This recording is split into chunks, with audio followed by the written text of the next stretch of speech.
Hi. Hello, Quack. Hello, Kyoji. And everyone else who's here. Welcome. We're not playing Zelda today. No. We're gonna play this game that I've been eyeing for a week. Since last week on itchio. And I thought it might be cute for us to play. But it's gonna require me to voice the whole thing because guess what? That's right. For a long time in forever, we are going to play a visual novel. Wait, no. Phoenix Wright is a visual novel. Never mind. We have played visual novels before, but it has been a while since. And we're going solo today because we don't have our good friend Will here to help out. Yep. But that's fine. It's okay. I'm here. We're gonna set the scene, alright? We're playing this horror visual novel game, which doesn't look that horrific at all. It's called Please Do Not, or is it just called Do Not Take This Cat Home? Yeah. That's the premise, the title, and everything else, I have no idea. There is 40 endings, and apparently, you can finish this within 3 to 4 hours. It will probably take like 4 to 5 hours because I'm gonna like be reading everything, right? But we do have help of a ending guide, which should expedite some process in case, you know, if it gets stuck. I need to put the content. Oh yeah, content warning, full list.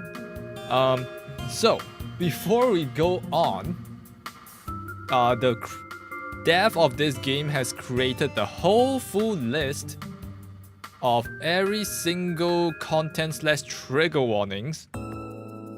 It's a whole long list. I don't know. I'm sure this is necessary, right?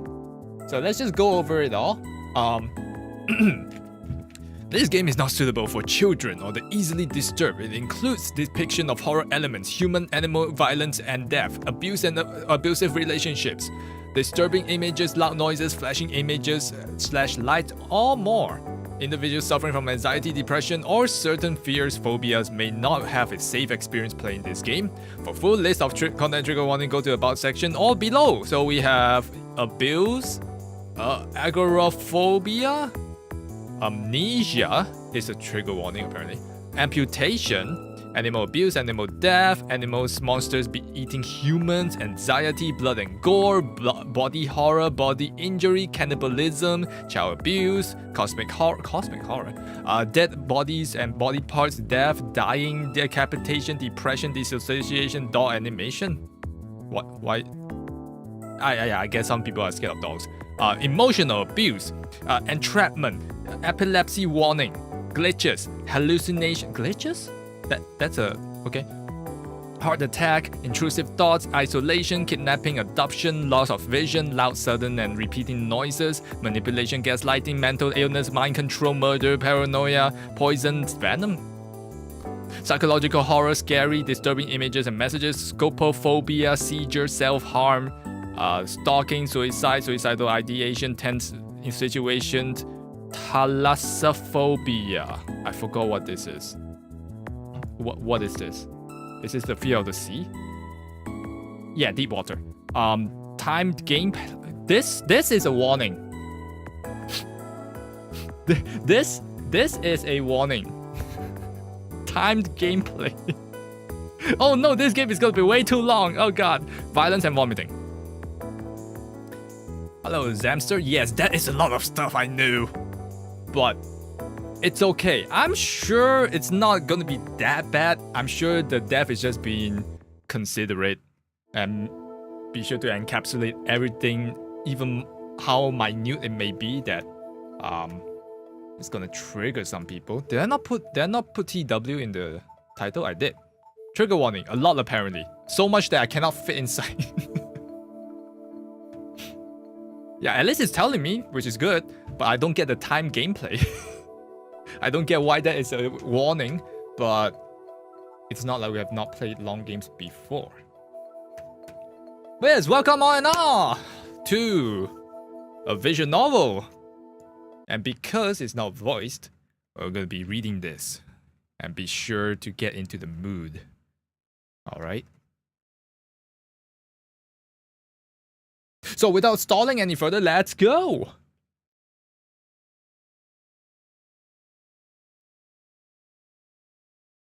It's not.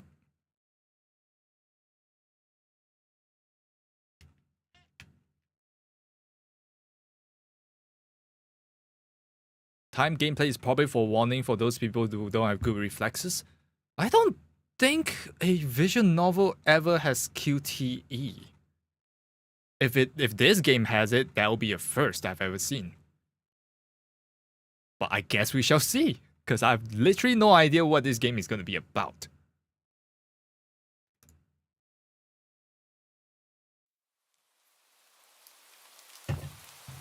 Hello, Cookie Space. Welcome in. Tonight, we'll be playing Do Not Take This Cat Home. It's a visual novel. You can find it free to play on itchio if you so to wish. You may support them by donating. This is not sponsored. I just found that this may be an interesting stream or game to play. So, without further ado, maybe I should pull up the endings guide so I don't get lost in everything. You guys won't see this because it's like for spoilers, I think. Yep. Actually, I should not look at it on my first playthrough. Yeah, let's not look at it on the first playthrough. Let's just play it how I would. And we shall see. You're not having a great day, as usual.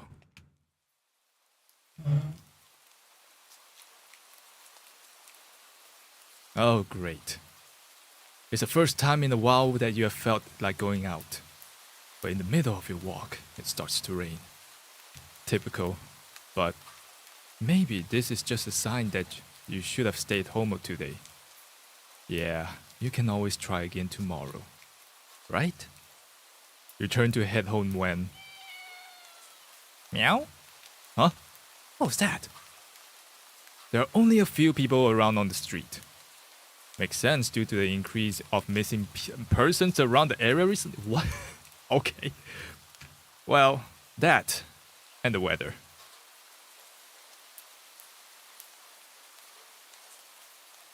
But none of them react to the sound at all. Curiosity guiding your steps, you follow the sound to the entrance of a dark, dingy alleyway. You timidly enter the alley and walk forward. The ground dampened by the rain makes your steps sound louder and more confident than you actually feel. Finally, the sound source comes into the view in the cold, dim light of the alley. At the end of the alley, in a big cardboard box. It's a cat. Huh. Guess that should have been obvious. Freaking meows everywhere. This interesting looking cat. Its pretty yellow eyes shine like gold among the dark sea of its black fur. It puts its front paws up to the edge of the box and looks at you. Aww, so cute! So cute! And it definitely knows it. You've never had much of an opinion one way or another about cats before. But if they're all like this one, it's a shock that they haven't already found a way to rule the world. You look around the alley with a small frown. Who leaves a cat in the cardboard boxes these days anyways? Wouldn't it just jump out and leave the box eventually? Yeah, I just realized this cat is way too big for the box. The cat doesn't answer you. Of course it would, yeah, obviously.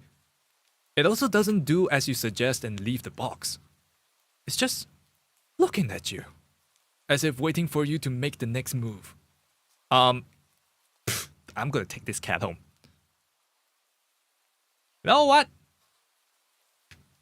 You reach into the box and pick the cat up, holding it out in the front of you. Why not? Aw, you're all alone and well, I'm kind of in the same boat myself. So You bring that cat close. You didn't realize it was shivering until just then, but it slowly breathes easier as it presses into your chest. Why not stick together, right? At least for a while. For a little while. This is catnapping. We're stealing a cat and taking it home. Hey! It's purring! It likes it, probably. You think a little while will probably be more like a day. You'll be responsible and take it to a shelter tomorrow. But for now, let's get you out of the rain, okay? You stop by a small local pet store for some cat food, then head back home. You live in a modest apartment. 1 bedroom, 1 bathroom. You living alone in it. So it feels weird having another living being inside it after so long. I mean, there probably could be dozens more if you count like cockroaches and silverfishes and ants and whatnot. But okay. Don't think about it. Just don't think about it. They don't exist. Even if it's just, if it is just a cat. After locking the front door and placing the cat on the floor, you watch for a moment as it curiously explores the new environment. Leaving the feline to its own devices, you set about making the both of you some dinner.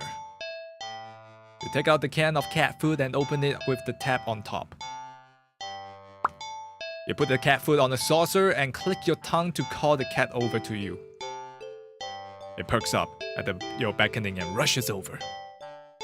It looks at the plate of food. Disgusting. Yep, and completely ignores it. Not hungry, I guess? You try not to let it annoy you. The cat doesn't understand the concept of money to appreciate that you spend your hard-earned cash on it. Just a cat after all. I'll just leave it here if you get hungry later, okay? I forgot to hit the Discord ping. Oh shit! I forgot to type the Discord ping at all. I didn't even open Discord either. Hold on. My Discord is not even open. Hold on, let me just ping everyone on Discord. We are catnapping.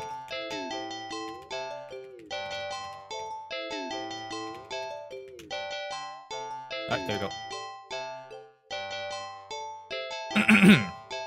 Anyways, the cat rubs its body against your legs with a purr. You smile. That's enough of a thanks to you. For you. It follows you into the kitchen as you start on your own dinner. You decide that you have enough ingredients for a sandwich. Bread toasted. Mayo and mustard spread. Turkey and cheese and lettuce perfectly placed. Tomatoes. Ow!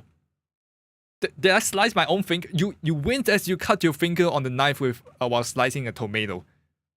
Stupid. I just imagine myself cutting my finger and I'll be like, ah, stupid. Why you go cut your finger again? You feel like you feel a little embarrassed for such a blunder and sigh, tossing the knife onto the cutting board. When it's just a little accident, you just cut your finger and be like, ah, stupid. Or you look in the mirror and it's like, you see this stupid. Always curl like a cat, like curl your fingers in so you don't cut your fingers. You're about to head to the bathroom for a bandage when the cat hops onto the counter. It sniffs at the knife and meows almost pointedly at you. Don't worry, I'm alright. It was just an... You watch as the cat starts to... lick lightly but enthusiastically at the blood on the knife. Oh god. At your blood. You're so shocked that by the time that you come to your senses, the knife has been completely licked clean. The cat sits back, staring at you.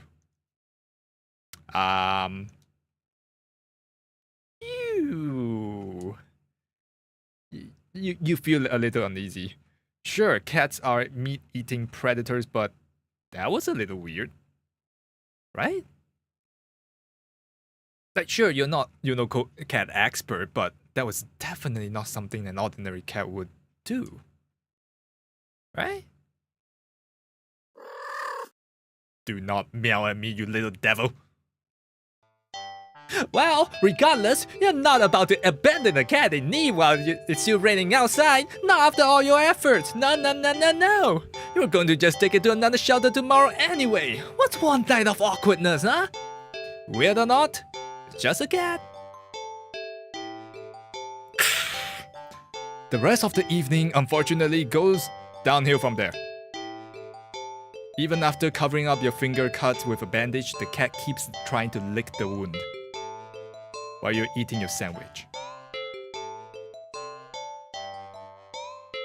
While you're cleaning up the kitchen. While you're trying to watch the TV. You gently push it away every single time, but you're starting to get worried about this strange behavior. What if it got a taste for blood and thinks you're food now? You're not sure what you'll do if it starts getting more aggressive. Are you sure we didn't, like, say, adopt a panther cub instead of a cat? All it wants is blood? It might want a little bit more than that. Trying to give you toxo? What's toxo? You keep thinking about the cat food sitting in the corner, untouched. What? What? Hey, don't be feisty now. Oh, come on, enough already. You shove it away a little more forcefully this time, out of annoyance. You feel bad immediately, but before you can do anything, the cat meows sharply at you and dashes off around the corner and into the hall. You sigh deeply. At this point, you're just worried that it's going to take a bite out of you in your sleep. Maybe a vet will have an idea how to calm it down. You can only hope or cope. You don't have many other options left other than tossing the cat out in the rain. Or don't leave it in your room while you sleep. Leave it in the living room or something. Toxoplasmosis, usually carried by cats through saliva and poop. Oh. Well, after finding the number for a local vet, you pick up your landlord. Hey. Who cut the fucking electricity? The lights just went out.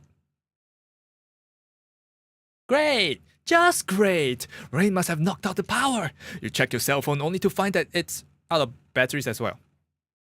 Convenient. Well, you must have forgotten to charge it before leaving out earlier.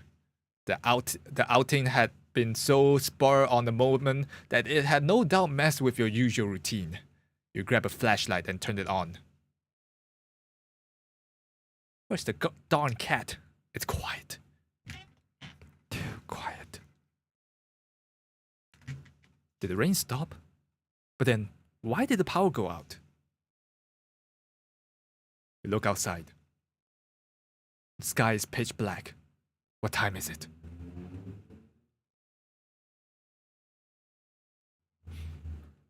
You turn to check the clock. The cat sits on top of your digital clock, staring at you. Does it say kill? Help? 666? 300. 444.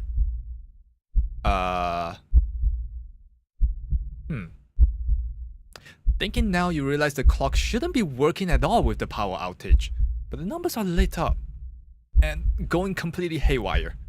The cat stares at you. It's completely still. You'd think that it was a statue if you didn't know any better. It's not giving off any indication that it's alive. It's not blinking, it's not even breathing, but its eyes. This isn't normal. You're afraid. You want to run, but you're afraid of letting the cat out of your sight. You consider tossing the cat out after all.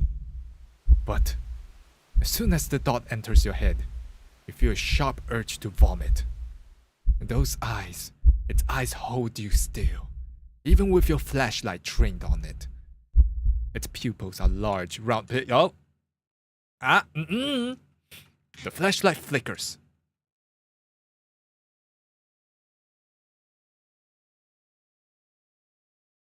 Hi, how are you? I'm doing great.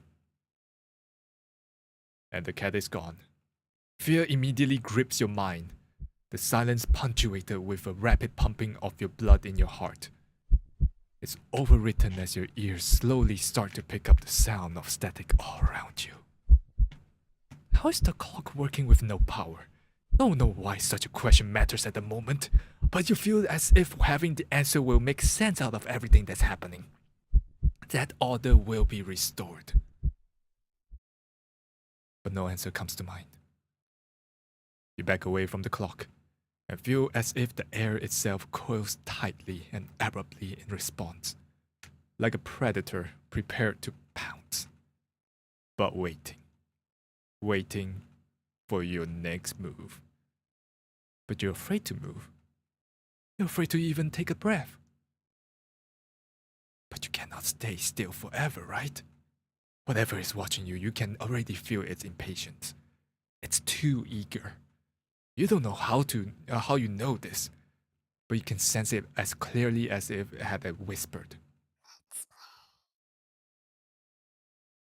Now! Right in your ear. Right in your soul. I won't let you wait it out. Not that you could even if you did. You can't stay here. You have to run. With this thought, a sudden primal instinct awakens within you, making you tear yourself into a hasty burst of movement, of action.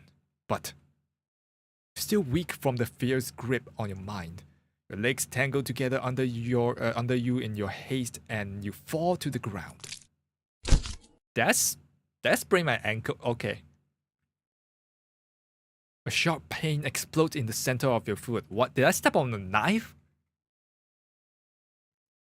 At first, you think you've broken your ankle, but something warm and wet trickles down the length of your foot, pulling underneath it. You hear the sound of metal scraping on tiles after skidding across the floor, as if it had been kicked. How the hell did you step on the knife? I mean, even if you did step on the knife, it wouldn't be pointing up. Winded from your fall, you look up in a daze and see the object glinting in a strange light coming from outside. The light pouring in from your now open front door. Thoughts of how and when, who, what in regards to your inexplicable open door screech to a halt, as your brain finally identifies the metallic object you've been staring at. It's a kitchen knife. It's still tinted red from your earlier blunder? Wait, that's not right. Wasn't it completely licked clean by the... Oh. You gulp dryly at the pain in your foot. You barely have time to wonder how the knife ended up in your living room floor to be stepped on, instead of resting on your cutting board in the kitchen where you left it. When you spy something in the darkness, just beyond the knife. It spies right back at you. A pair of glowing golden eyes come forward as the cat emerges from the shadows into the light of your doorway. It pats lightly over the knife, as if skipping in delight, and bends down to lap at the blood dripping from the blade. Your senses slowly begin to overwhelm you. The chill of the air as it starts to suffocate you under its weight. The sound of your shaky breaths, discordant against the static now piercing your skull. The dryness of the tongue spreading to your throat. The incomprehensible sight of the stray cat you've taken in. The licking away at your kitchen knife, once again completely clean. The scent of blood from the fresh wound on your foot. Blood? Golden eyes slide up to you as if in response to your sudden realization. Blood. You're hurt. Your foot is bleeding. You're bleeding. You're bleeding! The cat barely moves, shoulder twitching as if it's considering the act of pouncing forward.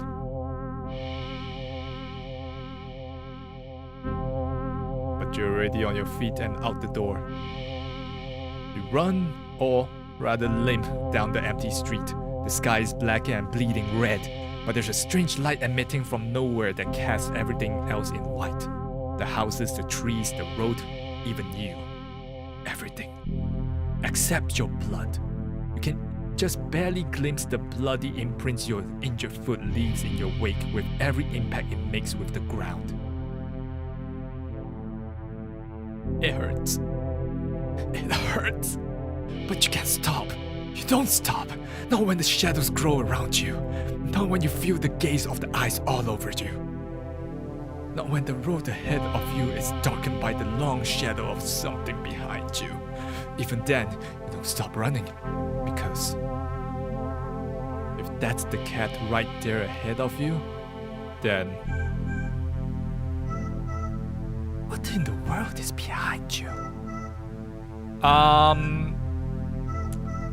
Well, I mean, we are probably dead at this point, so I mean, what's one more look around gonna do to us, right?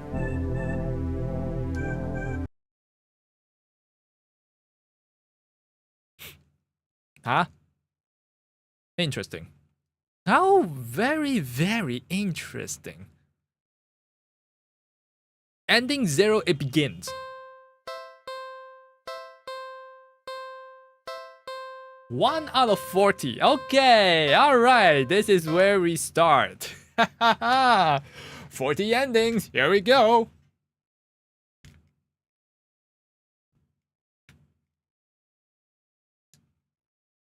Thanks for the stream. No, it's not done yet.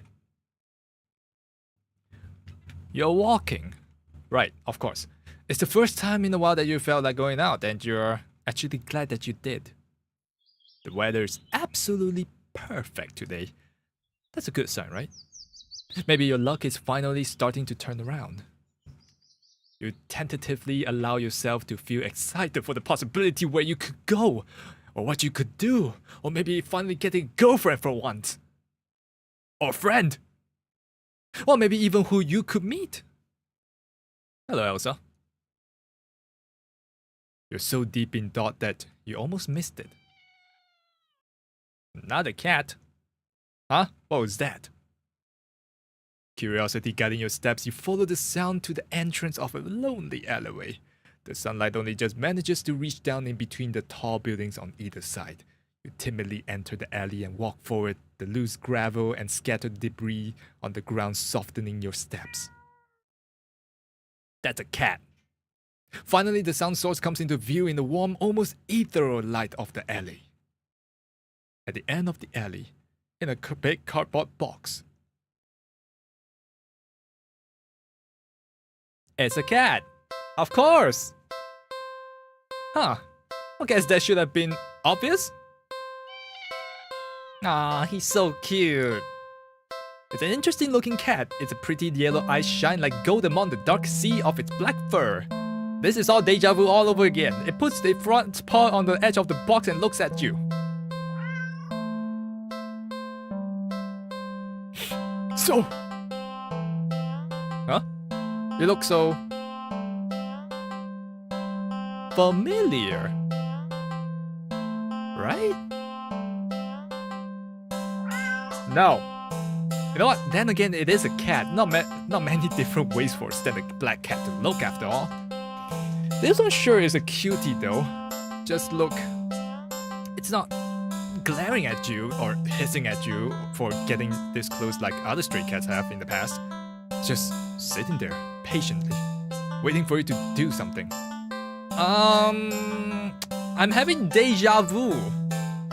But I have a good feeling about the deja vu. Let's take it home. What, do you not want to come home with me? Well, why not? Right? What's the worst that could happen? The cat will kill me? You barely reach out your arms before the cat eagerly leaps into them and climbs up to your shoulders. It butts its head into your temple, nuzzling against it. This is such a cute cat. Why would you not adopt a cat like this? You can't help yourself but smile at the cat's enthusiasm. Let's get you out of there, yeah? On the way home, you briefly consider getting cat food. But that would be a waste of time. You shrug the odd feeling and move on.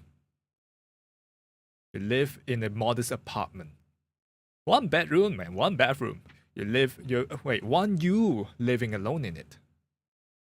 So it feels weird having another living being inside it after so long. If it's just a cat.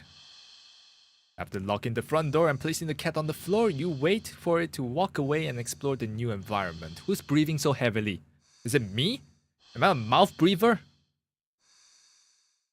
But it simply sits and looks up at you expectantly. Do something with the cat. Like what? I don't know, you gave me this prompt. You told me to do something, so do something. Hi, cow. Oh god, okay, there it is. Okay, so we just picked up from a stray cat. The sensible thing would be to clean the cat. Because it's probably very dirty, maybe has some fleas or lice. Who knows? Let's clean it. Upon giving it a second look, you realize the cat isn't exactly clean. Not surprising since up until you brought it home, it's been sitting in a dirty old box. In an alley full of scattered garbage. Well, who knows how long. You've heard that cats can keep themselves clean. Well, I should probably feed it first. Well, it's too late. But maybe this one is one of those times a little human help couldn't hurt. You head inside the bathroom and set things up, trying to remember how to wash a cat. You're definitely no expert, but you think the best way to get the cat clean would be... carefully? Carefully. You think careful is the way to go. Cats aren't always fond of water, so you doubt it'll be a fan of it an excessive amount. So you pick the cat up and place it gently in the sink before turning on the water. Oh god. The cat is startled but ultimately doesn't try to run away. Nice! You lather up your hands with some soap and carefully give the cat a thorough half scrub, half massage. After a few minutes, you rinse the cat completely and gather it up in a blanket, drying it. Then you take your brush and carefully run it through the cat's fur. Aww, you see this cat is such a much better cat than we had before. Before? What? I thought it was a deja vu. Yeah, it's deja vu. What? Who are you? Why are you in my head? It's okay. We're gonna walk through this together, alright? The cat seems like it's in heaven as you brush it. Some hair are sticking to you, but you don't mind. Huh? In fact, that's quite a lot of fur sticking onto you. You try to brush it away, but it won't come off. Guess you're up next for a bath yourself. Who's playing this music? What? You try to ignore the fur and finish with the cat quickly, but more hair keeps sticking to you. Your hands, arms, before you realize it, they're covered in fur that wouldn't come off. Stick enough that you would try to just yank it off, but... Ow! What? The pain lances through the spot that you tucked at. Huh? Upon closer inspection, you see that the hair is... growing. Growing out of you. You can actually feel it now. Fur growing out of your neck, your back, your face, your eyes. Okay, that's a little bit too much. Your tongue. It's even growing inside your throat.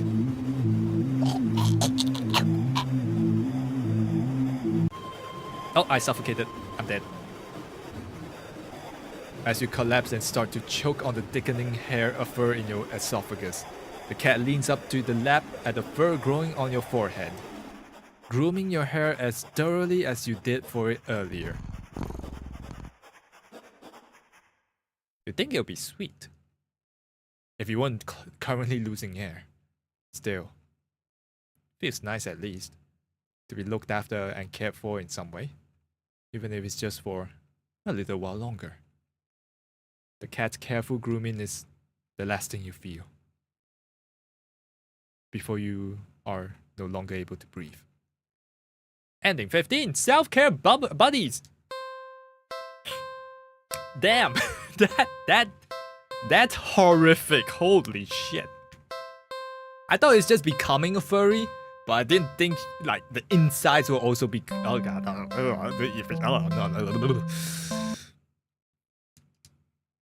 You're walking! Right, of course! It's the first time we'll go in a while that you felt like that. I'm actually glad you did. That's a good sign, right? Maybe your luck is finally gonna turn around this time. I think this is all the same text. So... Yep, this is the same. Utility awkward. Meow meow. Hello, Jay Haskin. Welcome in. The big cardboard box. It's a cat. Huh, guess that should have been obvious. Have I seen you before? It's an interesting looking cat. Its pretty yellow eyes shine like gold, and this is all the same text. It puts its front paw on the edge of the box and looks up at you. Meow. It looks so familiar, right? Then again, it's just a cat. But this one is cute, okay? Just look like it's not glaring at you, hissing at you. Like other cats in the past, it's just sitting there patiently waiting for you to do something. Let's take it home again.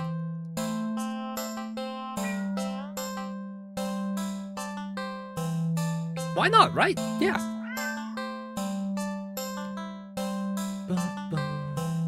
Okay, these are all the same. So I'm assuming what's different is the different ways you can treat the cat later on.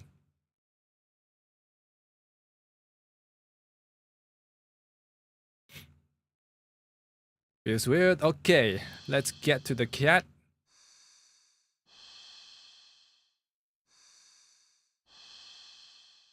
Alright, what should we do this time? Should we clean it again but quickly? Like what? We clean the cat.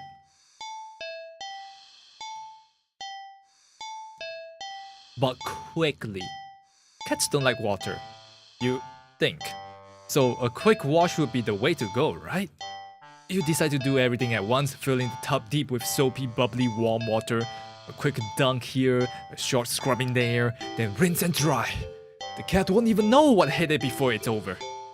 You open the door, click your tongue, beckoning the cat inside. It quickly scampers in, curious of the newly available setting. You close the door so it won't be able to run out and making a mess of the apartment. Stealing yourself, you roll up your sleeve, lift up the cat, and carry it over to the tub. Your plan is already compromised as the cat starts to struggle in your hold. You probably should have held it so that it couldn't see the water. Ow! Hey! It scratches your arm. You knew it wouldn't be happy about the water, but you didn't think it would be this irate. Irate? Still, as mad as it will be at you for a little while, you know this is for the best. Alright, another deeper scratch to your biceps startled you. Making you drop the cat in the tub. Oh, I'm sorry. Ah, shoot, kitty? The cat doesn't really much hissing or yowling at like you thought it would. Kitty? You rush over and dunk your arms beneath the soapy surface, searching for the cat. But if it bumps its head and blacked out, it would drown. But you don't find the cat. Instead... What the? You watch as the water starts to darken. At first you think it's just dirt from the cat and feel a little vindicated about your decision, but... the water darkens further and further. Until it looks like you filled your tub with black ink. Even the soap bubbles are translucent obsidian now. This is... something's not right. But as soon as you have this thought... Whoa! Did something move there? You just...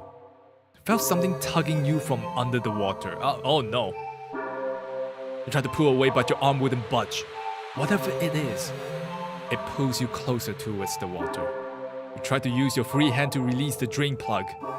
When you dunk your other arm into the water without thinking, it's grabbed too. Both hands restrained, you can't get any leverage to force yourself free. Hello.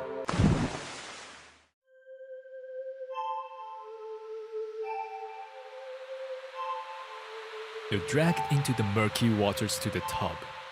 You're dragged down and down, further still. Much further than it should have been possible for your bathtub. You can't breathe. You think you can't see either, but as you draw your final breath, Y'all seen this?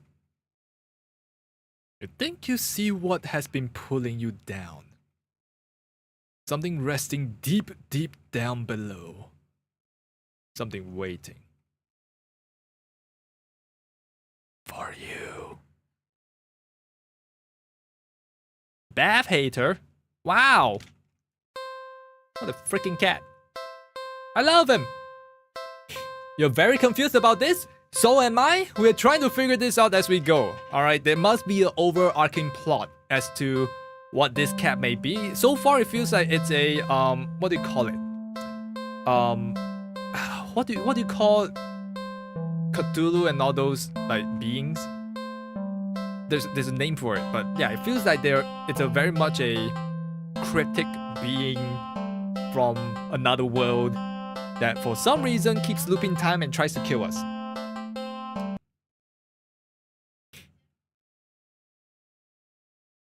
For some reason my voice cut off. Did it? Where though? Alright, let's get back to where we adopt the cat again. And this time we can't clean it because we've already done all those. Wait, can I just skip? Does this work? Oh, it does work. Okay, good. Take the cat home.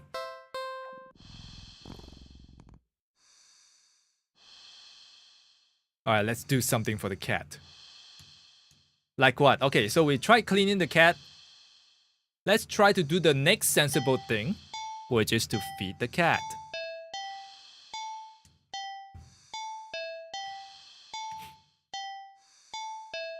Yeah, it doesn't let you skip everything that you've already read, so that's good. That's good. The cat looks hungry, so you decide to feed it. You regretted not stopping for food earlier as you don't have much left. Grocery shopping day is tomorrow after all. You head to the kitchen and click your tongue, ensuring the cat follows after you. It leaps nimbly onto the kitchen counter and watches as you search for meal options. Let's see. You find some things you expect. A can of tuna in the pantry. Some leftover meatloaf in the fridge. And... where's the music? What's wrong with this lump of meat? Huh? What's that? What do you mean, what's that? I mean, okay, fine. We all have that moment if you have lived out alone enough or with your buddies out enough that, you know, sometimes you leave stuff in your fridge and then you forgot what it is. And the moment you look at it, I'll be like, oh, and now it's expired and there's mold on it and you can't use it anymore, so you have to throw it away. My brain? Nah, why would I put that in my brain there? You realize there's a tightly sealed Tupperware on the bottom shelf of the fridge. The cat left it there. Why would the cat leave it there? We never had a cat. What are you talking about? You don't recognize it. A foul odor is leaking from the container. Whatever inside can't be safe for human consumption. What? Oh, it's not safe for human consumption, which means it's safe for cat consumption. Oh. You have to go? Alright. Take care, Haskin. But the cat seems excited about it, practically salivating over it. Still, you're the caretaker here. You're the one who needs to decide what's best to feed a hungry cat. So you feed it. You know what? I'll just give it the mystery food. Why not? Is this really a good idea? Yeah. Fine, I guess if this is what you want, you open the container and... Oh, yeah, oh god, it's definitely rotting. You just barely managed to keep from throwing up, but just barely. The stench is overwhelming. You like this shit? Alright, give me a moment. You hazard a look at the contents of the container, but... Huh? You honestly can't understand what you're supposed to be looking at. Everything's just mashed together. What exactly everything consists of is mystery you're more than happy to keep unsolved.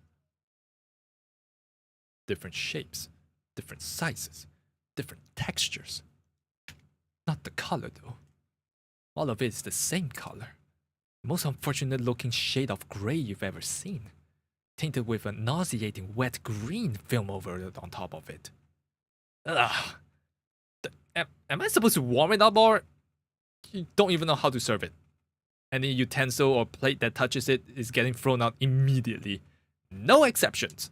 Your hands are going to be scrubbed with soap and hot water to within an inch of their lives after this. You decide against putting this crap in your microwave. Of course. You doubt it will taste or smell any better warm. Not wanting to hold it anymore, you shake your head and practically toss the container next to the cat on the counter. What did you miss? Let's see. We took a cat home, and then we cut ourselves, and then it started leaking all the blood, and then we stepped on the knife for some reason, and then it licked up all the blood. We ran away from it, and then our life restarted for some reason. And then we took the cat home again. We washed it, and two things happened. One, we grew fur out of every possible body part that we have. Our eyes, our skin, our throat, our tongue. That was disgusting. We suffocated, we died. The second time we washed it, it turned the water black and it dragged us down. And now it's the third time we took it back. We're trying to feed it this weird container of food that has a foul smell and unknown meat with textures that we do not know. Yeah, so basically not much. Okay, so you like this thing, huh? The cat enthusiastically dives for the toxic-looking sludge, sniffing it as if savoring the scent. You turn to the fridge and close it. You've lost your appetite. You're about to head to the bathroom to wash your hands for the next hour or so when... Crunch? Ah! Ow! A sharp pain on your foot causes you to stumble. My foot again? What the fuck? You catch yourself to the kitchen sink and look down to see the tip of your sock is... red. What? The red is slowly spreading to the rest of the sock. Are you bleeding? Yes, you are, yes. You quickly reach down and pull off your sock to see the damage. How does toe come off? Your middle toe is gone? It's just gone. Just a slump is left in its place, steadily leaking blood onto the floor.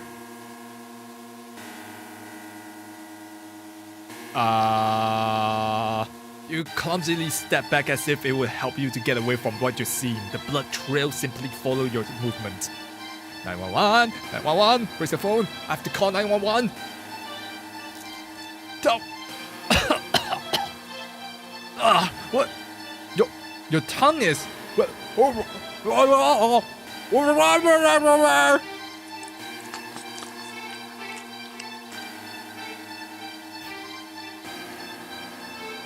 You slowly look over to find the cat still eating, completely unbothered by your suffering. Not bothering to try and stop the blood from dripping out from your mouth, you keep watching in the daze as the cat happily chews at the gross piece of... Wait. That's... Look more closely at the mystery food that in the cat's jaws. It looks vaguely familiar. It looks like... the tongue?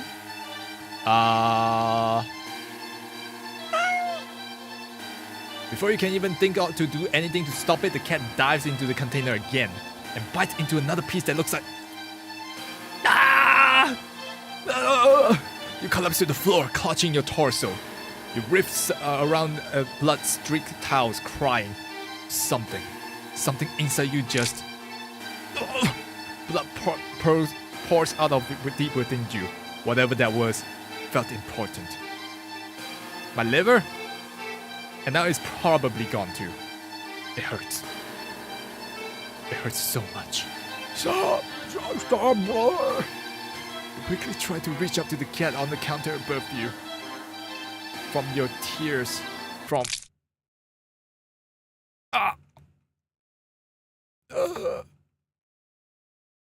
Your eyes. Your eyes! You fall limply back to the floor. You're leaking blood everywhere. From all over. Your foot, your mouth, your insides, your eye sockets. You can feel your life fading away too. That's fine. If it means not feeling the pain of losing another part of you, then... well, hopefully the cat will take this time eating your eyeballs and give you time to just...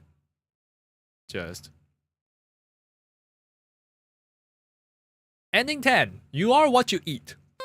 Okay, so... as you can tell, this is pretty much a... oh, eldritch. That was the word I was looking for. This is an eldritch being. And we are thrown into some world of Junji Ito-esque kind of horror world. Where first we have a black water, then we grow fur, and then now we have a lump of meat in our fridge that with each bite represents part of the main character for some reason. So yeah, it's very interesting. It's basically a series of 40 short horror stories, I feel like. What do you mean horror? Yeah, it's just a cat. There's no horror in cat. Do something with the cat. Let's feed it again. And this time, let's feed it the meatloaf. You get the feeling that the cat won't be too impressed with anything that comes out of the can. And you're not about to feed it whatever the heck that toxic-looking sludge is. So it's settled. A tuna sandwich for you, and leftover meatloaf for this feline guest. You ignore the cat's disappointed meows as you put the weird container back to the fridge to dispose of it later. What do you mean it's horror? It's just, it is a cat. Yeah, I'm reading it.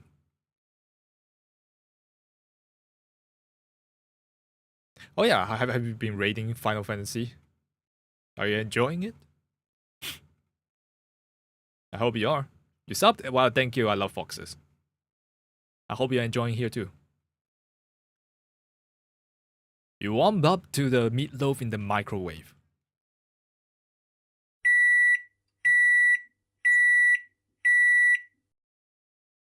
You haven't finished DTMSQ? Then get onto it. What did you do in here? You place the now warm meatloaf on a saucer next to the cat on the counter. I don't think you should be encouraging it to eat up there. But you figure they will make up for electing not to feed it the toxic group you wanted.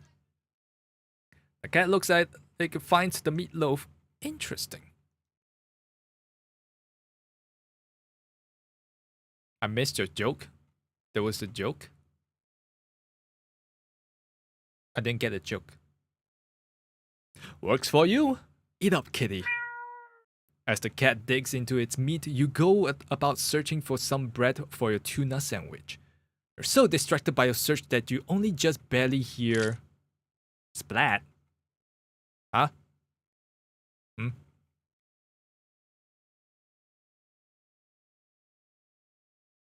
Where did the ketchup come from? The cat got my tongue. I don't get that joke. I really don't. You turn around and see the meatloaf has only one, maybe two bites taken out of it. But more alarmingly, there seems to be a red trail of something. Leading away from where the cat had been sitting, and off to the edge of the counter towards the living room, is that blood? No, that's ketchup. What are you talking about? Oh. You jump at the strange sound coming from around the corner, further into your apartment. You attempt to steal your nerves. It's a phrase? Cat got your tongue. Oh. Wait, what does it actually mean? The original of the Indian. Okay, what does it mean? It's used to describe when someone is at a loss of words. Oh. Oh, yeah, I don't hear that often. So I guess I forgot. Taking a breath, you walk around the counter to head into the living room. Splat. Huh? Huh? Step into something warm and wet. And red. You resist the urge to vomit and step away from the trail of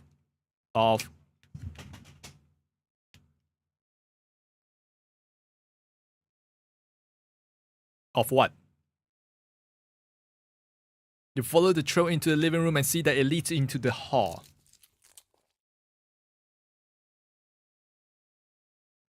It's getting louder. It's definitely in the hall. What is? You feel like you can hear your heartbeat. You hope whatever it is in the hall can't. Your body shakes as if you feel yourself step forward. And forward. And forward. And forward. You peek around the corner.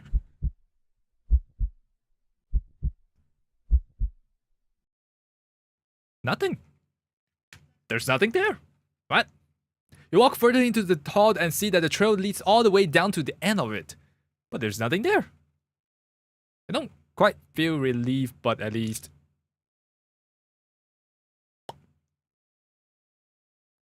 You feel something wet and warm drip onto your cheek. Oh god, it's above me, isn't it? Something very warm. You swipe your shaking hand across it and pulling it back to see your fingers covered in something.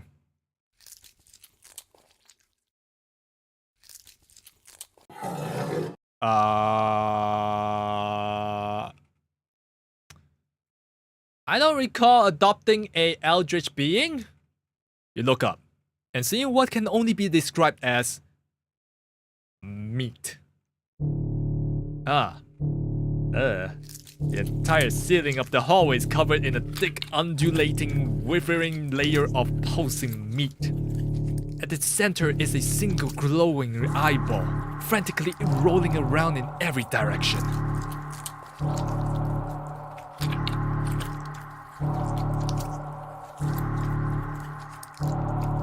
Until it lands squarely on you.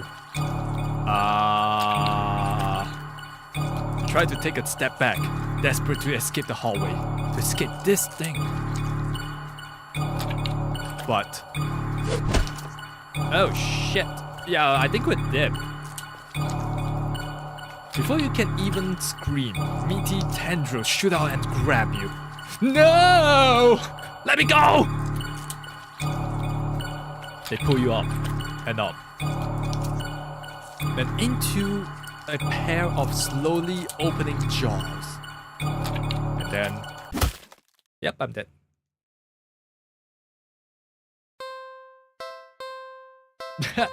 Five. Alright, we are making progress, guys. Only 35 more. You clip that out of context? What did I say? Alright, let's take this cat home again, because I don't see why not. And let's do something with the cat again. I don't see why not. Oh, I pet the cat. I was meant to feed the cat the last thing we haven't fed yet. Shit. It's not every day you have access to a cute, fluffy animal. What else is there to do but to pet to your heart's content? You sit on the floor in your living room and click your tongue to call the cat over. 8-hour stream? Nah. The cat dashes over to you immediately, climbing into your lap. Oh, poor thing. You just wanted some attention, don't ya? Alright. You carefully pet the cat. A rub behind the ear. A stretch under the chin. A smooth sweep along the back. Do you see the trailer? Yes, I did. Huh. Good. You keep petting the cat in your lap, enjoying the bonding time together. But the cat starts to get restless after a while. No, keep petting. You're not quite ready to stop. You feel so calm. Repetitive action soothing your usually overworking mind. You keep petting. The cat leans away from your next head pat. It's trying to get out of your lap.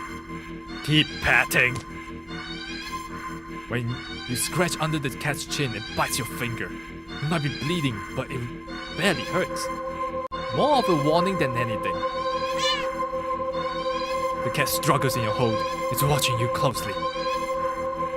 Keep petting. You keep petting the cat.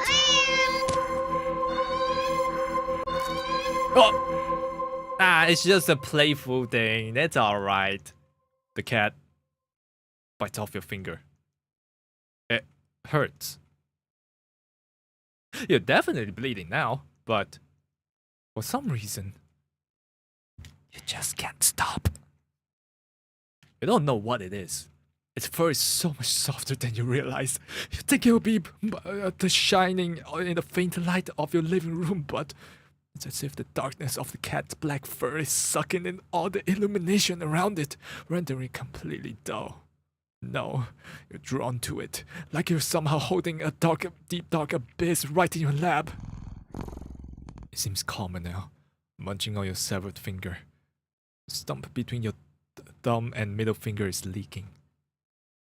But you keep patting. You fret that your blood will ruin its fur, but the cat no longer seems to mind.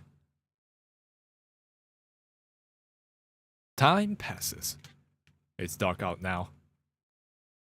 Soft as fur is, your palm has started to feel raw and damp under the constant friction from your patting.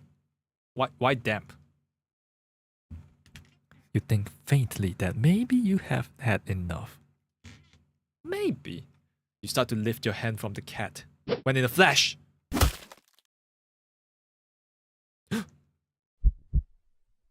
oh god, that looks like my hand. Your entire hand is separated from your wrist. It flops onto your lap beside the cat. The cat's claws on its front paw glisten with crimson liquid. You don't feel like it for a moment, but your body tenses, anticipating the pain as you blankly watch the cat lick at the bloody palm of your severed hand. It hurts. It really hurts. Then the cat looks up at you and you feel compelled to keep petting. You're reluctant, but you're also afraid of what will happen if you don't heed the call. What will you lose next if you try to resist again? You were hurt for your insistent petting earlier, yet now you've been hurt for trying to stop? It defies all logic, but that's what scares you. There's no reason for such fickle whims. You feebly try to raise your uninjured hand to pet the cat, but its stiffened, golden eyes glinting dangerously. Well, alright then. You raise your bleeding thumb and resume your petting to the best of your ability. Wait, with the same arm that it cut off? You pet. And you bleed. You pet. And you bleed. You pet. And you bleed. You pet. And you. Personal boundaries. Cool. Okay, hydrate time. Literally every cat owners would let their cat eat their fingers just for their presence. I wouldn't. I would let it do its playful biting and whatnot, right? Like every time I go back to my parents' place and pet the cats, one of the cat doesn't know their strength of biting and scratching, so it always leave like marks, like wounds on my arm. The other one, not so much. They know when, like, what not to bite hard on, right? They know when it's playing. But I'll always come back with like battle scars because that one cat doesn't know how to use its strength. Why? I don't know. Hey Luna, what is this game? This is a Eldritch. No, this is just a normal cat game. No, don't hear Ukyoji. This is just a cat game. It's a normal cat game. You adopt a cat and you play and feed the cat. It's a cat simulator, okay? Don't worry. It's fine. It's fine. Is this game on Steam or is it free? It's absolutely free on itch.io. Not on Steam, but on itch.io. It's free. You may donate to the developer if you feel so. I did. I donated like $5. Anyway, let's continue. Skip. Alright, we're taking it home. Skip. Okay, we did not feed the cat the canned tuna. We forgot to do that. Tuna! Cats like fish, right? Shrugging that you take out the tuna for the cat and the meatloaf for yourself. You put the frankly ominous container back in the fridge. The cat looks a little bit disappointed. Tough. You need to dispose of that weird whatever it is later. You open the tuna and spoon it. You open the tuna and spoon it onto a small saucer. You put the saucer on the kitchen counter next to the cat. You don't think you should be encouraging it to eat up there, but you figure it will make up for electing not to feed the toxic goop it wanted. Eat it. 50 streak? Wow, congrats, man. You don't like tuna? Okay, I don't like canned tuna. I'm fine with tuna if it's like, tuna steak or sashimi. Those tuna, I'm fine. But if you make it into like a pulp, like canned tuna, that's okay. I will still eat it. But it's alright.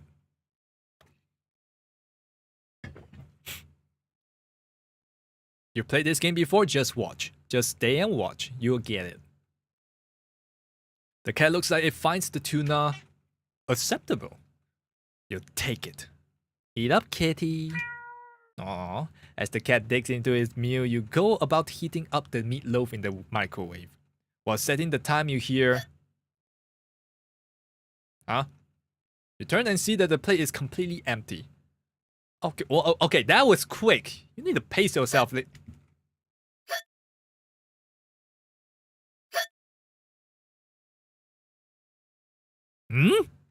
What the?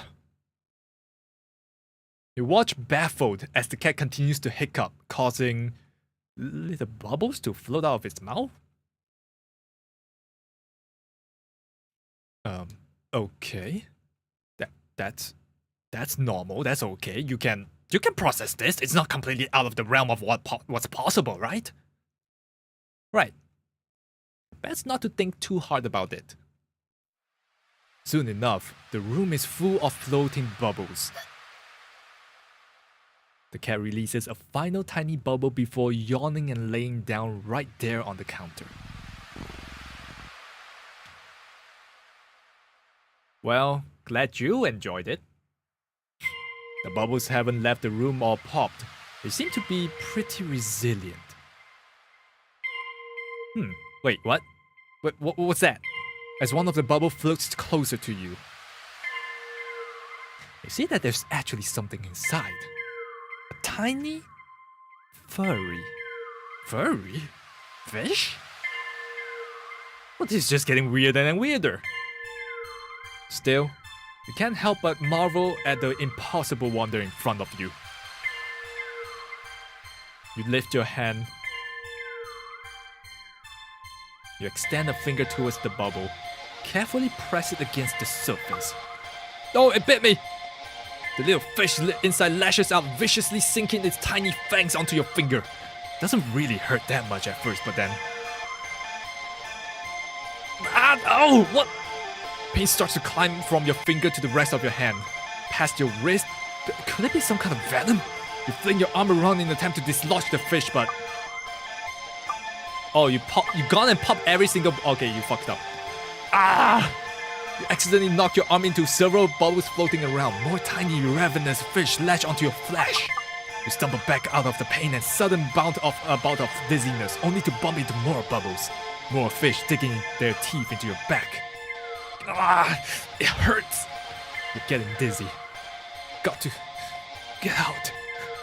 You deliriously try to stumble out of the kitchen. but then the entire room is filled with deadly bubbles. By the time you collapse up to the ground, you're absolutely covered in tiny, angry, biting fish. Your legs, your torso, your arms, your face. The pain is unbearable. You can feel it in your skin, and your teeth, and your eyes, and your hair. And so consuming, you can't even feel yourself convulsing or crying. You don't black out. Your eyes are still rolling up into your skull when you gasp out of your last breath. Ending 8, fish out of water. I told you not to stop it. We don't have a choice. The stupid lead decided to pop the darn bubbles. Alright, skip. Take the cat home. Skip. Do something with the cat. Skip. We pet the cat, and then now we have to stop, right? Yeah. Skip. Let's do something else. Oh, we can just stop there. Okay, good. Wait, so is there a universe where we pet and then we lose a finger, then we stop? I'm not sure. Okay, we haven't played with the cat though. Poor thing was probably bored stiff sitting in an old box all day, just watching crowds of people walking by them, ignoring them. You can't just leave them alone as soon as you're home. A little interspecies socializing wouldn't kill you, right? Aw, just wanted some attention, don't ya? You wanna play, huh? Okay then. What to play though? Look for some yarn. Well, if every movie and cartoon involving cats that you've watched since childhood is to be believed, then you can deduce that with almost absolute certainty, 99.99% that the cats freaking love yarn. Probably with that 0.001% of a doubt. Not zero. You unearthed some from an old box in the hallway closet that's filled with knickknacks from various abandoned hobbies. You consider just handing the ball of brightly red yarn over to the cat and supervising from the side. But that would defeat the idea of playing together, wouldn't it? You cut off a decent length of string from the ball of yarn and go back to the living room. The cat is resting on the floor. It's not asleep, but when it looks up as you enter the living room, you feel like it could doze off right there and then. You'll fix that. You smirk a little, confident with a little surprise. Oh, looky here. And let a piece of yarn dangle just from above the floor, pinched between your thumb and your index finger. Where's my playful music? Hey, don't stop the music! Keep going! The sudden shift in the cat's demeanor makes your heart start to beat a little faster. Its posture has barely changed at all. Just a subtle shift from head and ears. A slight tension in the shoulders. A sharpness in the gaze as it locks onto the yarn dangling an inch above the ground. The cat could still pass as being almost relaxed. Calm. And yet the air is thick with its eagerness to lunge forward.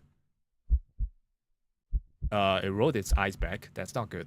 Waiting for the right moment to strike. You feel like you've just witnessed the awakening of the perfect predator.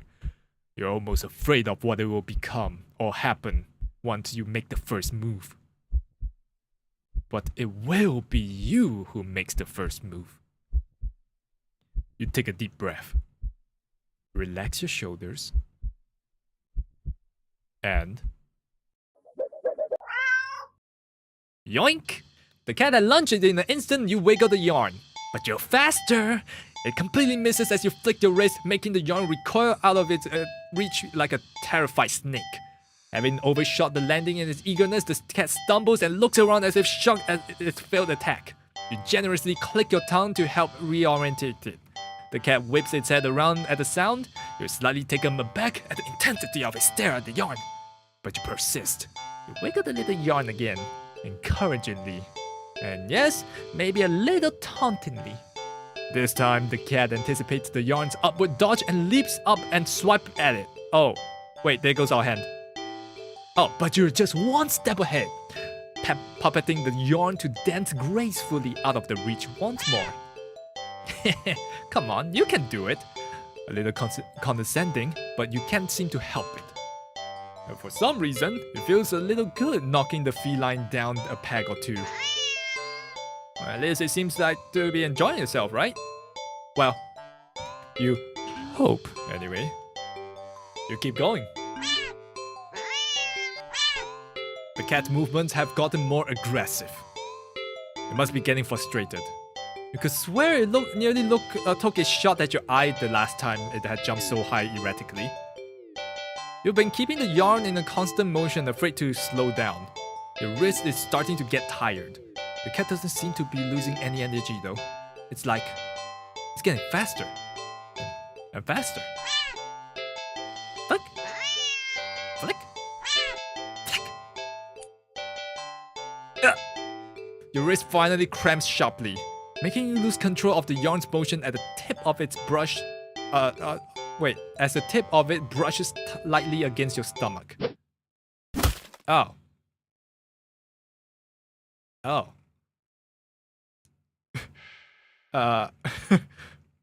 Pain rips low across your torso. Into your torso. Blood pours out of your mouth. In a daze, you look down and see red blooming slowly along the bottom of your shirt, around the tears in the fabric. Plop. You watch as a long, thick ropes of something, that's your guts, pour out from under your shirt into a bloody heap on the floor at your feet. A single red streak rope still hangs from you, connecting you to all that mess. Are those your... Yep.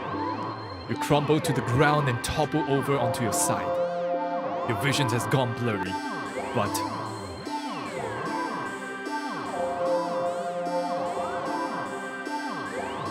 can just make out the shape of something small and a deep inky black as it walks over and inspects your... Oh god, they're in your intestines! Before it starts to giddily roll around the mess of your bloody insides next to you. Should have let the cat win. I mean, we can't control the MC, what do? Darkness falls over you. The cat sounds happy.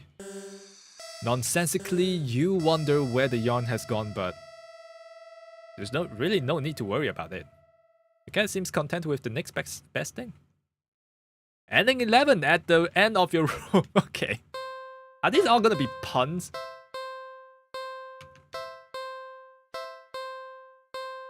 How do I actually go down? Oh, okay, interesting. This is like Subaru all over again. Yep. How many times did you die? And how many times did you live? 0 times we lived. Every single ending we died. I don't know if there's a ending. I'm pretty sure there will be an ending that we live. It probably involves not taking the cat home.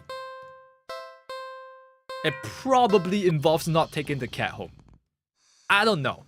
We're still doing something with the cat. Next thing we need to do on the hierarchy of things we need to do is not do something with the cat. And then after that is not take the cat home. Alright, I think my laser pointer still works. Is ending 0 not taking the cat home? No, ending 0 is the first playthrough where it starts this whole loop, I suppose. Cats are curious creatures by nature. They're all natural hunters, sort of. Why not pass the time by letting the cat hunt for after something they will never quite understand? That sounds like a little mean, but when you think about it like that. But it's not like the cat will know anything. Ignorance is bliss, or so they say. So you dig out your old laser pointer from your long gone dreaded days of group presentation in school. You flip it on and you see that even after all this time, the batteries still work. You get a little kick out of aiming it at the mirror hanging in the living room so it reflects off the glass, making a little red dot appear on your knee. Uh-oh, wait, this is not gonna end good. The cat cautiously walks over, stopping every few steps to cast a look of suspicion at you. When it finally reaches you, it lightly presses a paw to your knee. Like it's trying to catch the red dot of light as casually as possible. Well, you managed to hold back a chuckle. Not that it really matters. The cat isn't paying attention to you at all. Entirely focused on the light now resting on top of its paw. You move the light a little higher above your knee. Why would you do that? Why would you do that? Okay, obviously he doesn't know the cat will kill him, but why would you do that? The cat reacts immediately, trying to pin the light down. But in the next second, you already move it to the floor. The cat jerkily follows, attempting a more energetic pounce when you shift the red dot. Over here. Over there. And over there. And by the couch. And on the couch. The cat might be ignoring you, but you're certainly enjoying yourself. It's been a while since you laughed this much. You're laughing so much, in fact, that you accidentally shift the red dot onto the lamp beside the couch. In its haste to get the light, the cat leaps onto the lamp, sending them both to the ground. Wait. Oh. Uh-oh. Oh my gosh! The cat is sitting in the middle of the former lamp's broken shards. Back hunched, its head whipping around back and forth as if it is in panic. Quickly turn off the laser pointer and rush over. I'm sorry. Are you okay? Are you hurt? You reach down to pick up the cat and check it for any injuries when... Yep, we're dead. Slash! Ow, hey! The cat swipes at you, claws extended. It backs up and twitches away, making frantic half-turns in various directions as if looking for something. Or waiting for something to appear. Aw, jeez, that really hurts, you know? You hold the hand with the scratch close to your chest. It's bleeding, but it's not too big. You're more annoyed than anything, but... Immediately, your annoyance starts to bleed into concern. You watch in shock as the cat starts to run around, tearing at carpet, the sofa, your armchair. You want to stop it, but you're afraid of getting in the middle of its rampage. You consider calling a vet for advice on how to calm it down, but for some reason, you feel like that wouldn't be a good idea. What happened to you? Is it... An idea comes to you, or rather, a realization. You grasp the laser pointer, aiming it safely away towards the floor into the middle of the living room, thinking, hoping that the cat will calm down if it found what it was looking for. You turn on the laser pointer.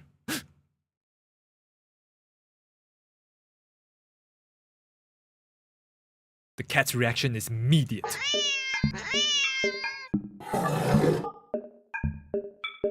Hey, that's not the cat. You done fucked up. In a span of mere seconds, you watch as the cat spies the red dot from its perch on the shredded armchair. Leaps high into the air. Changes in the air. And slams down upon the dot on the floor with a weight and force that shakes the whole apartment. Maybe even the whole building. You wonder dazedly how none of the other tenants have rushed over to complain about the noise. Yet as you stare at the sight in front of you,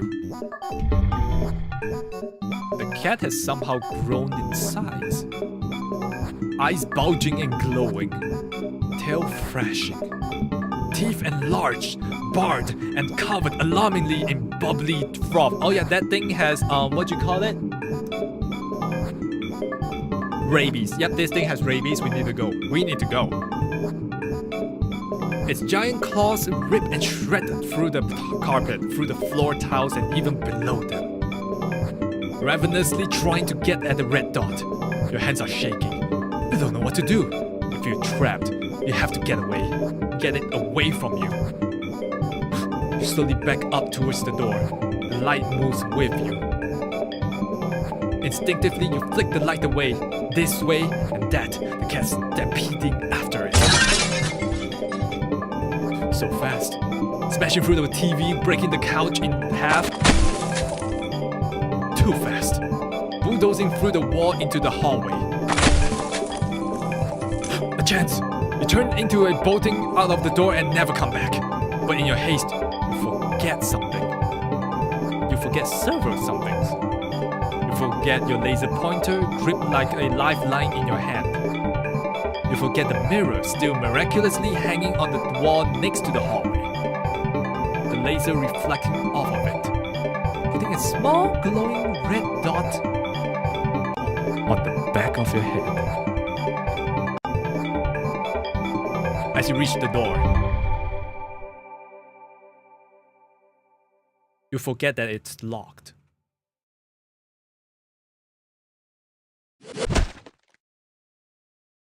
You dumb fuck. MC, you fucked up. You don't even have a chance to turn around before the cat lunges all the way across the room at you.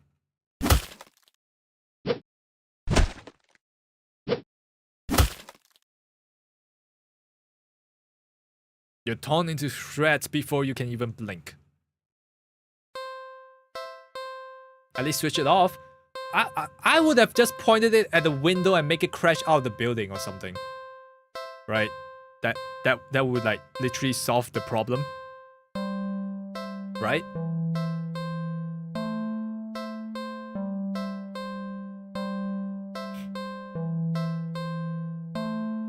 Yeah, just point it towards the window. Like, point it towards the window, it crashes out the window, then throw it out the window. Then it's no longer a problem. It's predictable in a way, repetitive, sure, but it's kind of different each time because I don't know if there's an overarching story, like how these all pieces together, maybe. But I guess we'll find out. Alright, we got one more thing to play with the cat, I believe.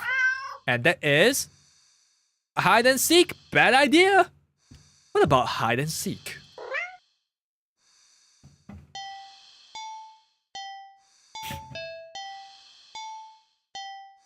You're not quite sure how this is gonna work. Can the cat even understand the concept of a game? Like, let alone one with rules like hide and seek? Here, just you pick up the cat, turn them away from you before hiding behind the armchair. You're almost certain that the cat must have turned around and looked at you while you're hiding. Out of confusion at least, if nothing else. Regardless, a few moments later, the cat cautiously peeks around the armchair at you, eyes curious. You smile and scoop it up, holding it out in front of you. You found me! You win! The cat looks confused but pleased at your praise. This time, you put it in the armchair so that it can't see your hiding spot easily. You dash over to the kitchen, hiding behind the counter. It takes a little longer this time for the cat to find you. This time, when it does, it startles you by hopping down into your lap from the countertop above. Whoa! You found me again! Okay, you win. You're rewarded with a little scratches behind the ear and under the chin when it leans into your touch.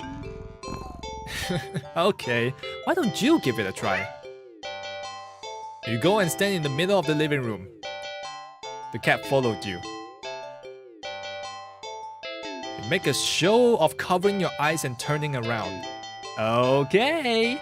5, 4, 3, 2, 1, go! You turn around and see that the cat is gone. Huh. You sure catch on quick. And aren't that many places available in your apartment and some for someone your size to hide, but without the opposable thumbs needed to open and close doors in the hall, the cat will have its limits too. Fair game. Okay. Now, where to look? Oh no. Living room. You look behind the couch and the armchair, then under the coffee table. Nothing.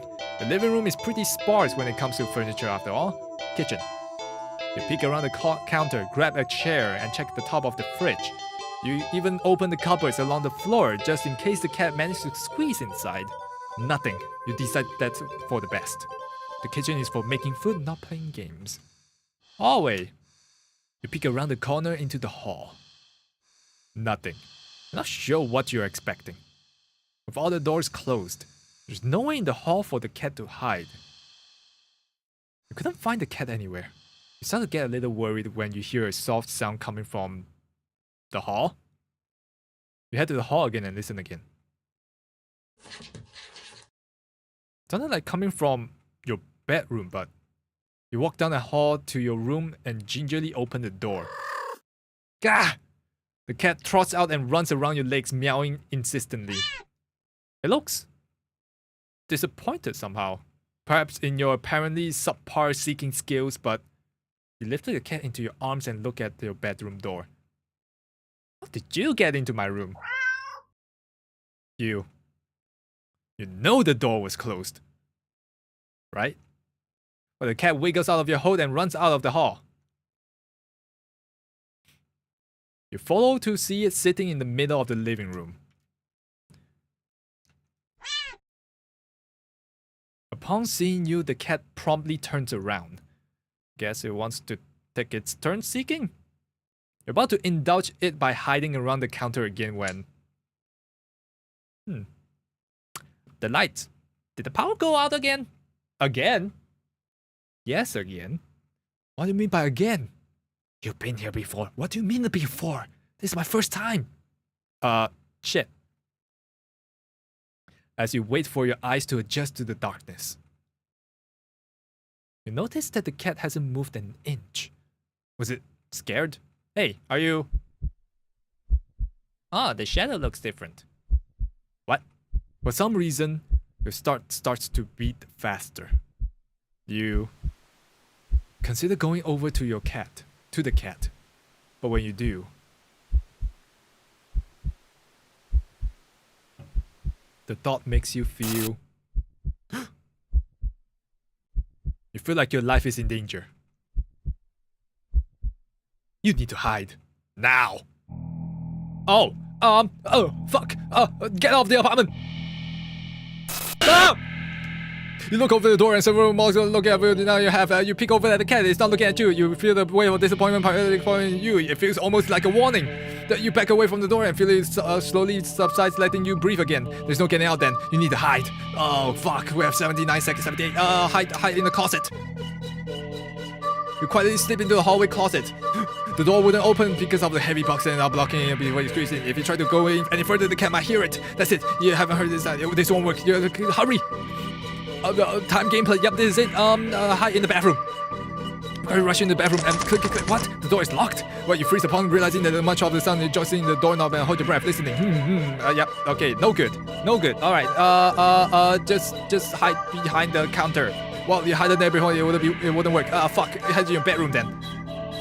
Quickly you go to the bedroom, carefully closing the door behind you. Only place the bedroom is your closet. Lock the door as quietly as you can before lodging into the closet and sliding the door shut.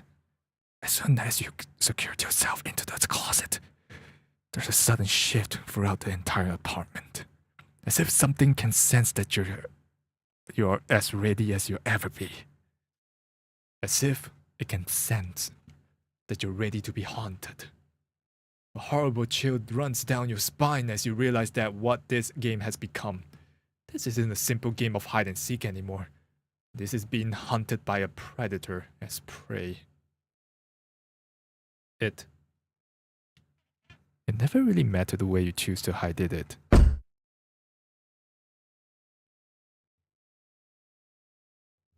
As if in answer to your question, you hear a loud slam on the bedroom door. Well, you just managed to hold back from making a startled sound at the sound. Your heart rate kicks up again, making it feel hard to breathe quietly, hard to breathe in general. Tears fill your eyes as you cover your panting mouth with your shaky hands. It knows. It knows. Crying with your hands over your mouth, trying to smother the choked sounds leaking out from you. You slide down the wall at the back of your closet into a heap on the floor. You flinch harshly at the sound of the door being ripped off its hinges, followed by a loud crash against the wall on the other side of the room. Like the door has been blown away. The silence that follows is almost too much to bear.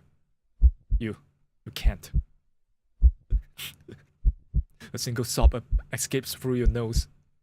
Squeeze your eyes shut in defeat at how loud it sounds in the quiet of the room.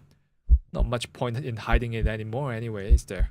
You instinctively put whatever energy you have left into listening for footsteps, even as you emotionally shut down. But you hear nothing. Nothing. Nothing. And then...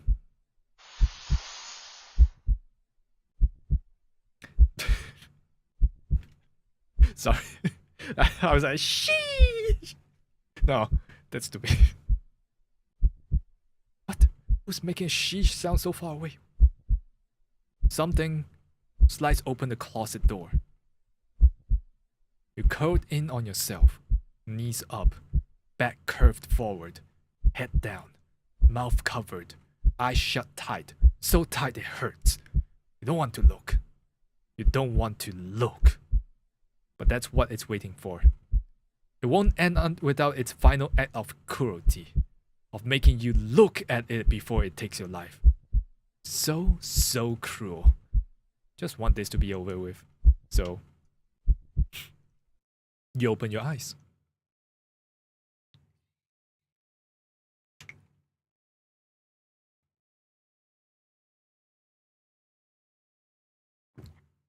Hi! You see something glaring in at you from the darkness beyond the closet door. It looks disappointed. In the moment before you draw your last breath, you almost consider apologizing for being such an unworthy prey. Guessing your hiding skills were just as subpar as your seeking skills. Huh. Okay.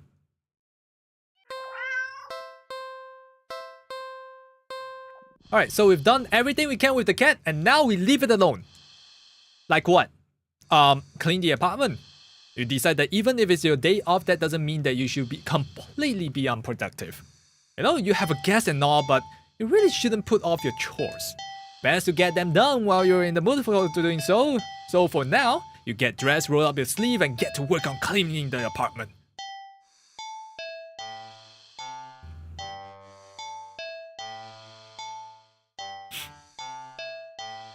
At least, you try to? You sweep the living room. You wipe the kitchen counter. Okay, you don't make your bed, but who actually does that anyway? Still, you notice no matter how much you clean up, you keep finding more messes that you started with. You peek over at the cat. You suspect that it might be the culprit behind this mystery, but every time you rush to check in on the cat and catch it in the act, you always find it napping in the living room. You keep cleaning, but the cat, or something, keeps leaving more and more mess in its wake. Keep cleaning! You keep cleaning, but there's just more mess. And more. And more. And you finally stop and look around you. Huh? Wait, what? What's the emote to return again? Is it back to labs? You don't even recognize your home anymore. There's piles of junk everywhere. You even own this much stuff? You don't remember ever buying or receiving most of it. The piles tower over you. You feel claustrophobic. The stench of garbage is overwhelming despite your hand feeling raw from all the cleaning fluid you've been using. Wear a fucking glove! Your eyes still burn from the bleach. Why? You only use 1% bleach. How much bleach are you using? What the fuck? You need some air. Fucking open the window when you clean the room. Jesus! You need to get out of here. You hear a crash and see a teacup you're certain you don't own smash onto the floor. You look up and see that the cat's perched on a teetering pile of china and kitchen appliances. It carefully nudges another teacup from the pile, sending it carrying to the ground. You don't even flinch as it shatters. Instead, you start to chuckle. Suddenly, you're laughing. So hilarious. And that tears start running down your face. I knew it was you. You did this, didn't you? You picked up the largest piece of ceramic from the broken teacups. Didn't you? And throw it at the cat. The cat dodges by leaping off the pile. The pile sways. It sways. It's falling.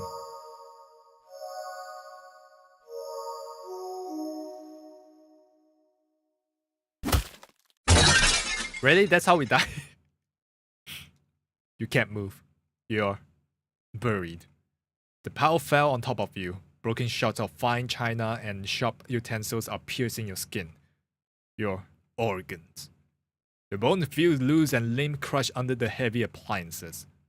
Warm liquids pools under you. With the last of your strength, you listen as the cat pats over to you before laying down and purring sleepingly. Yeah. A nap sound.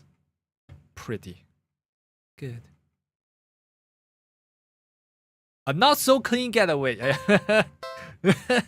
-2, get out. Alright, we take the cat home. We do something alone. Like watch a TV. A movie, sorry.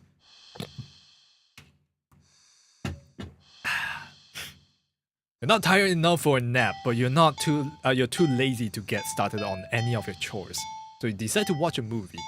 You get dressed into your favorite pajamas, make some popcorn with an obscene amount of butter, and head over to your armchair. Only to discover that the cat is already napping on it. You frown a little in thought.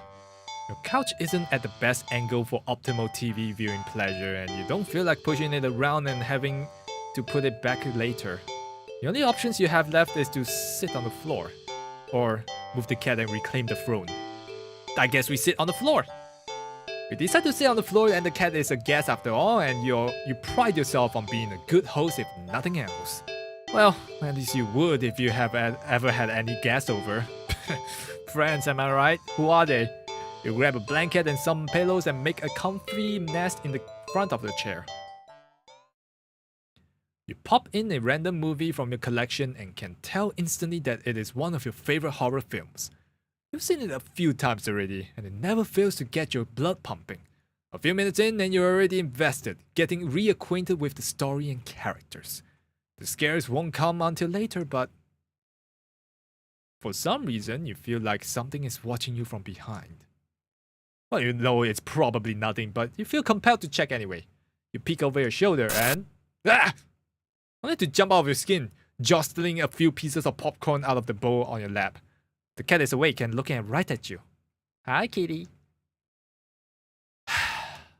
You take a calming breath, recovering from your heart nearly lurching out of your chest, and immediately feel foolish.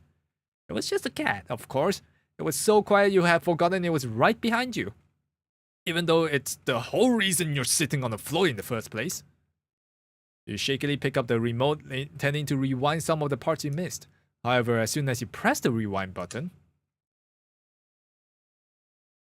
the TV shuts off. What? You blink confusedly. Confused.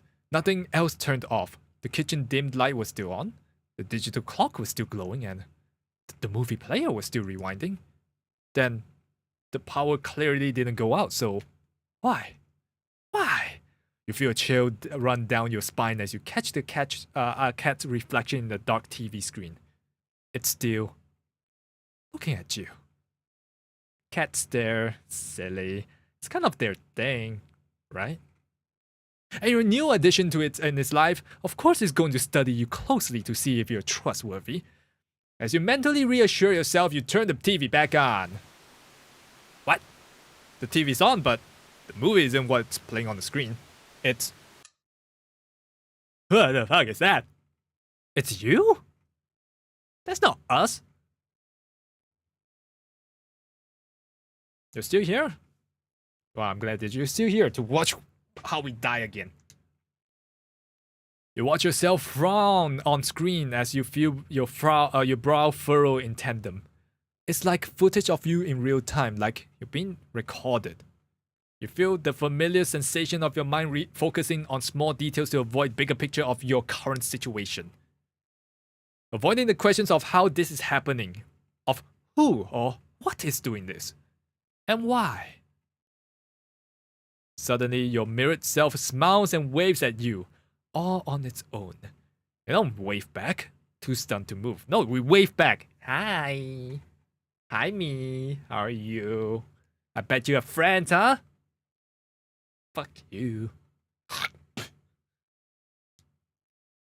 The you on the screen doesn't seem to mind it though. It then stands up. It walks out of frame. And a terrified yell rips out of your mouth before you can think to stifle it. On screen, in the chair, is the cat. But it's wrong.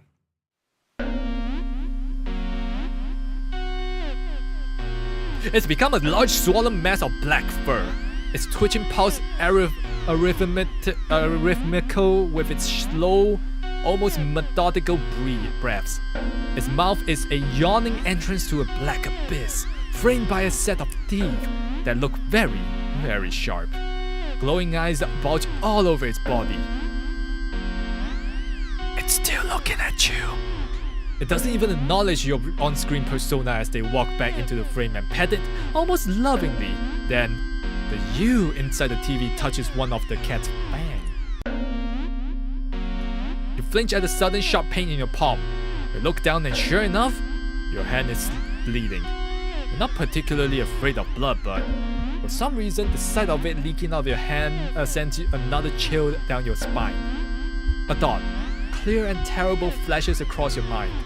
It's not just mutated cat in the TV that's watching you, is it? Don't look behind you, don't look behind you, don't look behind you, don't look behind you. Do not look behind you. You watch helplessly as your on-screen self smiles and nods at you, almost encouragingly. They stand in front of the cat, gaping jaws. They look into the dark depths. And as you're torn between the horrifying realization of what's about to happen, and the gripping wonder of what they see looking back at them from the deep, deep darkness, they jump in. Darkness is sudden present all around you, pressing in, holding you down, and yet you somehow also feel weightless. You can't tell if you're falling, but it doesn't feel like you're laying down or standing either. You feel warm, you feel cold, you feel everything. You feel nothing. You feel nothing. Huh. Interesting, eh? Wait, I can't skip. What? Okay, that's new. Huh? I'm sorry. What? I'm so sorry. I was just so tired of everything. Not you. Never you. But I couldn't be the person you deserve. Couldn't ever hope to be. I don't know if this is the MC or the cat. You are so amazing, smart, talented, independent. You shined. But in comparison, damn it. So stupid. So worthless. But when it approached me, it didn't tell me that it wanted me. It needed me. Maybe that's what I wanted all along. Wanting could be so fleeting, but to be needed? There's nothing I wouldn't give to have someone tell me that I mattered to them, that they needed me.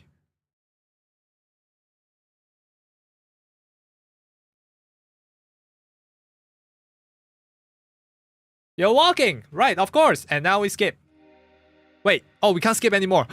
This is new. The weather is absolutely perfect today. Actually, glad that you did. The weather is absolutely perfect today. Actually, glad that you did. Oh wait, no, I keep pressing back. No wonder. No wonder that feels weird. Okay, the weather is absolutely perfect today. That's a good sign, right? Maybe your luck is finally starting to turn around. You tentatively allow yourself to feel excited for the possibility. Okay, we can skip here. And so what's different there? I don't get it. Alright, time to take the cat home and do nothing with it. Like what? Watch the movie this time. And do what? Sit on the throne. This is my throne. Sorry, kitty, but that's my spot. Get the fuck out of here. You pick up the cat and place it on the floor. It's clearly upset with you when you try to pet it in as an apology. It dodges your hand and scampers away. You shrug and put on a random movie before nestling in your chair. Also, hey Zen, is this a visual novel? Yep. It's some horror film that you love to heckle from the beginning to end. Nothing but an endless string of pointless jump scares.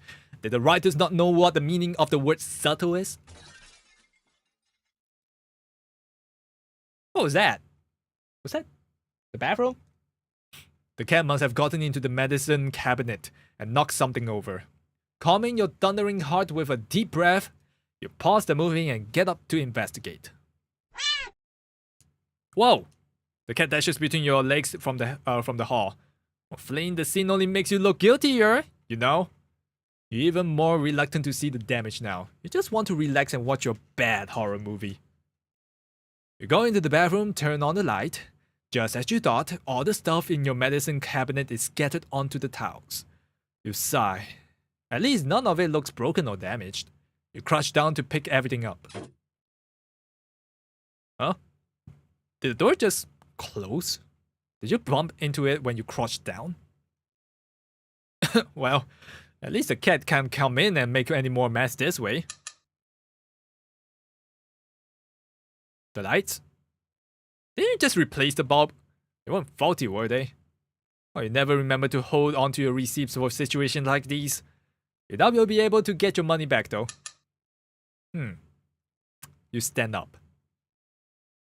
You shake out the pain in your knees from crouching and open the medicine cabinet. Carefully, you place everything back where they belong, making sure nothing is missing. You close the— Oh!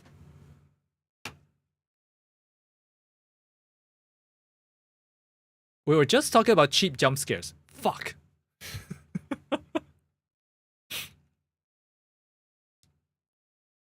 You jump back, slamming against the wall, covering your mouth. You look back at the mirror on the medicine cabinet door to see nothing. Nothing? What the hell? Something was— You know you saw something just now. You know you did, right? No, you definitely saw something. Yeah.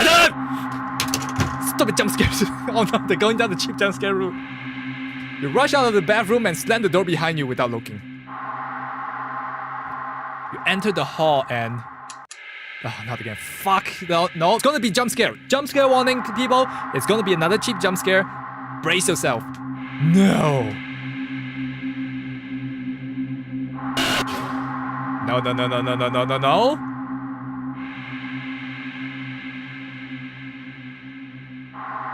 It's buffering?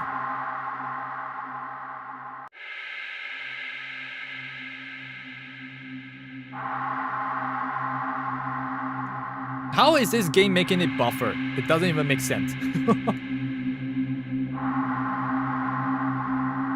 Are we back now?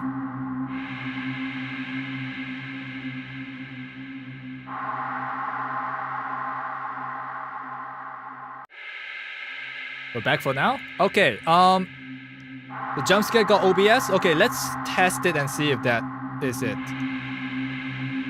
Save. Let's save.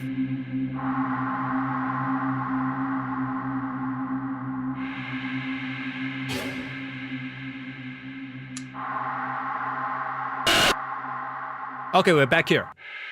We're back here where it supposedly lagged. And let's do it again! We definitely saw something. You rush out of the room and slam the door behind you without looking. You enter the hall and... No.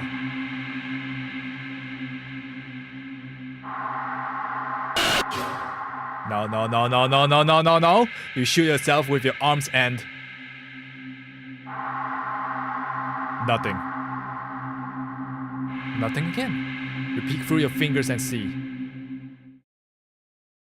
Just your usual hallway. You don't feel very good. You need to sit down. You carefully make your way back to the dark living room, trying not to overwhelm your senses any more than you already have. Maybe you should watch something a little more lighthearted. Or just lie down instead, huh? You don't know. It's a little hard to think. You just need to sit down. Stumbling forward, you reach your chair. What? String quartet! It's nothing at all. Just a cat sitting back in your chair again, looking up at you curiously.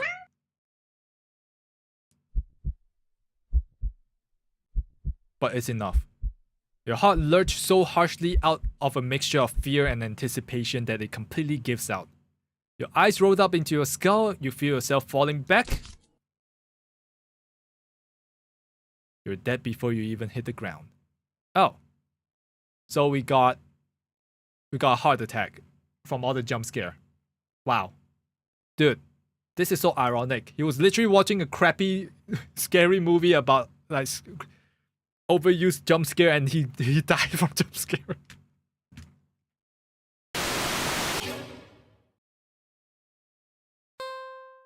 Okay, that was ironic. Cool. Take the cat home. Oh yeah, wasn't there another option when we take the cat away? Wait, let's just double check. Watch the movie. No, when we stay on the floor. Wasn't there another option? No, there wasn't an option. Then what was it? There was one that with another option. I don't... Huh. Hold on. Let me... Watch a movie. Reclaim your throne. Was there another option? You saw something. Nope, it's still the same thing. Okay. The petting one? Oh yeah, we have to try that. Right. Let's try that. I don't... Yeah, let's see if we can take our hand away after we lose our finger. Pet the cat. Keep petting. Keep petting. Keep petting. Wait, do we need to stop petting earlier? Before losing a finger, like the seriously one? Okay, let's try that. Keep petting. Keep petting. Okay, seriously, let's do something else. Oh no, then we just come back to this. Okay. Yeah, there's nothing different then. Take a nap. You're a little tired from the events of the day. Making life-changing choices like committing to the responsibility of caring for another living creature really wears you out. You could definitely use a nap now. You head to your room and get dressed in your pajamas before you decide to grab a glass of water from the kitchen. You head back to your bedroom, ready for a much-needed nap. Whoa! Only for the cat to race past you through your open door and jump onto the middle of the bed. It takes its time kneading at the sheets before settling it down and closing its eyes. Well, that was fast. You frown thoughtfully. Now that your mind is on it, you find yourself really craving a nap in your own bed. But there's no way of settling for sleep on the couch, certainly not on an armchair, which means you should sleep next to the cat. You shrug. What's the harm in sharing the bed anyway, right? You both have had a long enough day after all. You try to carefully avoid jostling the cat as you lay down, but immediately scoots over and curls up against you anyway. No, I'm pretty sure our finger is still there. It's just the first bite didn't take off our finger, I'm pretty sure. You smile. Hee hee, sweet dreams. You feel like you slept for a long time. Huh. You feel warm weight on your back. But you don't... Oh, mystery solved then. You feel comfortable. You consider getting up. But as soon as the thought enters your head, your mind fills with static and deep sense of disapproval. Not yet then? Okay. The cat, jostled by your attempts at movement, kneaded painfully at your back before settling down again and falling back asleep. You fall back into slumber too.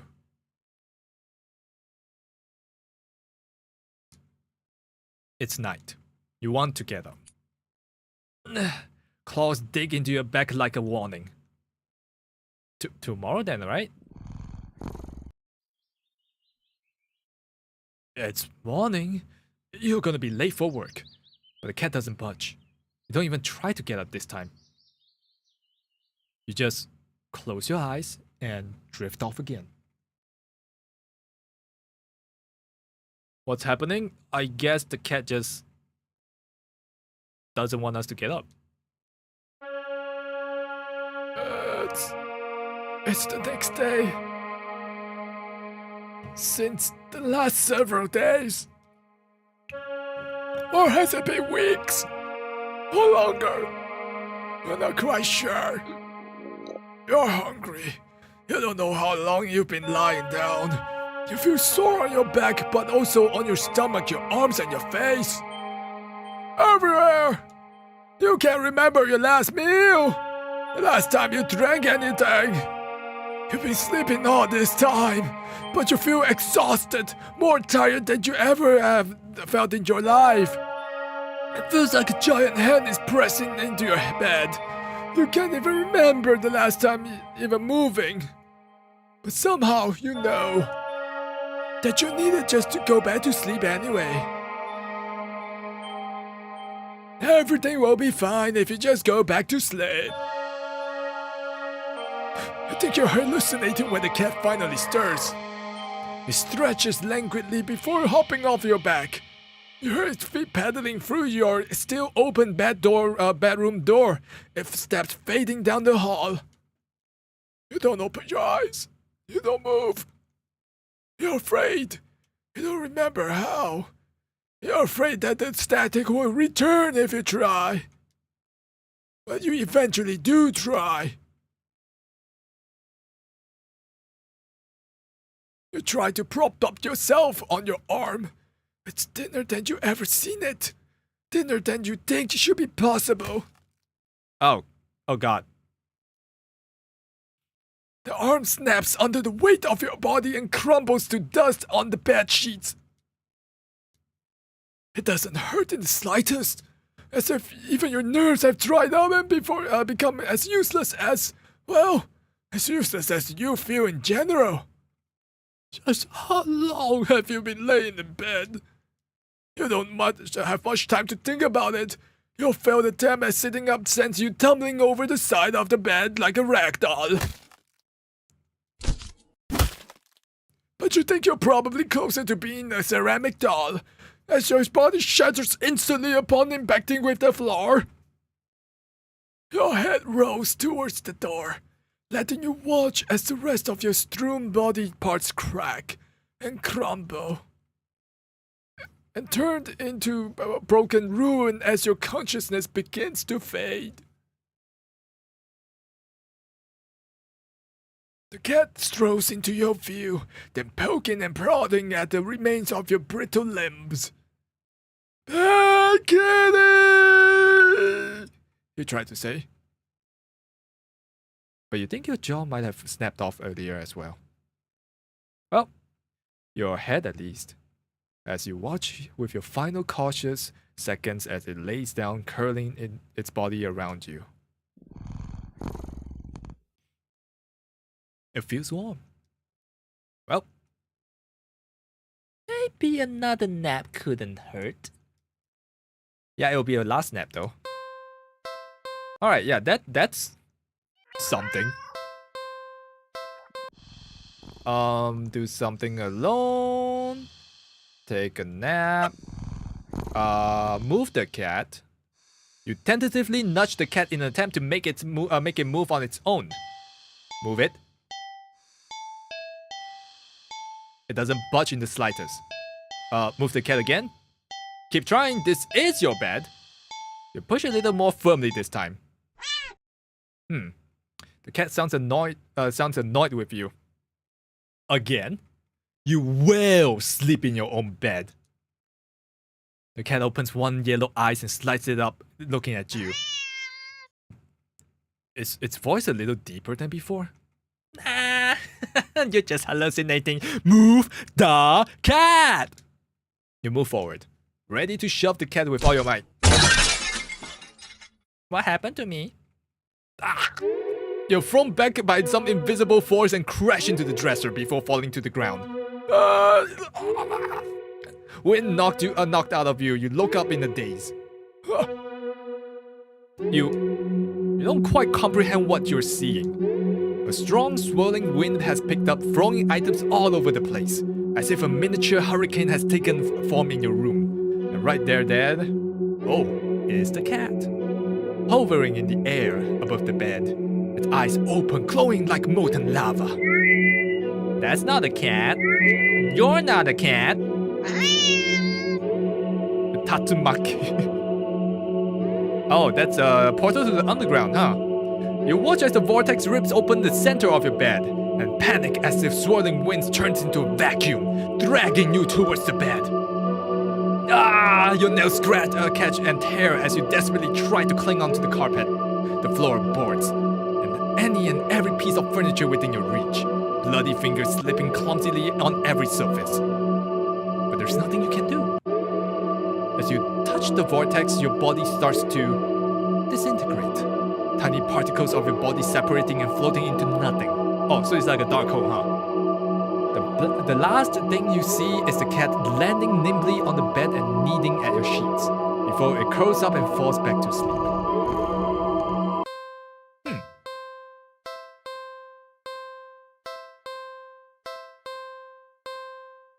Wait, we don't have ending 2. Hold on.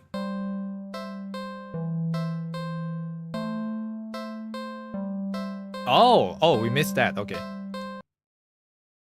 That makes no sense. I know, right? Alright, take the cat home. Ending 2 has something to do with cleaning the apartment, but I think we need to catch the cat in action. Wait, how are you supposed to finish up cleaning with this little imp making a menace of itself? No, you know the cat is the culprit. You consider looking up in the bathroom at least until you clean the rest of the apartment. But it just doesn't seem fair that when you don't actually have any proof, you need to investigate this further. You need proof. Not just the sake of your sanity, but more importantly, for the sake of cleanliness. You start to clean again and peek behind you, catching mere glimpse of the paw here and the tail there. But as if with earlier, when you rush back into the living room, the cat is still sleeping. Okay. Wanna play, cat, huh? Then let's fucking play. This time, you decide to lay a trap, one your feline friend wouldn't be able to resist. You tackle the kitchen island counter and give it the works. It's glistening by the time you're done. So clean. You drop kick anyone who even thought of eating all of it. The perfect trap for your little cleaning saboteur. You whistle innocently as you exit the room and hide around the corner of the entryway of the hall. From that angle you're at, you have the perfect view of the cat and the island counter. There's no way you wouldn't catch the culprit in the act now. If it really isn't the cat, maybe you'll give it a treat as an apology for your suspicions. But as you deliberate if you should stop by the grocery store to get some fish, the cat starts to shift. Its back that was rising and falling evenly moments ago is now rippling into small tremors. Tumors. I mean, it's close enough. Like an agitated wave on a black sea. It's shuddering. It's bubbling. It's bulging. It's Huh? What the hell? You gape in disbelief as another cat bursts out of the still sleeping feline you've taken home with. You're fairly certain that's not how cats give birth? But more importantly, you watch cat number 2 shake itself off before leaping up onto the counter, rolling around on the top of it, leaving fur and grime in its wake. Probably should have given it a bath earlier. You feel like your mind is lagging behind the reality of discovery you've just made, but you don't seem capable of thinking beyond smaller observations. For example, Though the hows and whys of what you're witnessing elude you, the more pertinent question that strikes you is that if the original cat is still sleeping, and the clone cat is busy making yet another mess, then where are the other clones?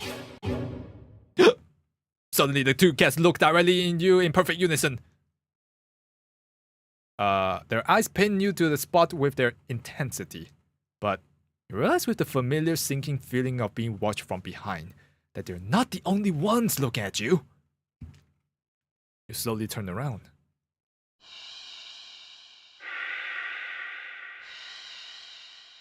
Oh! Packed in the hall behind you from the floor to the ceiling is a living, breathing, rippling wall of cats, of clones, all piled up on each other. The glowing golden eyes of every cat in the undulating wall of pure black fur. Every single eye is trained on you. Out of fear and sheer desperate need to distance yourself from the blight on reality and order, you take a single step back.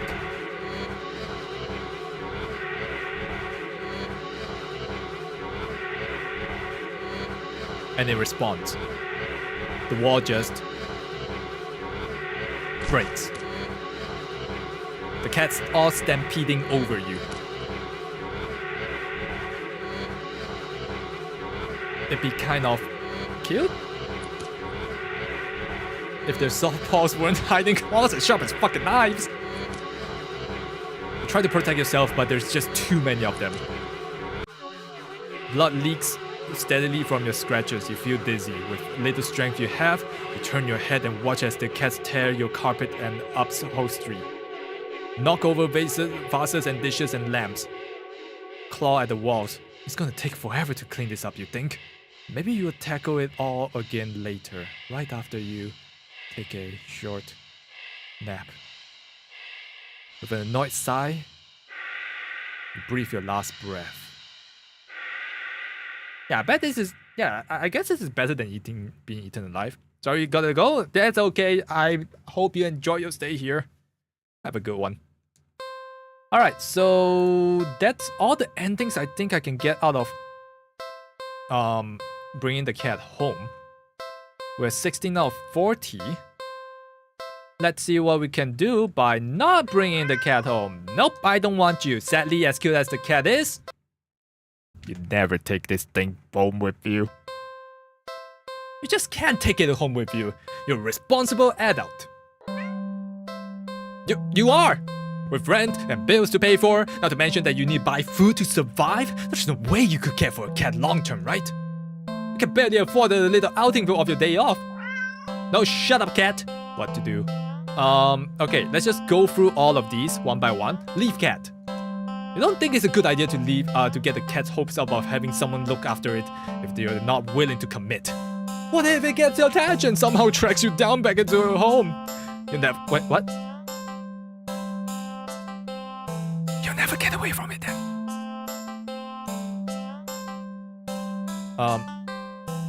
Sorry, see you around, I guess. You stand up, the cat watching your every move. You make it halfway out the alley when the cat meows almost pitifully at you. What, you pitting in me? No. No. You need to nip this in the bud and get it gone with your day. It's what's best for both of you. You leave the alley and continue on your way. Wait, what was I doing? In all the excitement of dealing with your furry dilemma, you've forgotten that you still hadn't decided what you were going to do with the rest of your day off. Let's go watch a movie! It's been a while since the film came out and looked interesting enough for you to drag yourself to the movie theater. But there's a showing of one such film at an old theater. The movie was a little too niche to be picked up by the new cinema that opened right across the street. That's okay though, you're not exactly a fan of crowds, and nothing ruins the experience of watching a new movie for you more than a noisy audience. Let's go to the old theater. You eagerly buy your ticket from the kind old man in the booth and head inside. It's barren of any trace of other people, and the decor looks like it just hasn't changed since the 80s, maybe even the 70s. But it's what you're counting on. You consider buying some popcorn. but can't help but to be concerned about that everything at the concession stand might be expired. Oh, wait, forgot to read that. You move on and walk through the halls and finally locating the theater designated at your ticket stub. As you expected, the theater your movie will be playing in is completely empty. Perfect. You pick a spot right in the middle, even counting the seats and taking into consideration the gap of the staircase. As you settle in, the dim lights fade away, leaving the room pitch black for a few seconds. Before the screen flickers on, no commercials or trailers pop up, the movie just begins. Pleased, you shrug and let yourself get immersed in the opening scene. But just as you're getting into the premise, the doors open behind you, momentarily casting light into the room and ruining the atmosphere. You're holding the frustrated sigh. It's a public establishment after all. The place can't exactly afford to stay open if you're the only customer. You try to refocus on the movie, but you sense the new presence slowly shifting around the theater before heading in your general direction. What? You gape in utter disbelief as the stranger shuffles down the aisle only to sit right in front of you. Unbelievable! There's no one else here and there's plenty of seats around to sit, and the stranger is also unusually tall. Even with a stadium-like arrangement of the seats being on a somewhat steep incline, it's completely blocking your view. Let's move the other spot. You don't want to risk escalating the situation further. This whole thing is already making you uneasy. Why would they choose to sit right in front of you? Surely they know that you wouldn't be able to see past them. Shaking your head with a passive-aggressive scoff in the stranger's direction, you reluctantly pick another less perfect seat in the theater. But as you settle down, you see the strange person get up. What a fucking dick. Only to once again sit down in the seat directly in front of you. You look at someone helplessly as if watching for someone silently agree with you at how odd this is. What the fuck? Are you seeing this? Oh, I'm the only person here. Fuck. Or at least inform you that it is an elaborate prank. But there's no one else here with you. That's how you've always liked it, but I can't help but to think that maybe it would be nice to have someone else here if it's not meant to be alone with this weird jerk. Alright, I'll move one more time. You move again. You bristle, annoyed and a little humiliated. Are they just getting kicked out? Are they just getting a kick out of this or something? You wasted enough time with this jerk, you don't even know what's going to on in the movie anymore. Well, I guess we have to confront. You hate the confrontation. You can already feel your palms starting to sweat at the idea of it. Your throat is closing up and your body starting to shake. You've always been more of a flighter than a fighter. But you paid for this ticket. And goddamn, you've wanted to watch this movie for ages.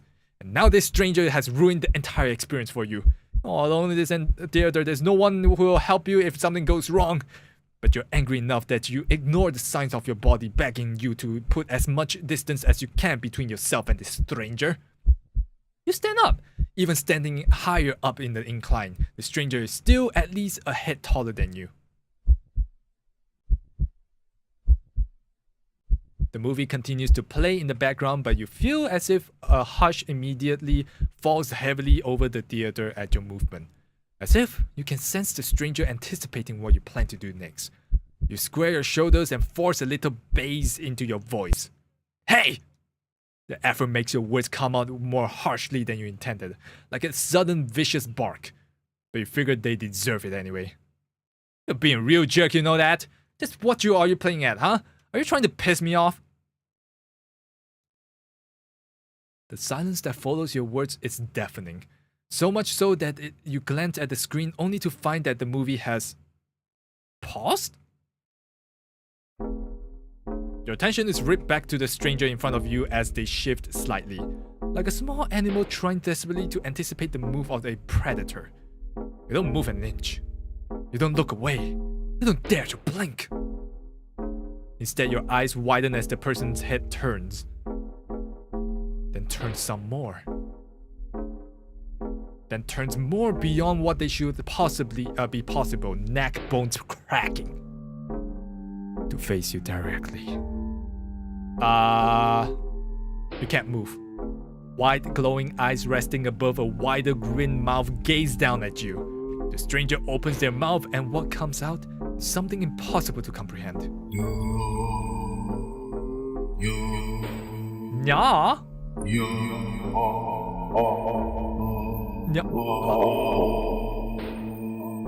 The voice is endlessly deep and creaks like a weighty door, foreboding and oddly melodic. Hello, King's animation. Alluring, but it also snaps you out of your terrified trance, and before you know it, you're already out the door. You run through the halls of the empty theater, heading for the exit. You feel something watching you from behind, but you're too afraid to look. The exit now in sight, you sprint forward and burst through the doors. You look around frantically and spot the crowded cinema across the street. People! Oh, that's what you need! Safety in numbers and all that. Without thinking, you rush into the street when a sinking sensation crosses down your spine, compelling you to look behind you. Well, let's go to the new cinema. Refusing to even risk a peek over your shoulder, you rush across the street to the new cinema theater. You didn't realize that it felt like you've been surrounded by some kind of dreadful pressure. Until it very suddenly vanishes, leaving you feeling more than a little shaken. Or at least breathing comes easier. You think it's within your best interest to repress everything that just happened? Yeah. Deciding to wait for the movie you've been anticipating to be on the available on the DVD or streaming. You join the long line outside the new cinema. By the time you've reached the ticket booth, you just want to get inside. So you pick a movie at random and take your ticket from the tired-looking teenager manning the booth. The decor is chic and sleek, and the inside is bustling with people. It's not what you're usually into, but it's kind of nice not being alone. Even if you feel a little lonely watching families of groups of friends laughing amongst each other. You get some popcorn, but the lines at the concession stands are long and the prices are criminal anyway. You go through the halls.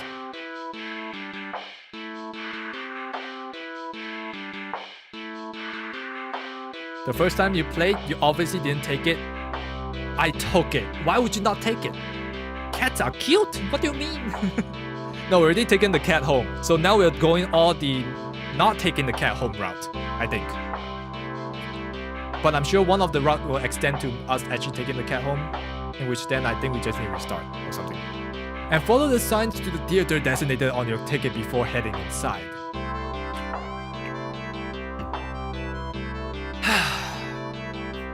You sigh at the sight of absolutely crowded theater. You head towards a seat only to be told by the person next to it that it's already been saved for someone. This happens a few more times before you finally manage to get yourself settled in a seat annoyingly off-center to the screen. But the screen is at least visible, if not a little too close, so you grit your teeth and bear it. The lights fade out, but the chatter doesn't. The rest of the audience seems content to talk through the commercials and even through the trailers. You figure the chatter will stop when the movie actually begins, but it doesn't even get even slightly quieter as the opening scene starts to play out. You sigh out, not thinking anyone will hear you anyway. This is why you avoid movie theaters like the plague.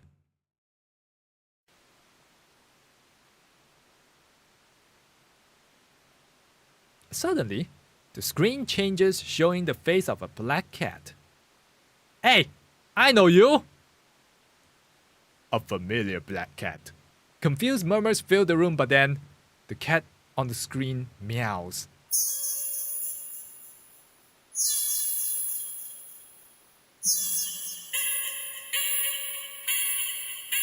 The sound is strange and not at all like any cat should sound. Is it laggy again? It shouldn't be.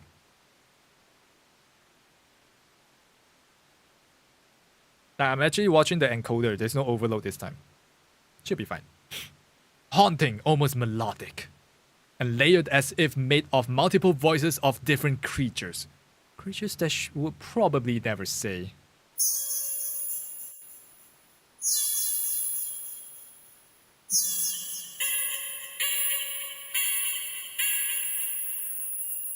You sit in confusion, wondering why you haven't already gotten up and left to complain to the cinema staff. But then you hear it. It's scattered and dissonant at first, but among the crowd, people start to chant along with the cat on the screen.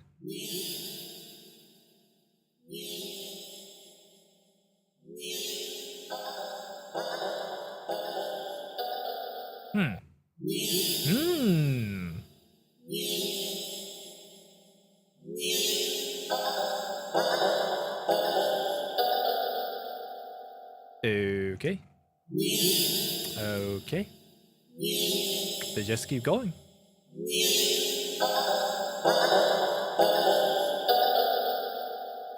Soon, the entire room is chanting in perfect unison.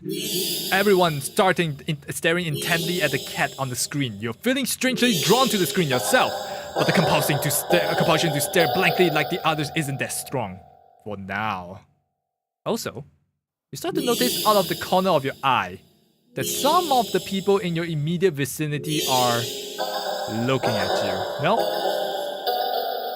They're outright staring holes into you, even as they continue chanting. They don't miss a beat as they slowly begin to frown at you in blatant approval. Their scrawls deepen as time goes on, as if they are getting impatient. Well, I guess they're waiting for me. Might as well blend in. Thinking fast, you look onto the screen and begin to chant in tandem with the crowd. Yeah, yeah, yeah, yeah,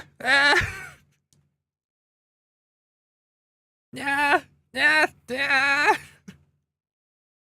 You feel the harshness of their collective gaze start to ebb away. The air in the theater become lighter once again.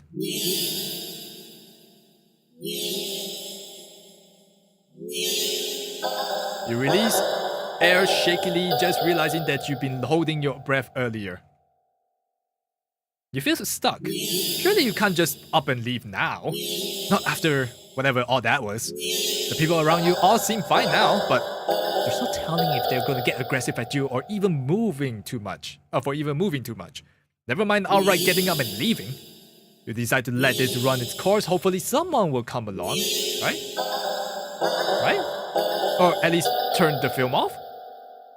You continue to chant along with everyone.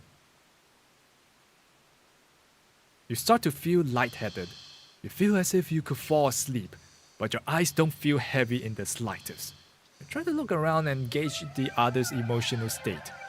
Huh? But you can't. Is this the Nyang Cat, but remixed?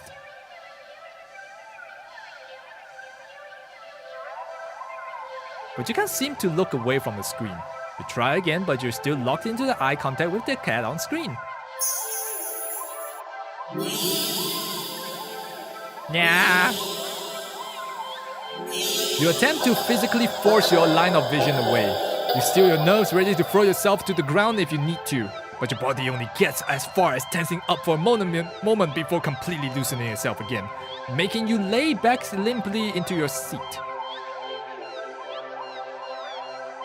Thank you for the follow, Matt Grounding. You think you should be panicking right now, but even your brain feels limp. Your thoughts are vaguely muted pastel pink, airy, sickeningly sweet and loosely spun, like cotton candy. You like cotton candy. You think you shouldn't mind your thoughts and body being like cotton candy either. So, why get up and ruin that? It's nice here. You're more at peace than you've ever felt before in such a crowded room. Still chanting, you never felt so aligned and in tune with another person. Let alone with an entire room full of complete strangers. You're not alone. What's this game called? It's called Do Not Take This Cat Home. Out of the corner of your eye, the person next to you starts to sink back even further into their chair. Then they sink more. Then more. Not like they're slouching or reclining, but more like they're deflating. Their skins bunches up and wrinkles like fabric as if their muscles, their bones, have started to disintegrate. Their eyes dim before sinking into their sockets. Their mouth, still attempting to chant, falls over a cut-off nya, gaping as the word ends in an awful hiss, a final weak release of air. You muse thoughtfully about whether or not you should distress at the sight. But even then, the blanket of peace doesn't leave you. You see a lump moving around. You watch in dazed fascination as the lump makes its way to the part of the skin where the head used to be, and out of the mouth crawls a tiny black kitten. Nya, nya. You can hear the familiar hissing sound all around you now as the unified chant starts to fade, only to be replaced with a faint mewling of kittens. Finally, your voice is the only one still chanting, still human, and alone. Again. You don't want that. You can't go back to that. No, not again. Not again!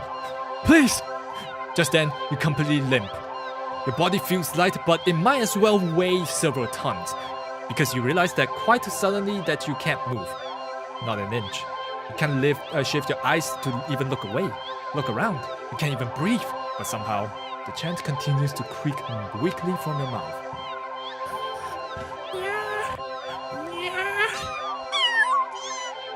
A few kittens come forward and perch themselves onto the chair around you, watching your sinking body, mewling as they wait for their younger sibling to emerge from you. Dozens of glowing eyes peer down at you. And as your eyes start to cave into the sockets of your softening skull, you manage to make out a silhouette of a familiar cat perching on the seat right in front of you. Your vision finally fades, and as the same hiss of air expels itself from your mouth, the last thing you sense is something small, alive, shifting eagerly under your skin. Happy birthday! What a weird ending title. Okay, let's do that again, but we need to go through everything in that cinema. Ignore, skip, go watch movies, skip, go to old theater, skip, confront stranger, skip, we look back.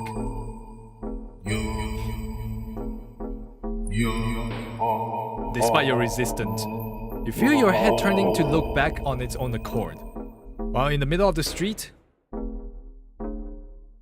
you catch a glimpse of a grotesque-looking person standing behind the glass doors of the old theater, watching you intensely, cradling something in their arms. Something familiar. But what the fuck? What? Takukou? We got Takukou?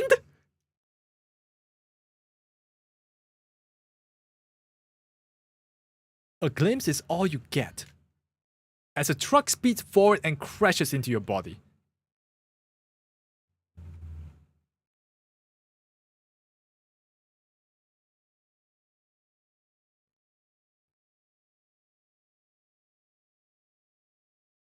You're killed on impact. Your body splattered across the road and crushed further under the heavy tires. Poor screening arrangement. Okay. I didn't know we'll get isekai. Leave the cat. Ignore. Go watch movie. I think we can just go to the new cinema straight away, right? You don't know why, but you really feel great about the idea of being alone right now. At least you died quickly, yeah. Deciding to wait for the movie, okay, yeah, this is all the same. And now we try to leave. Oh, this is too weird, man. I need to get out of here. Gathering your courage, or perhaps putting your fear to use, you stand up. Fully intending to leave the theater, when everything comes to an abrupt stop. All the chanting stops, even the cat chanting on the screen. You turn and risk a glance around the theater. They're all staring at you. Every single one of them. They're not moving, they're not even blinking. Your swallow throat suddenly dry enough, though a nervous sweat completely soaks through your clothes. You highly doubt that sitting back down will fix the situation. Your legs are shaking under the audience's unnatural intense scrutiny. But you force yourself to step forward and forward and forward until you finally reach the end of the aisle. You feel their collective gaze even worse on the staircase. Their heads have turned uncomfortably to look to the left to look directly at you. The screen illuminates their faces, making clear their blank scrolls. They seem even more upset than they had been minutes ago. Identical frowns, lines digging between their brows. You keep going, the heavy atmosphere becoming more and more oppressive with every step. You're so tense with anticipation that you fully expected someone to grab you from behind. But nobody does. You don't hear any of them even get up.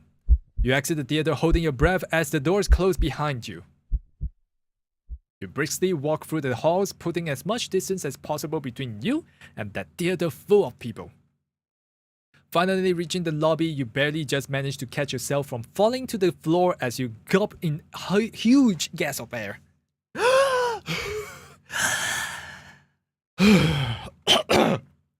You expect to feel relief as your breathing calms, but you feel a lingering sense of dread as only spikes once you finally notice it, as well as its source. You look up, and your stomach sinks. What's up there?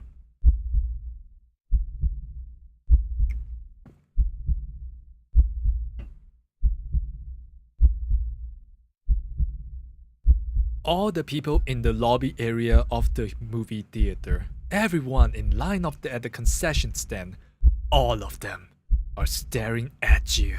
And they look even angrier than the people in the theater. You don't hesitate this time. You duck your head, avoiding eye contact, and leave the cinema. You ignore the glares of everyone in the ticket booths and the lines leading to them. Make your way home. Whenever you dare to look up at someone on the way, you flinch at the blatant anger and disgust on their faces.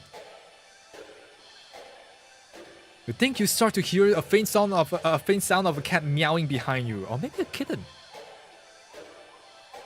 Doesn't matter, you just want to go home. You reach your front door and fumble with the keys, cowering from the look of pure hatred from your neighbor's face as he stares at you from his door. Finally, you get inside your apartment, lock all the locks on the door, and slide down with your back against it till you're sitting on the floor. You allow yourself for a moment of breath. Now home, your heartbeat calms and your fear slowly bleeds from you, leaving you feeling strangely empty. You pass the kitchen, head to your room, and slip under the covers of your bed, trying to fall asleep. Maybe it's all just a bad dream. As you fall into a fitful dream sure to be full of nightmares of glaring eyes, you try to ignore the ever-increasing sound of cat mewing and yowling in the distance outside your apartment. Black sheep. Okay, so I don't know if that ending means that we survived. It feels like we did. It just feels like he was maybe just being haunted by the guilt of not taking the cat home, right? It feels like you can interpret it that way. And then I don't think everyone is actually staring at him. It's just he's mentally thinking that. That's how I interpret that ending. Wanna check the endings? We have 19. Maybe it says something? Oh. What was it again? I believe it's 17. You weren't a big fan of the movie at the new cinema. The rest of the audience might have opinions about that. No, that's it.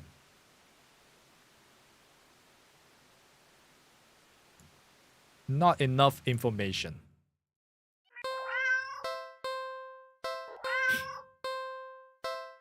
Alright, leave the cat. Ignore. Let's go to the carnival! You spend the day at the carnival, Ferris wheel, roller coaster, Pharaoh boat. Rides you've been on before. Hoops, coin toss, balloon darts. Games that you played before. Funnel cake, popcorn, cotton candy. Food that you've eaten before. All things you've enjoyed before. You're surrounded by groups of people all having fun together. Laughing, playing, eating, taking pictures, making memories. And then there's you. The sun hasn't started to set yet, still high in the sky, and it will soon. You start to wonder if maybe you should just go home for the day. When you stop in your tracks, you see something new. An attraction you've never seen before. A maze of funhouse mirrors. It sounds kind of lame, honestly. There isn't even a line to get in. But then, what else is there to do? Well, let's enter the maze! You enter the maze. A few rooms in and you notice that the mirrors aren't all weird. Some just show you looking back at yourself. A little bored, a lot tired, and so very, very... Oh. Maybe this was a mistake. Why did you think that going into the maze of mirrors was a good idea, even if it was something new to experience? I can't do this today. You turn around and head back to the way you came. And only to bump into a mirror. Ow, what the? Where's the exit?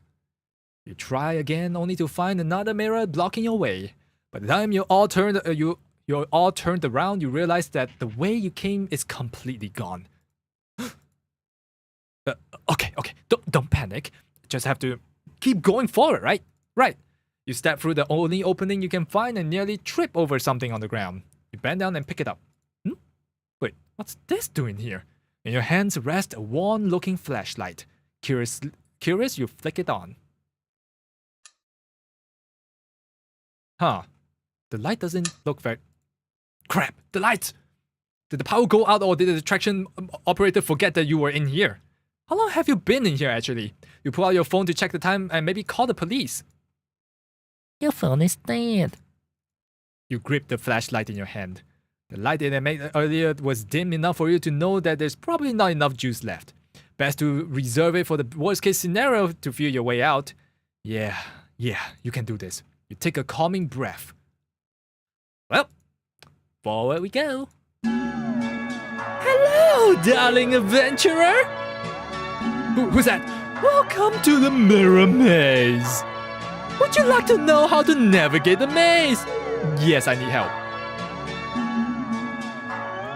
Once again, welcome to the Mirror Maze. You're in a bit of a jam, but don't worry. You're in good hands. Or rather, good pot. See these little cuties here? They're doing their little best to guide you through the maze. Aren't they generous?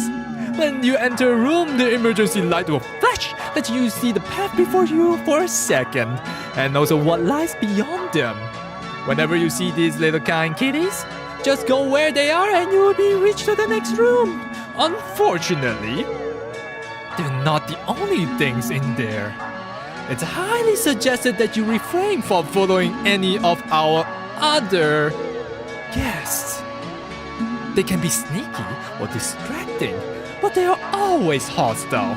So please take caution when advancing to the next room. Of course, this wouldn't be much of a mirror maze without mirrors. Can they hurt you? No, they're just mirrors, silly. They don't do anything at all. You can't do anything to them either. They're just an obstacle you can pass through.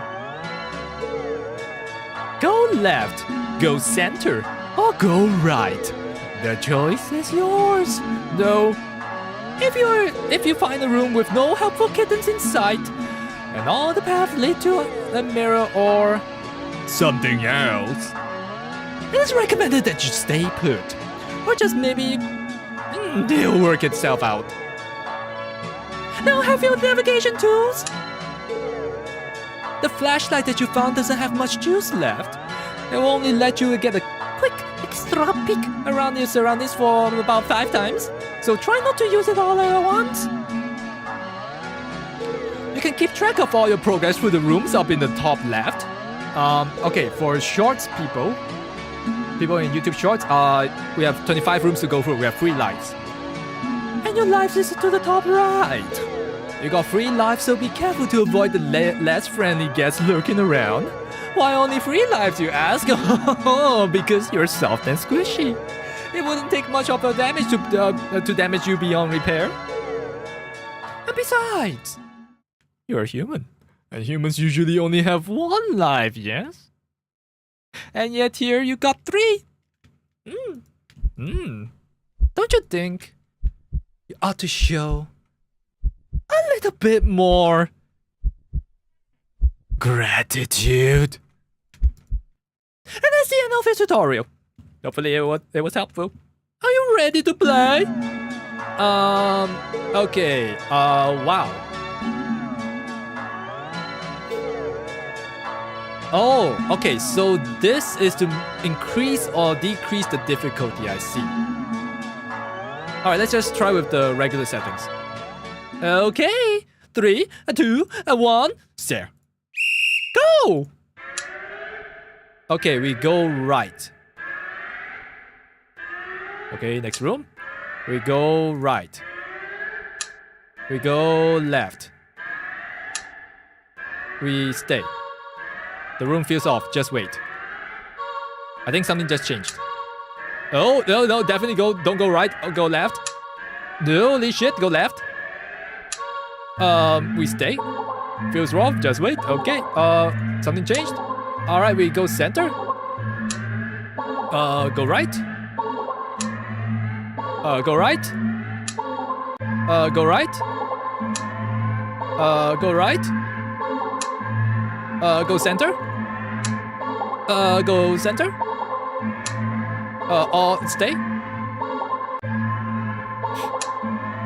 Go left. Go center. Go right. Go center. Go left. Go center. Go center. Go left. Go left. Stay.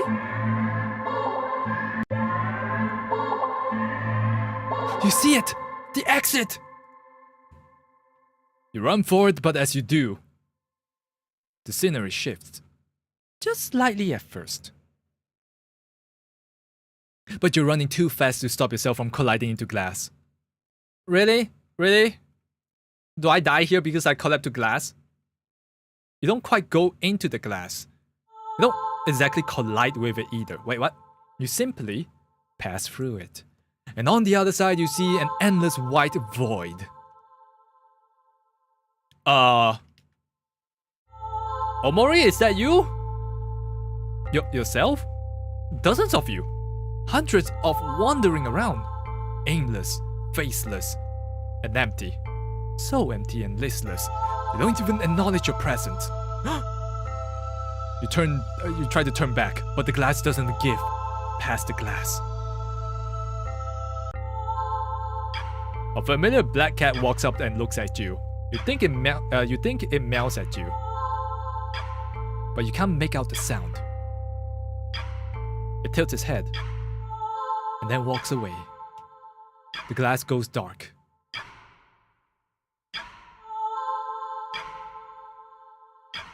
Then you watch helplessly as it disappears completely. You're trapped, with only yourself as company.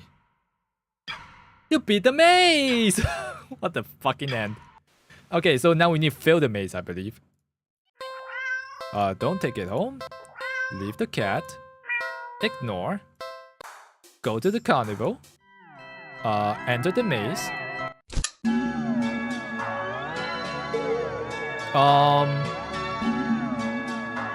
No, I don't even know you. Okay. No need to get snippy now. Let's begin then. 3, 2, 1, go!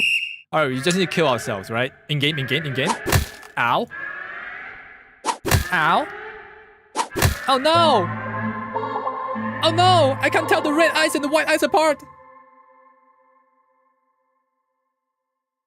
You're gonna head off first before you actually can't sleep from the uncanny feeling? Rest well? Okay, have a good night then.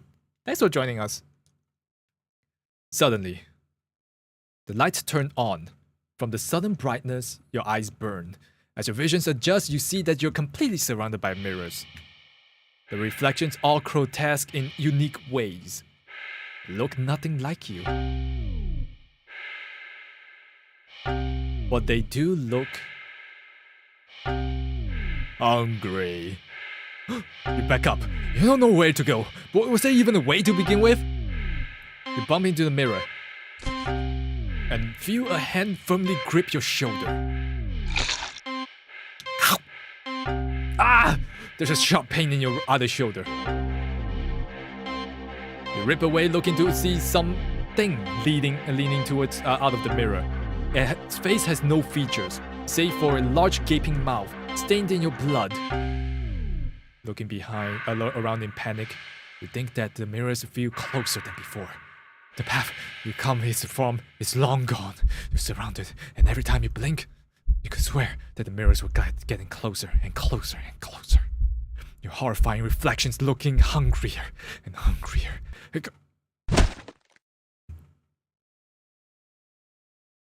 You failed the maze. Sad face. Alright, let's go somewhere else now. Leave the cat. Ignore it. We're going to the dog park! You decide to take a stroll in the park or something. The only one within walking distance is the nearby dog park. You think it will make you feel better. First, you get to see a cute cat today. Now you get to see a cute dog. Several of them, actually. Why is it meowing? The park is bustling with owners and their canine companions, playing frisbee, fetch, running, jumping, even napping. Such good. Oh, whatever. Like, you want anything to do with these mangy mutts? Huh? What's wrong?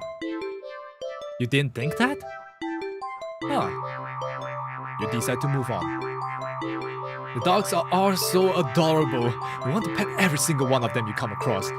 But you know not all owners are cool with strangers just walking up and manhandling their pets. Not all dogs appreciate it either. So you stroll around the path and try to exude a welcoming aura that will beckon one of these cute doggies to you. You don't have to wait very long. Aww. You stop at the smallest, cutest Puppy you've ever seen scampers up to you, blocking your path. What the fuck? What the fuck are these options? Huh?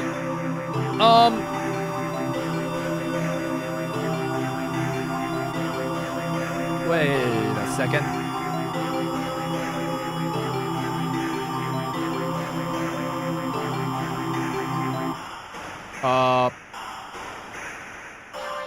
Pick up the puppy. No, don't kill the puppy. Drop it. Ah! Terrified, you drop the puppy to the ground, practically throwing it from you. You immediately feel horrible. Wincing and the tiny yelp from it releases upon hitting the ground. The owner shoves you aside with a cutting glare and stomps away with their puppy. I'm sorry! I'm sorry! You call out, but they won't turn back or respond. Not that you expected them to. You deserved it. You're not feeling so great after being at the park for the moment. Maybe you should leave? No, maybe I should stay. You stay at the park. You try to calm down by watching all the dogs from afar as you walk along the path. But every so often one will run up to you. And when they do, they look wrong. Your owners don't seem to notice. You find a bench and sit down for a quick break, closing your eyes. Maybe this wasn't just the best idea after all. Maybe. You should have stayed with me instead. Huh? You're broken out of your thoughts when something lands gently on your lap. You look down and you see a frisbee on your thighs. Hey, sorry about that. Can you throw that back? You look up and you see an owner waving at you in the distance. But more importantly...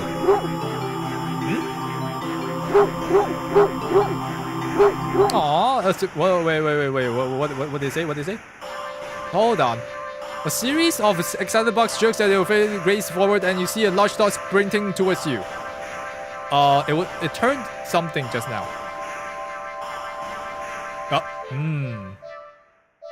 Mm.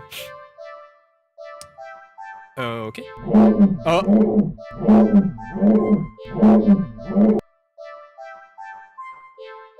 A series of excited barks jerks you gaze forward and you see a large dog sprinting towards you. Hey, hurry! Throw it back already. Oh, throw. You throw the frisbee and the dog runs in the opposite direction, jumping and catching it right out of the air. Impressive. The dog and the owner walked up to you. Hey, thanks for that. You can pet him if you want. The dog looked up to you, eager for its reward of pet and pet for catching the frisbee. Should I? Yes. Really? Are you sure? I'm warning you. Do not touch the mud, or you will regret it. I'll pet the dog.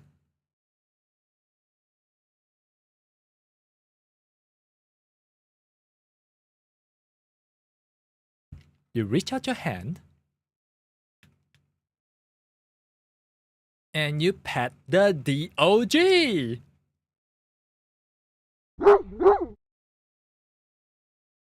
The dog seemed pleased.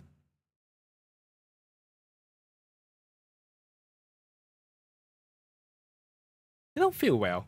Suddenly, the sky begins to darken rapidly.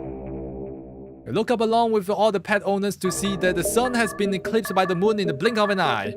You vaguely remember that you should never look directly into the eclipse. But for some reason, you don't look away. A loud piercing yell fills the air, shaking the ground beneath you. You instinctively move to lift your hands in order to shield your ears, but the hand that has been cautiously pressed against the dog's head comes away with some resistance. Resistance like sticky slime almost cementing your hand to the dog's head. The slime stretches with your movement. The dog head just stretches with it too, as the canine begins to just melt. It melts. And melts. Until it becomes a pile of goo at your feet. Wait, I skipped one sentence. You dazedly look around for the dog's owner, only to find an empty pile of familiar clothes where they once stood. Oh boy. You see similar piles of clothes next to piles of goo scattered across the park on the park's open field. All the dogs.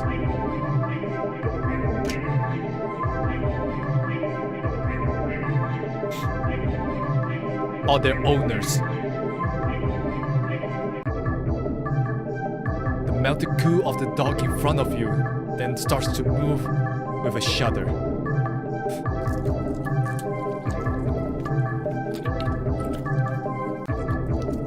It slithers across the grass towards the field in the center of the park. All the other piles of goo follow after it.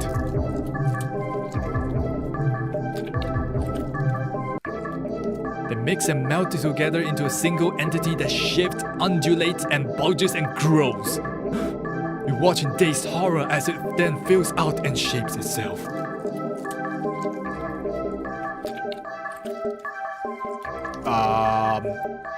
Into a behemoth of a dog.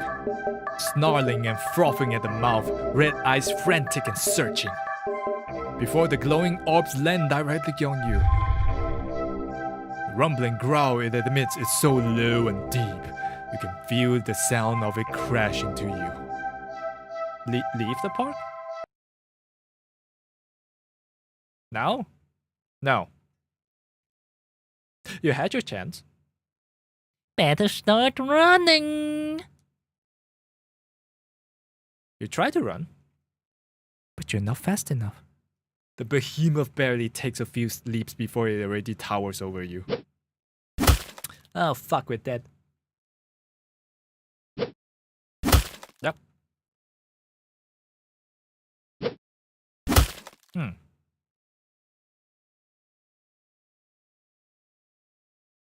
It tears you apart until there's nothing left. Dog person.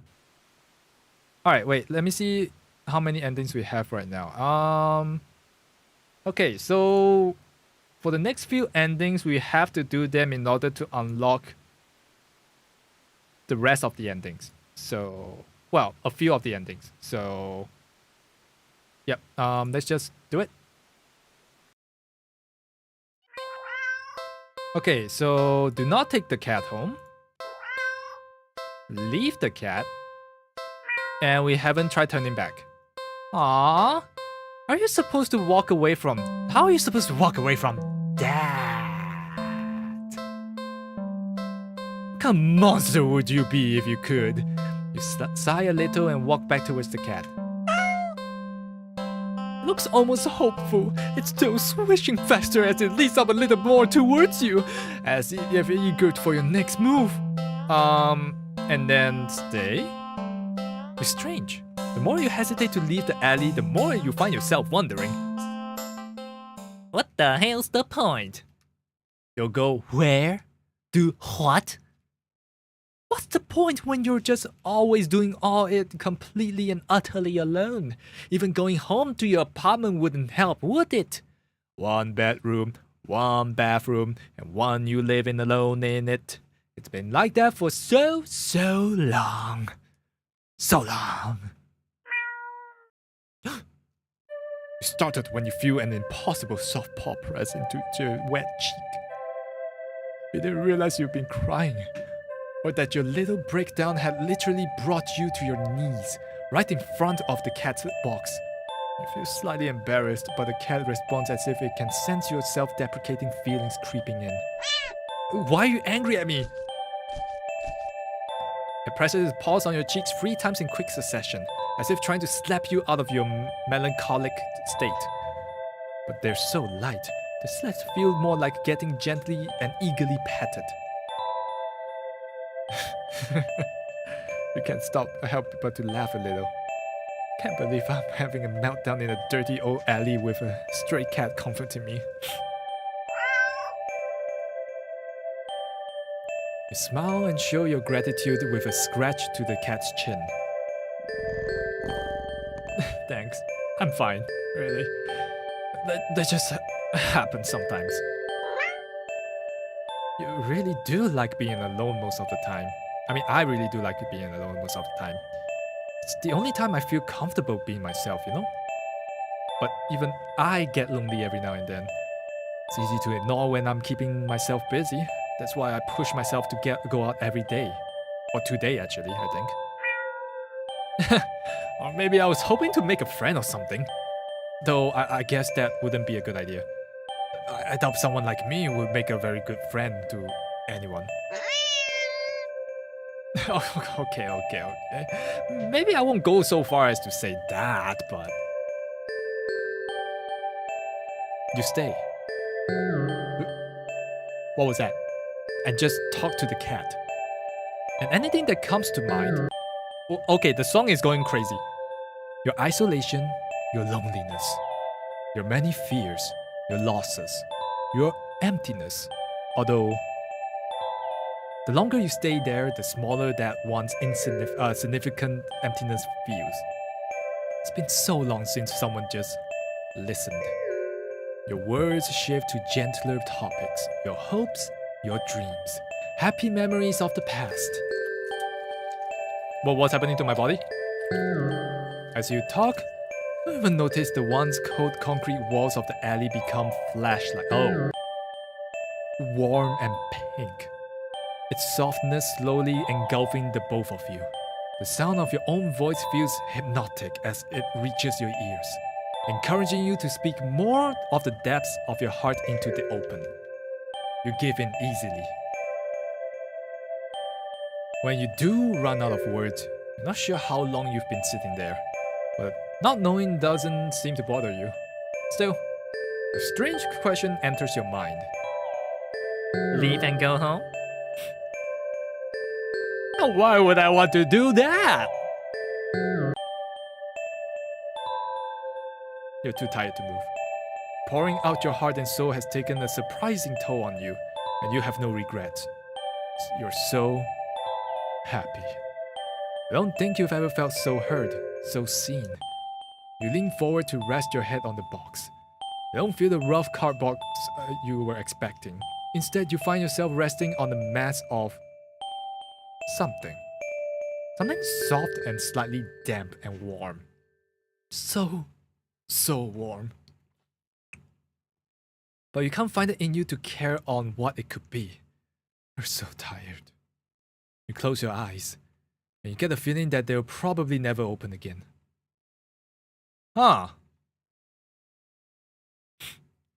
But there's that all-encompassing warmth encases you slowly, completely. You feel nothing but pure contentment. Okay, that can be interpreted in a few ways. One is that he was so lonely that he spent a lot of time with the cat until the cat rotted away, or even just straight up killed the cat in some way. Like, if we are excluding everything supernatural, right? These are all just the state of his mind, then yeah, that's plausible. Alright, the next one is to do not take, leave, turn back, leave. You really can't afford to take the cat home with you. Well, maybe it won't be completely impossible. A few extraneous luxuries cut here and there, and you could see things working out, sure. But there's a slight problem that's been making you want a waiver this whole time. One simply you can't ignore. That problem being that you can't just trust this cat. It sounds ridiculous even in your head, yeah, but cats don't require trust to care for. They're incapable of betrayal or deception specifically because, like other animals, they only seek out the most basic essentials of living, procreation, and comfort. Malice isn't something that could ever logically be applied to them, and yet, you feel it. That behind that gut-wrenching, adorable face is something dangerous. And that something brought you here. It called you here. You're a curious person, but even you can't shape the deep, instinctual desire to get away from it, get away from it, get away from it, get away from it, get away from it, get away from it, get away from it, get away from it, get away from it, get away from it. A cat's face looks blank. It's an expression you've seen on many cats before, but something about it feels sharper. It's like aware of your thoughts and your intention to leave.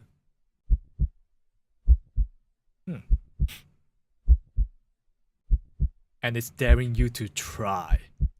You slowly stand up. The cat tracks your movement with its eyes, not bothering to move its head. You don't say a word. You try not to even think. Get away, get away, get away, get away, get away. Though you don't really succeed. Wait, what do you mean succeed? You turn around quickly, leave the alley, feeling those sharp eyes on you the whole way. When you get a good distance away, you finally take a deep gulp of air. You feel better now, and there's still plenty of time left to enjoy your day off. As long as you forget everything that just happened. But what to do? I guess I'll go watch a movie. It's been a while since the film first came out and it looked interesting enough for you to drag yourself to the movie theater, but there's just a showing of such film in the old theater. It was a little too niche for it to be picked up by the new cinema to be open right across the street. But that's okay though, you're not exactly a fan of crowds. And nothing ruins the experience of watching a new movie for you more than a noisy audience. Let's go to the old theater! You eagerly buy your ticket from the kind old man at the booth head inside. What the? How did you get back here? Get away from it, get away from it, get away from it, get away from it. You leave the alleyway, quickly. What now? Let's go watch a movie! I guess I'll go to the new cinema! You don't know why, but you don't really feel great about the idea of being alone right now. Deciding to wait for the new movie you've been anticipating to be available on the DVD or streaming, you'll join the long line outside the new cinema. By the time you've reached the ticket booth and you just want to get inside, so you pick the movie at random and take your ticket from the tired-looking teenager man in the booth. You head inside.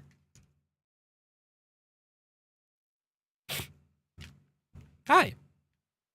The cat's face look. Get away from it, get away from it, get away from it, get away from it. You leave the alley quickly. What now? Let's go to the carnival!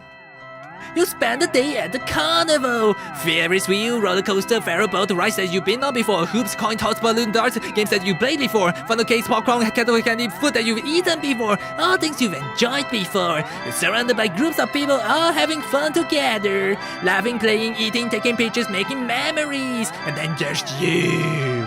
Pathetic you! The sun hasn't started to set yet, still high in the sky, but it will soon! You start to wonder if maybe you should just go and hope for the day. When you stop on your tracks, you see something new! An attraction you've never seen before! A maze of funhouse mirrors? It sounds kind of lame, honestly. But there isn't even a line to get in. But then, what else is there to do? I guess, exam at Rotini. You enter the maze. The cat's face looks. Get away from it, get away from it, get away from it. Leave?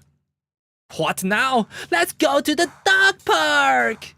You decided to take a stroll in the park or something. The only one within your walking distance from the day is the nearby dog park. You think it'll make you feel better? First, you get to see a cute cat today. Now you get to see a cute dog. Several of them, actually. The park is bustling with owners and their canine companions, playing frisbee, fetch, running, jumping, and even napping. Dogs are disgusting. They should all die. What in you? You decide to move on. The dogs are all so adorable, you want to pet every single one of them that you come across, but you know not to all owners are cool and with strangers just walking up and manhandling their pets now. Not all dogs appreciate it either. So you stroll around the path, trying to exude a welcoming aura that will beckon one of these cute doggies to you. You don't have to wait very long. You stop at the smallest, cutest puppy you've ever seen scampers up to you, blocking your path! Puppy! You pick the puppy up and...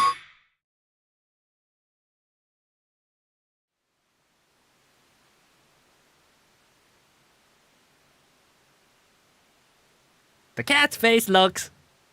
It's... Get away from it! Get away from it! Get... Meow, meow, meow, meow, meow, meow, meow. Leave the alley quickly. What now? Let's go home! Wait, haven't you done this before? You feel sick. Looking around you, you suddenly realize that, unlike earlier, there isn't a single person inside. You're alone. You're completely alone.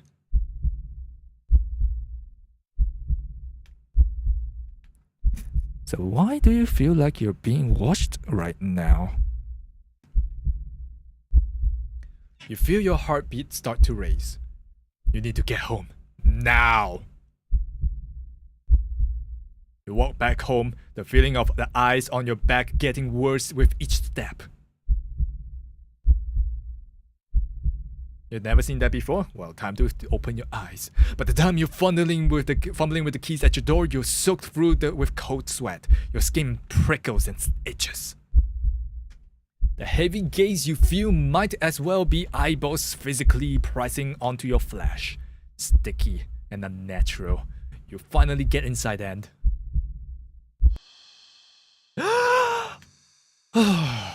The weight of relief in the sigh that escapes through your lips actually causes you to physically shudder. The horrible feeling from earlier immediately dissipates as if they were never there to begin with. In the wake of its departure, you're left shaking and cold in your sweat-soaked clothes. But you're too relieved to care. Exhausted, you mentally pass on the very concept of eating and head straight to your bedroom. You open the door.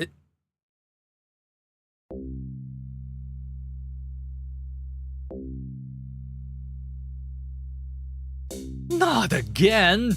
No! No! You back up in fear, eyes trained on the cat in a horrifying grin. You need to escape. You need to get out. But if even home isn't safe anymore, where will you go? You risk at a glance around you and you see that the walls around you have become flesh and lined with sharp teeth. The ground now tongue ripping under your feet. In horror, you realize the alley entrance is getting smaller and smaller, closing like a mouth. You try to run for the exit. Nowhere to hide, nowhere to hide, nowhere to hide. But trying to run on the tongue slows your speed significantly as you stumble and trip. No! You watch hopelessly as the last sliver of light from the entrance tightens beyond the size you could never hope to squeeze through. As darkness falls over you, you feel the damp humidity of the mouth all around you. The walls of teeth and fangs, take their time closing in, closer and closer, and oh, feedback loop. Yep, that's one of them. Oh, wait, this is new.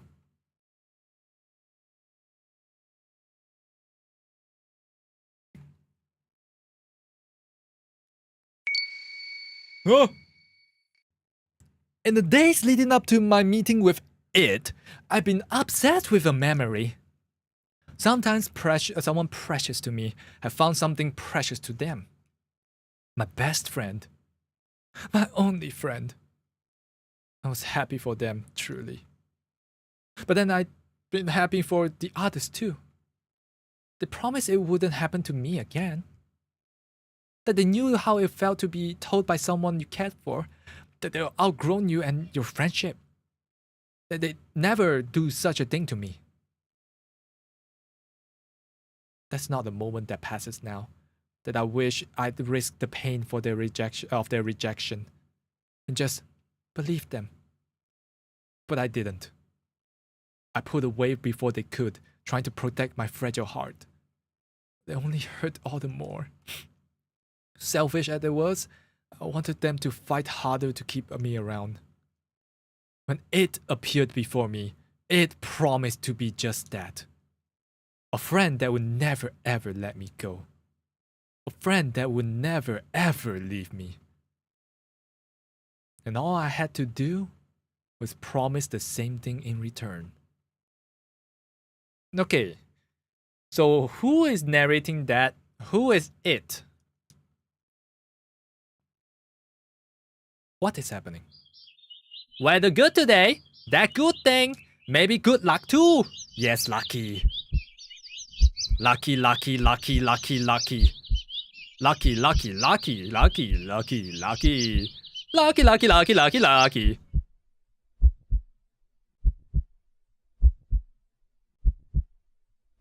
Or maybe it was fate?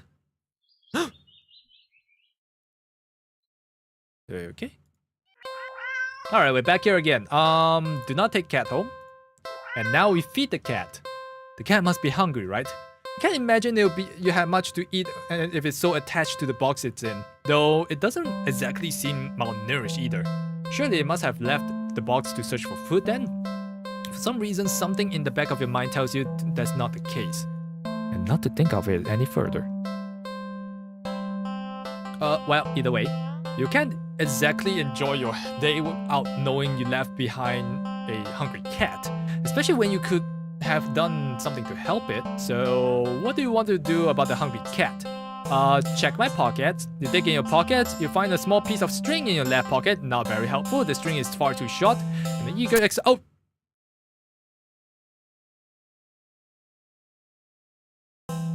In your right pocket, it's a bar of chocolate. Dude, that thing is melted. I can guarantee you 100% that thing is melted to the core.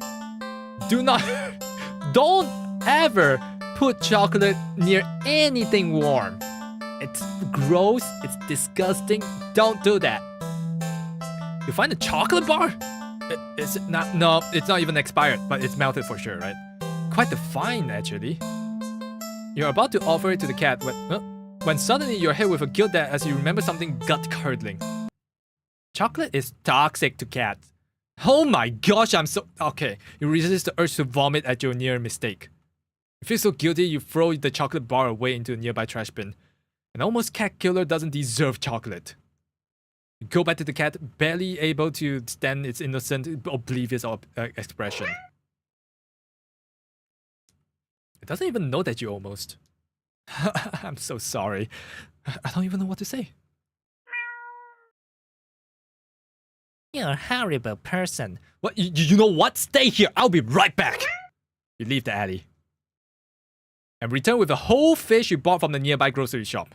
It's a bit pricey, but it was the least you could do. The cat eagerly accepts your offering, munching happily at the fish that after you placed it in the box. You want to smile at the sight, but just feels so awful. Sorry again. The cat seemingly pays you no mind as it slips back into the alley. Not feeling like you deserve a peaceful day out, you decide to just head back home. On the way home, you notice more cats than usual watching you from their hiding spots, but you try not to think about it. You can't help but to wonder if they know what you've nearly done, but it's not like you...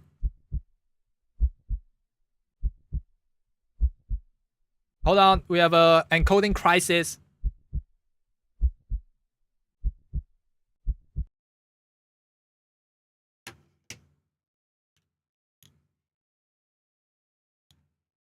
Just gonna wait, just gonna wait, just gonna wait. She'll be back any moment now.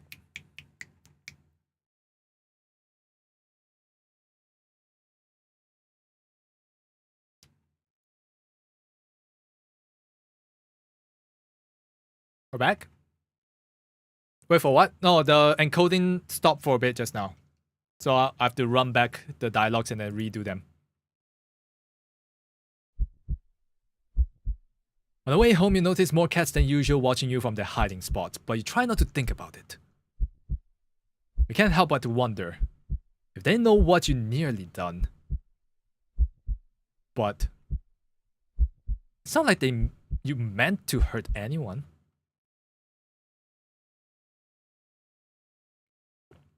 Right?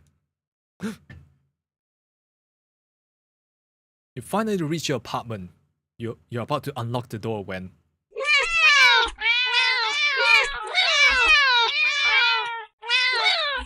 You look behind only to see a dozen of cats standing there, looking at you. Did they see me feeding the cat in the alley and thought that you had more food for all of them? I'm sorry, I don't have any more food for you. None of them moved an inch. You're starting to feel a little unnerved when finally a single cat pushes its way to the front end. Oh, it's you. Oh, it's held carefully between its teeth. It's the chocolate bar you've thrown away earlier. It places it down in front of it before looking back up at you. All the cats look at you. You can feel their judgment.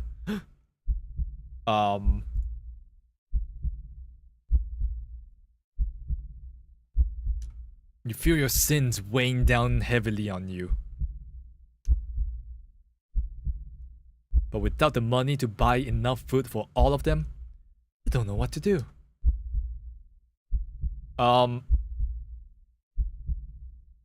Beg for forgiveness. You collapse to your knees and bow down low as you start to earnestly beg for their forgiveness. I'm so sorry. I swear. I do anything to make up for all of you, but you're out of options. Suddenly,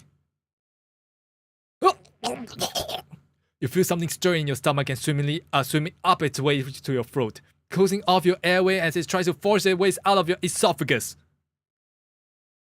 It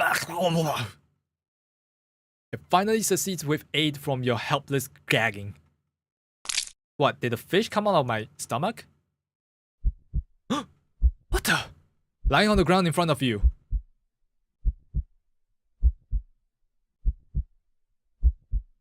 It's a flopping fish. You just threw up a living fish. What the hell? The cat comes rushing forward, all tearing hungrily at the fish. You're happy to finally be of help, truly. Oh, there's another. You throw up another fish. And another. And another. And your stomach hurts. You're getting dizzy.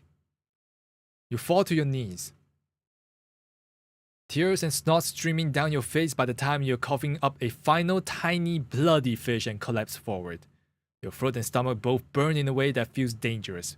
You start to fade out. Despite the pain, you strangely feel a more overwhelming sense of hopeful pride. That you made up for your disgusting actions. That you've been forgiven. We're forming a new religion, people! The sound of happy cats munching away at the fish fills your ears. Then... what the fuck? You feel something being nudged into your hand. It feels like... it's the bar of chocolate you found in your pocket. You smile weakly. You're successfully attuned, but you don't really have the strength to eat your reward. Sadly, the last taste in your mouth as you leave this mortal coil doesn't get to be that of a chocolate, but of raw fish.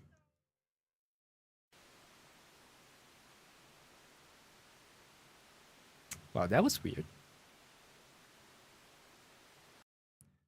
That turned... yeah, that became so weird. Alright, let's feed the cat again. Check our pockets again. It's a bar of chocolate. I'm sorry. You find chocolate bar. You go inside. You decide to cut your losses and head inside. Your things weigh down on you, but you are only human. What more can you do? Huh? Jeez, you try to ignore the yowling of the neighborhood cats as you go do your chores. You consider preparing dinner. But how could you enjoy it knowing how hungry those poor cats are outside? The ones you've wronged? You decide to take a bath and go straight to bed without dinner. A fitting punishment for someone like you. You forgo the fancy bath bubbles because you don't deserve them and sink into the water with a sigh. Your mind races, but you can't really think of any immediate solutions that doesn't require more money. You wish there was something, anything you could do to make things right. Suddenly, the lake starts to feel really itchy. You try to lift up to see what's going on, but what rises out of the water isn't a pair of legs. I've become a mermaid! It's a fishtail. You feel dizzy at the sight. Maybe you're hallucinating from the stress. You try to climb out of the tub to cool your head, but instead of your hand rising up to embrace itself, a wet fin stretches out to plop onto the rim. No, I'm not just a mermaid anymore. Then you slip and smack your head on the side of the bathtub, passing out almost immediately. You're awake. You think anyway. You open your eyes and... you're underwater? Oh, you must have slid beneath the surface of the bathwater. You guess instinctively. Except, not really. A bubble simply floats out of your mouth, up and up and up into the surface. You're broke as heck, so you know your bathtub isn't that big. Did you shrink? But how? Even if there was a more reasonable answer, it wouldn't explain how you haven't drowned yet. You swim to the edge of the tub to see the truth in your shadow silhouette. You've been turned into a fish? This isn't impossible. You don't get any time to ponder over this, unfortunately, because just then, shadow looms over you from above. You look up and see the cat. It peers down at you from beyond the water surface. No. And then you realize, this is the answer. This is how you're meant to atone. With a heavy heart, you swim up to the surface. The cat scoops you up, tossing you out of the tub and out of onto the bathroom towels. As you flop around gasping for air or water, you realize the cat wasn't alone. Dozens of angry eyes peer down at you. You can hear the yowling of what sounds like hunter cats outside your bathroom window. You send one last look at the cat before closing your eyes, accepting your fate. Take me, cat Jesus, as the cat descends upon you, tearing your flesh. You find yourself mourning the fact that you're not even big enough to feed all of them. Even in the end, you couldn't properly atone for your sins. Your efforts, your life, all of it amounted to nothing. Cat Jesus did not forgive us. Damn it.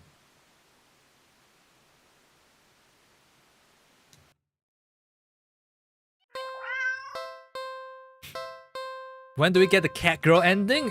I don't even know if there's one.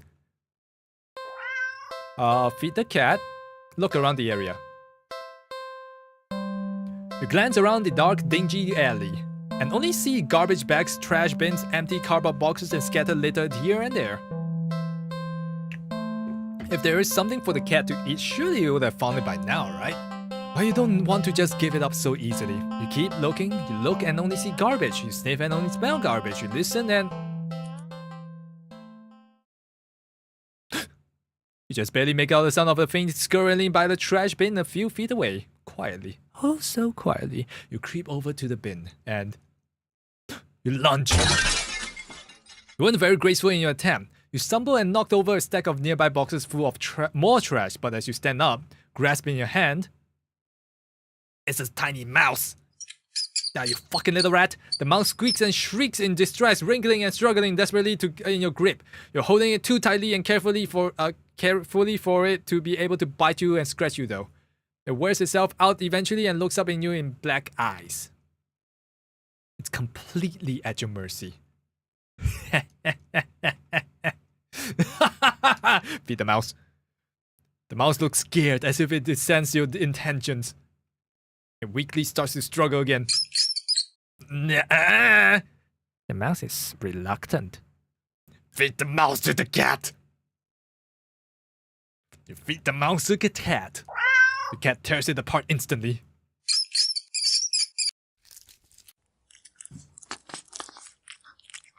Hello, Rayleigh.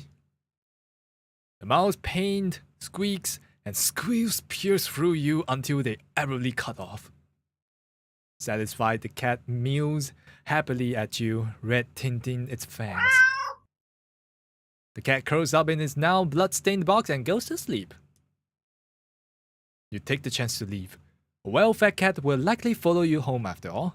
And cute as the cat is, you really can't afford the pet right now. Still feeling a little guilty about the mouse, you decide to just go home.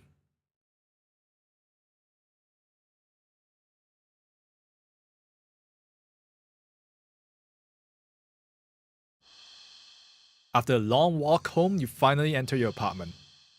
You head straight to your room and collapse on your bed, falling into a fitful sleep. Later, you wake up. Oh no, the rats came to get their revenge. Oh no, to squeaking and scurrying noises all around you, so loud and constant that they sound like screams in the darkness of your room. And you see shifting shadows of hundreds of mice surrounding your bed. You try to run. Ah! But you cry out as twin lenses of pain race up your legs. You fall off the bed in your attempt to escape. The hordes of mice dodging you as you crash to the ground. You can't stand up. You look back and squinting in the dark. You're just about to make out the source of your pain. The flesh and tendons and your heels and ankles are mangled, bitten through to your socks. No! Leave me alone! Desperately, you crawl with only your arms in towards the door. The mice descend upon you, biting into your skin, gnawing away pieces of you. You start to fade in and out of consciousness. You still reach up to the doorknob. Your arm heavy, weighed down by the mice clinging to it, and little claws and tiny teeth. You manage to jostle the knob enough for the door to slowly swing open.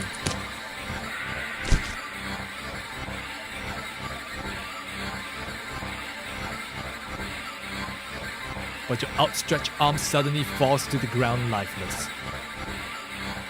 The mice manage to chew through the flesh and bone of your now dismembered limb.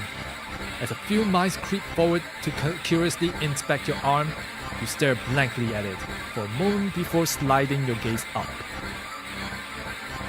In the newly opened doorway sits a familiar-looking mouse.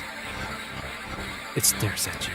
The darkness in its beady black eyes can begin to measure their depths, nor the hatred pouring out from within them. All of it aimed at you. Ah! You collapse, head hitting the floor as your other arm is eaten away as well. You're not sure how you're still conscious, but the pain should be indescribable. And yet, just feel a cold sense of loss. The mice have clustered along your back now, gnawing and ripping their way between your shoulder blades, into your back, into your chest. You weakly cough up blood. You must have damaged something important. You feel something being pulled out of you, and in between the moments of the blankets of darkness fade out your vision. Splat. You hear something wet plop onto the ground in front of you. You pry your eyes open and see in front of the mouse, weirdly shaped, red with your blood and pulsing, and oh, that's your heart, isn't it? The other mice all descend upon it, abandoning your half-eaten body. You're losing out a lot of blood. You feel sleepy, but you also feel anger? Yes. So much anger. How dare they? How dare they? The last thing you see before your vision fails you is a pair of glowing eyes leering in from the darkness beyond the doorway. You can hear squeaks and shrieks of terror all around you. Wait, the cat saves us in the end? Wow, we're kind of dead already. Low yells, deep snarls, gnashing teeth, tearing flesh. As your remaining senses leave you, you smile weakly with your last of your strength. When something with soft, slightly damp and sticky fur nuzzles your cheek. Good kitty.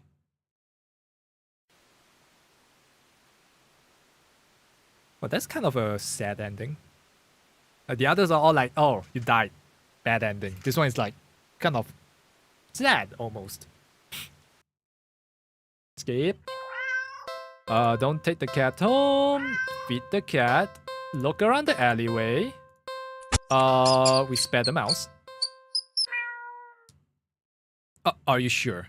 Spare the mouse. You can hear the cat's stomach growling. It must be so hungry.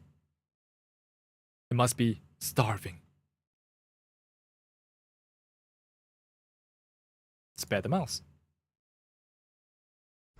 I'm sorry. You know the cat is hungry. Oh, why are you hesitating? You caught a prey for the cat's sake, didn't you? Are you really going to value the life of the filthy rodent more than the cat? Spare the mouse. I don't be gnawed again. Oh. You're mocking me, aren't you? Last chance.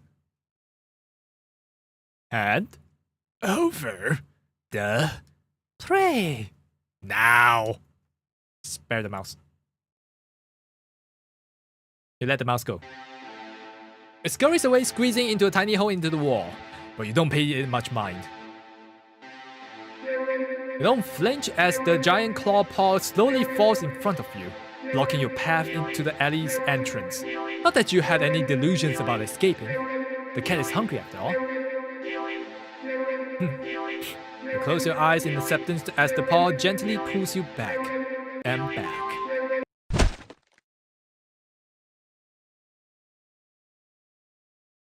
Life spared. Okay.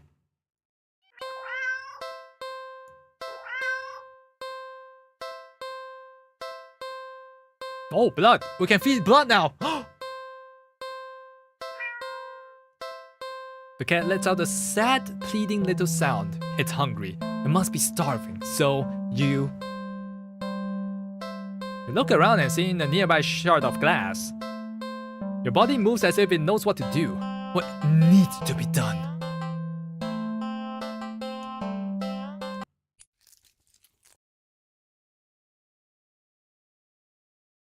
What? Why would you? Why would you do that?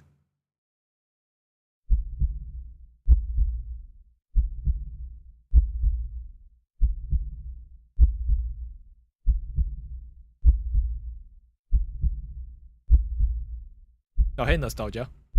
You carefully hold your finger over the cat. Dark red blood beads at the wound. Before growing heavy enough to drip into the cat's open, waiting jaws, it mews happily at you. You smile warmly and lower your hand into the box, stroking the cat's cheek before letting it lap gently at your bleeding finger. When the flow gets weak and the cat mews for more, you squeeze below the wound, coaxing more blood out. You feel a strange but welcome sense of comfort from the odd exchange. A being other than yourself was hungry, and you were able to provide it sustenance. A small wrong in the world made right. Even if so strangely done, only temporarily. Ironically, it's at the moment that you started to feel dizzy. You didn't think you were losing that much blood. You slump against the cat's box and listen to it mew in distress. You think it sounds worried about you, or at least you'd like to think so. You could just want more blood as well. The cat hops out of the box and into your lap, nuzzling at your stomach, mewing unhappily. You wish you could ease its concerns, but it's not like you could just talk to each other. Can't help but to try to remember the last time you talked to anyone, actually. If you were to die here and now in this alley, how long would it take for someone to realize you were missing? That you were gone? Your thoughts are interrupted when the cat yells loudly, tensing up in your lap. You don't have time to wonder why it's a voice that rings out from the entryway to the alleyway. Hello? Hey, you! Are you alright? You don't answer. You don't think you can. Your voice feels locked away, deep within you. The cat looks up at you with a long stare, as if assessing you. It looks back towards the voice with a final nuzzle to your stomach. It hops out of your lap, walking towards the alley's entrance, but then it started to...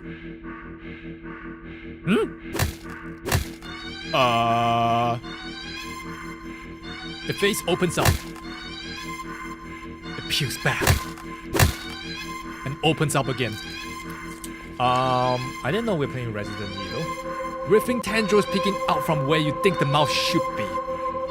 The stranger's silhouette freezes in the light of beyond the alley. What in the hell is? But they don't have the chance to finish their question. The tendrils converge into one before shooting out of the cat's jaw. Oh, and piercing into the stranger's shoulder. Ah! Ah! They let out a pained cry, a fearful yell. They claw at the tendrils, trying to pull them loose, but to no avail. You can't seem to process their screams. You stare at the creature before you, so different from the cat who mewed out of concern for you earlier. Stop the cat. Common stranger. Oh, hey, what if I was that stranger? You can't. Can't let this happen. You shakily crawl forward and weakly grab at the conjoined tendrils that pulse at as they drain the stranger's blood. When you tug it as firmly as you are able, the tendrils pulsing halts and the cat turns to you. It makes a strange trailing noise and it sounds like a question, but you have no answer. You can't even understand the question. So you simply scoop up the creature, the cat, cradling it in your arms. You gaze almost longingly at the light beyond the alley entrance. You don't know what's going on, but you just can't sit by and watch someone else be eaten so viciously. Not when they try to see if that you were okay. Not when you could offer yourself instead. You think the stranger is set free, because after the sound of shoes hastily scuffling on the pavement fades into the distance, you feel something sharp pierce your back. It feels thin, almost like a needle, so the pain passes quickly as your body adjusts to the intrusion. You're sure that it wasn't so thin that it skewered through the stranger's shoulder earlier? But as you feel your blood leave your body, slowly as if being pumped out, it gets harder to think and your vision starts to fail you. The creature in your arms makes a soft sound. You hold it tightly and closely to you as your weak arms can manage. This is fine. This is fine. You're okay with this. You don't know if this will change anything. Surely the cat will get hungry again at some point after you're gone and no longer an option. But at least this time, you were able to save someone.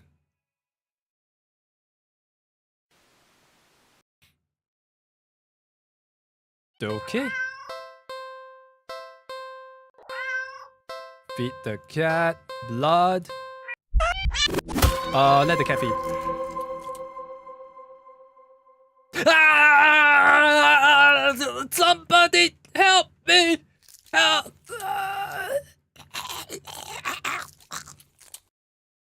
You look away as the creature devours the stranger, draining them until they are nothing but a husk of bone, skin, and clothes heaped onto the floor. You need this game where you can get it. Hold on, let me get you the link. You can find it on itch.io completely free if you chose to not donate to the dev developers. But if you choose to if you're feeling generous, please support them. It's called Do Not Take This Cat Home. Available on this link that is still loading for me right now. Hold on. Oh, there it is. And here.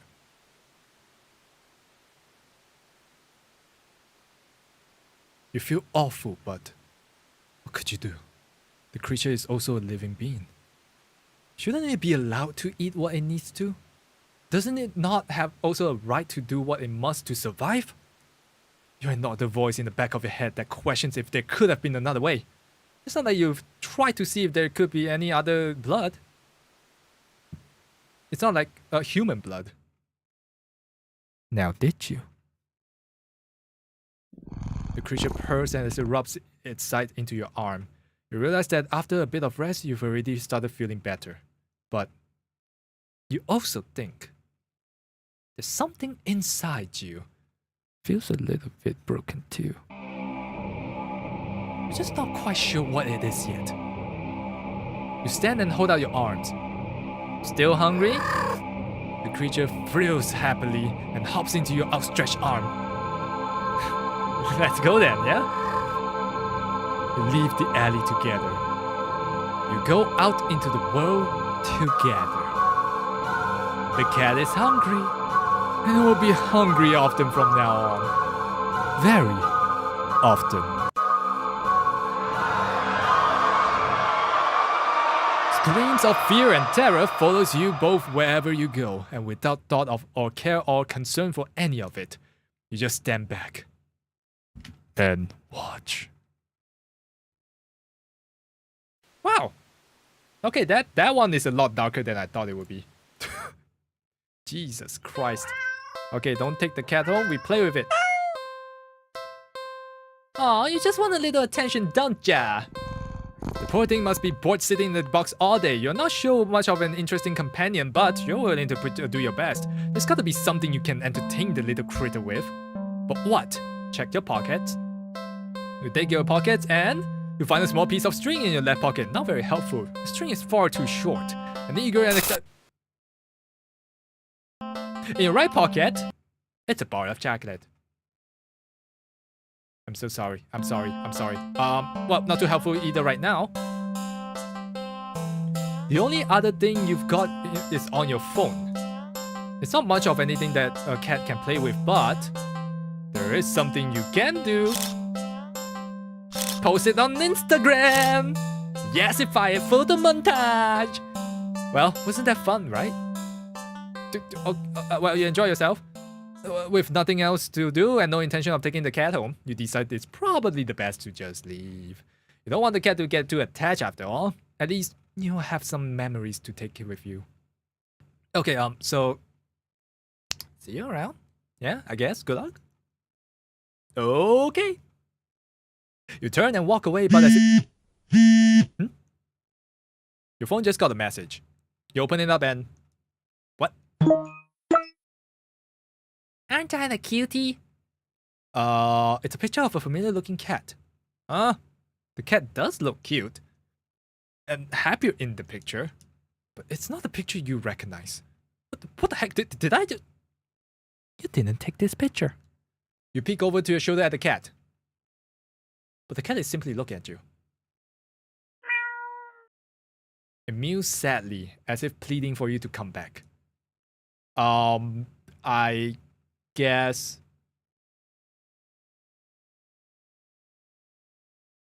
hang out and do something else? Well, I guess I could play a little longer. Now, what else to do? Okay, that didn't change anything. So I guess we check pocket. Get out of the alleyway. You ignore the cat and briskly walk out of the alley without another look. Phew. That was weird. You're a good distance away when... not again. You reluctantly look at the new message and... Don't ignore me, sad face. Creeped out, you decided to just go home. I know you're seeing these. Come back. Come back. Come back. Come back. Come back, come back, come back, come back, come back, come back.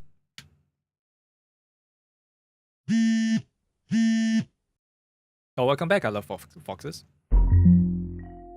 Can see you. Can always see you. You can hide.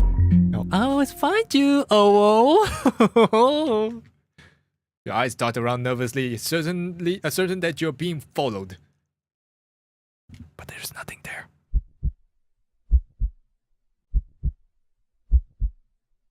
You're finally home and you feel too shaken for any relief to calm you down. You rush to the bathroom, slam the door behind you. Everything's okay. Everything's okay. This isn't real. It's just like a bad dream. Everything's okay. You fumble in the dark end to turn on the sink and splash your face with some cold water, hoping it will calm your mind and stop the hallucinations. Because that's all they are, right? Hallucinations. You're really regretting leaving home today. You must have been overworking yourself more than that you realized. Yeah, that must be. Oh, fuck. New message. You jump as your phone alerts you of yet another message received. I guess I should check it. With shaking hands, you look at your phone. Hi, friend. Oh, I don't know. What? Startled, you rolled around and instinctively jumped back. You slipped, smashing the back of your head into the bathroom mirror. You don't register the pain just yet, but your eyes shifting widely around the room. There's nothing there. Nothing at all. You feel dizzy. You dazedly feel the back of your head and examine your hand. You can't really see anything, but it feels warm and wet. And the smell of copper fills the air. Dizziness overwhelms you as you collapse on the bathroom towels. You reach your phone to call an ambulance. The batteries are dead. Oh, that sucks.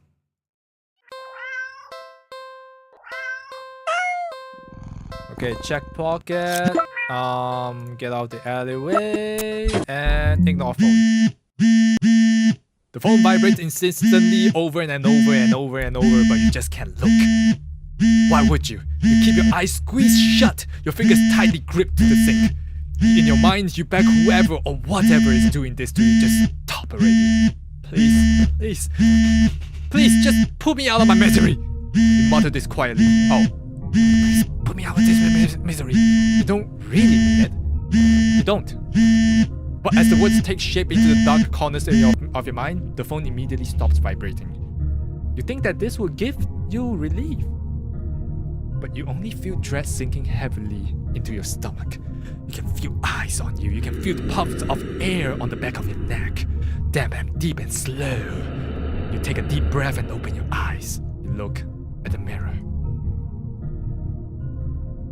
Nothing. You peek around the room. Still nothing. Nothing at all. But you know that something is there, waiting to be acknowledged, for you to accept the fact that of its existence. Only then will it deign to give you peace, to free you from a life of constantly looking over your shoulder, of fearing your own image, your own reflection. You can feel its impatience, limitless and old. You can't win against it with a war of attrition. Your lifespan will long expire before it tires of you. So, you close your eyes and accept it. As your head is severed from your neck, you are filled with peace. Grateful that, at the very least, you never had to see it. Whatever it was. Headshot. Alright, we are like 31 endings to 40. We're almost there, guys. Play with the cat. Look around the area. Did it break? Did what break? The phone? I'm not sure. You search around, but there's really nothing in the alley that looks interesting enough for the cat to play with. So maybe... How about a game? You decide on the game you've known since childhood. Red light, green light. A classic. Teaching a cat how to play it might be a bit of a challenge, but you get the feeling that the feline's natural hunting instincts will help it along. You walk to the entrance of the alley, the cat mewing at you. Oh, don't worry, I'm not going anywhere. You exaggerate your movement, covering your eyes with your hands and turn around. 1, 2, 3. Red light! You spin around. The cat hasn't left the box, tilting its head at you in curious confusion. Keep playing? Try to take it home? We've already tried to take it home. Like, we've done all the options for taking it home. Now we're doing all the options for not taking it home. You try again. This time you go a bit slower. 1, 2, 3. Red light! When you turn around this time, the cat is out of the box. The cat freezes under your stare, as if it thinks that you can't see it if it doesn't move. Oh, so cute. Satisfied with the cat that is getting the hang of the game, you turn it again and speeding up back up. 1, 2, 3, red light! You turn around. The cat is a few steps away from the box now, peeking out from behind the dumpster. Its eyes trained rather intensely on you. Well, at least it's having fun, right? You turn around again and feel a sudden chill run down your spine. You feel silly. But you can't help but to counting just a little faster this time. Be a silly old you know. 1, 2, 3, red light! Rolling around after saying red light. You look at the cat. It's halfway down the alley closer to you now, but it's as if the perspective of what you've seen is off somehow. Doesn't the cat look a little bigger? Its pupils are thin slits now. Something's not right. The cat meows at you again, but it sounds much deeper than earlier. It's crouched down, as if poised to lunge forward.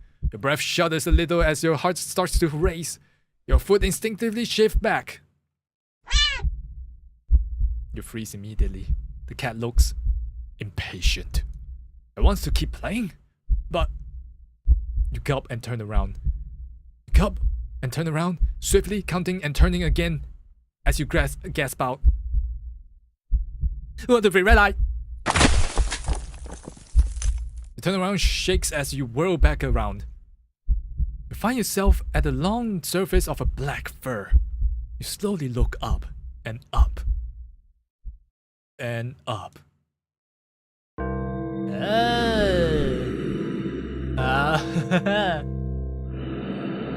You see a giant shadowy figure leering down from its position hunched over you. Fangs dripped with saliva, claws crushing into the concrete walls of the alley. Its glowing eyes are unblinking as they look back at you, the cat waiting for your next turn. But it's so close. If you turn around now, you don't want to play anymore. Play. Run. Well, you don't even finish turning around before its claws grip your torso, digging in and piercing the soft flesh of your stomach with ease. As you lift into the drooling, gaping jaws above you, you're lifted into okay, and you can't help but to think that there must have been another way out of this. Pointless regrets are pretty typical for you, aren't they?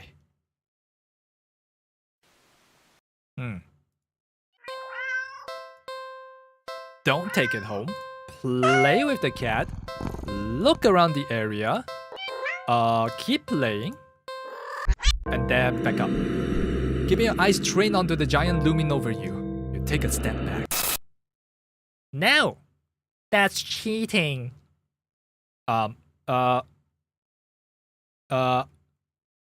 Restore backup.exe. What?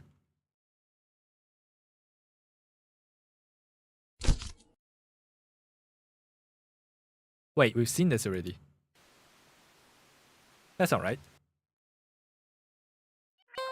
Okay, let's try the restore exe. Play with the cat. Look around. Keep playing. Back up. Restore backup. Begin restoration.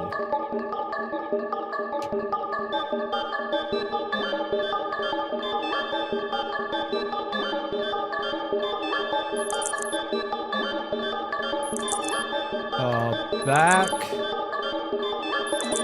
up.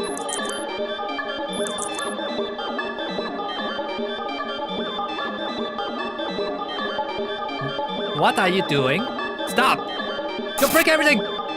Back up! The cat stares as you keep eye contact and back up. You step back and back. And as you take one more step back out of the alley, go home. Error. Error. Error. Error. Error. The world outside the alley seems to be broken. What exactly did you do? Yeah.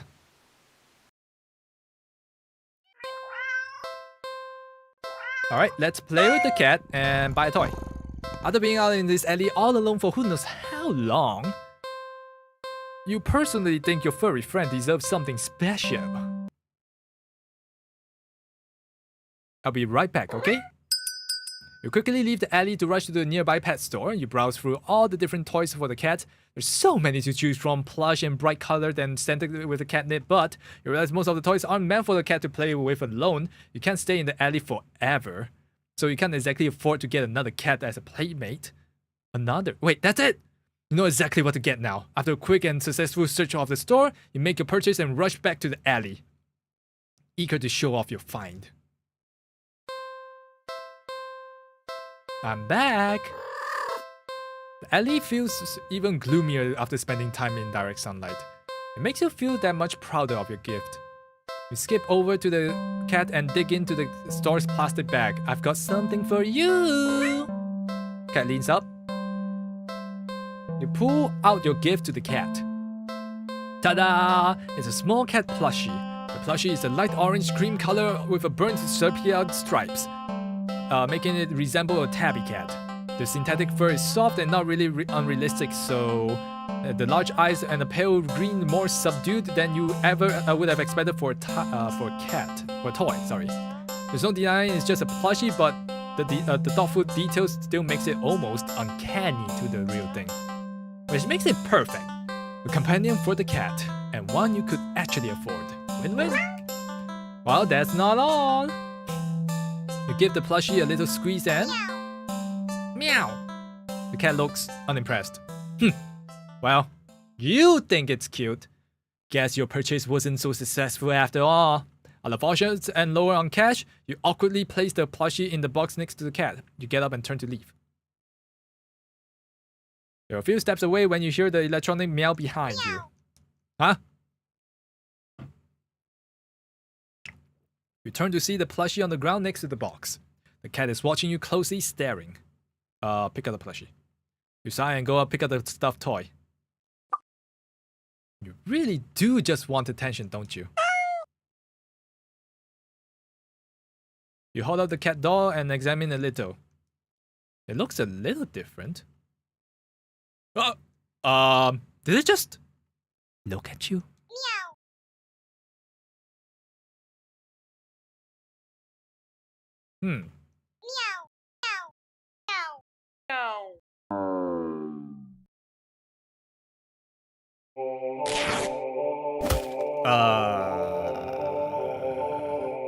The plushie somehow opens its soon-on mouth before biting into your wrist. Ow! Stop! You try to fling it off, but it grips onto you as strong as it drinks your blood, ravenous and frantic. You hit it against the concrete wall of the alley. You try to tear its sturdy fabric. But as you might, you can't seem to hurt it or make it stop. It's just a toy after all. Eventually, you start to feel faint. Enough to collapse to your knees in defeat. The stuffed doll is drinking more calmly now, as if the previous aggression had been more mere reaction to your desperation. It seems satisfied that you are no longer putting up a fight. You think you blacked out for a second. Because though you're still sitting the next time you're conscious, your eyes are closed. You feel so weak. You have to use all your strength just to pry open your eyes, and when you do,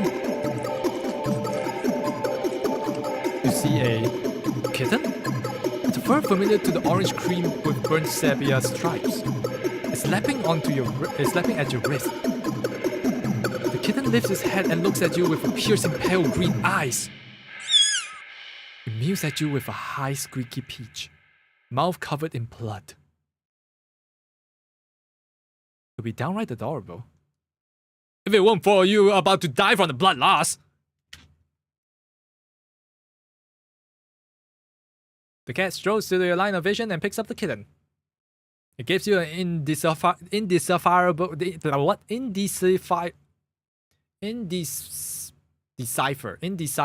look. What the fuck is wrong with me? Before turning away. The cat carries the kitten back to the box and starts to carefully and dutifully clean it. You sway and find you can't right yourself before falling to the ground. It would seem that in the end, you've gotten the cat a playmate after all.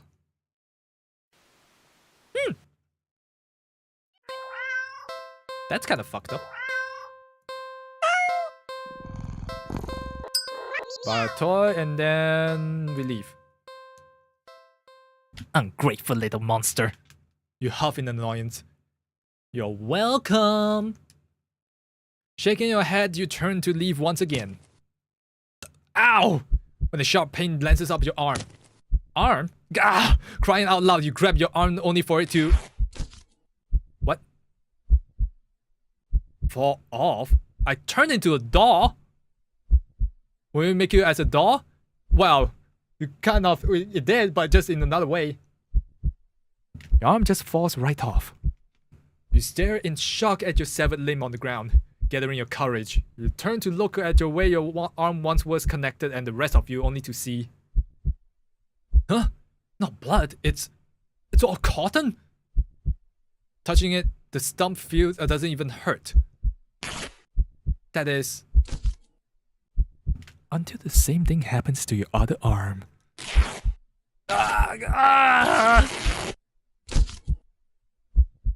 You fall when both your legs succumb to the same nonsensical fate, crying out at the agony that comes and goes like it never happened, as if you're not currently laying on the dirt ground on the alley. Limpless. What in the world is going on? You can't make any sense of it. You can't think straight.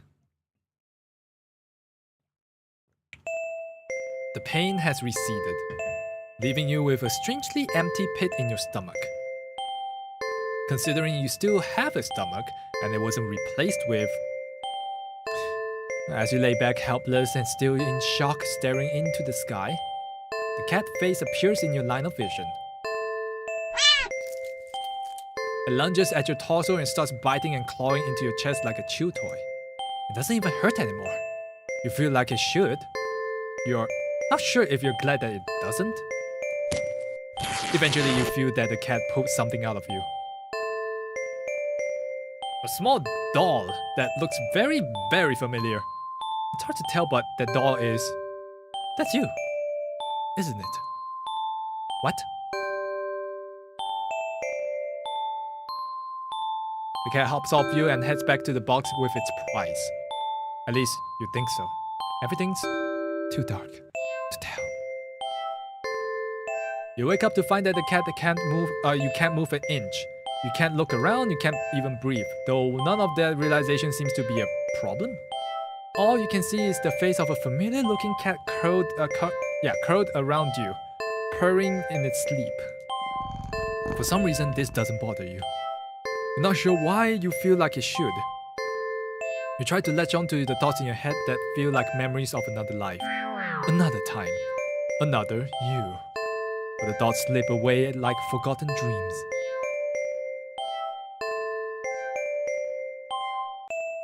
Oh well, that's fine, isn't it?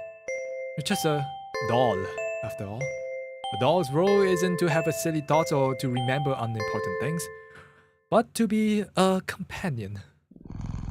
And judging from the cat's content purring, you seem to be performing your role perfectly. You are filled with an overwhelming strong sense of pride at this fact. And so you too feel content. Ending 35, cotton-headed. Yeah, that's kind of a not the worst ending, I would say. You don't just outright die, but it's still kind of bad. Oh! You've been enjoying yourself, haven't you? Yes, I as well. Still, all things must come to an end, and I believe you are ready. Oh, are we going to the true route?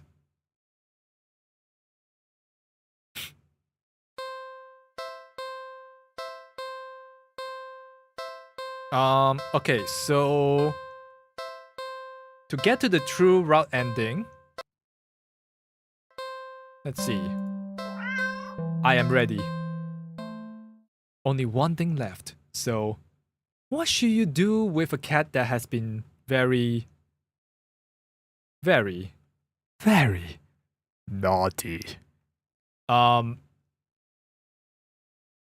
Hint? Okay, got it. So 4 letters followed by 2 letters. So what do you think? There's only one logical answer, right? Kill it? Kick it? You can't pet it because there's 3 letters. Yeah, these are the options. I L L I T. Kill it.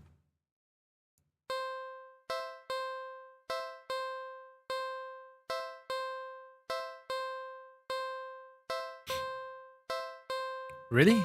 Are you sure? Yes. Once you do this, you won't be able to turn back. Do it. Last chance. Are you really sure about this? Kill the cat!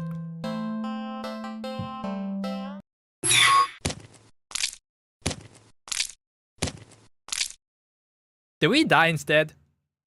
Oh, you killed the cat. Holy shit. Its corpse lays limp and lifeless now in its blood-stained cardboard box. What would you like to do?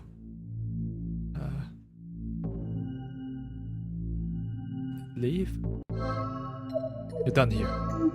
You turn around and leave the alley. At least, you try to.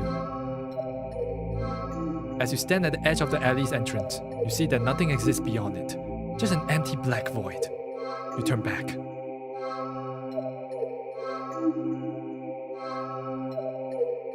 And see that the back of the alley has become shrouded in darkness. You can't see a thing.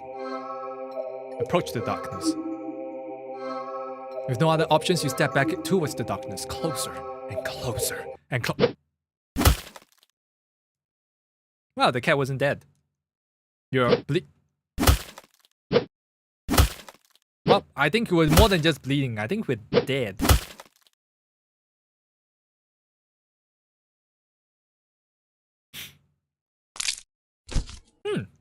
You collapse to your knees.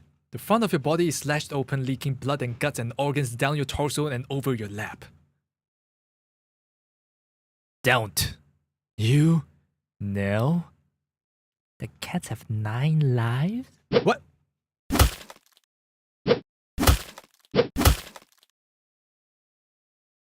Eight more left? Oh! Do not take it home!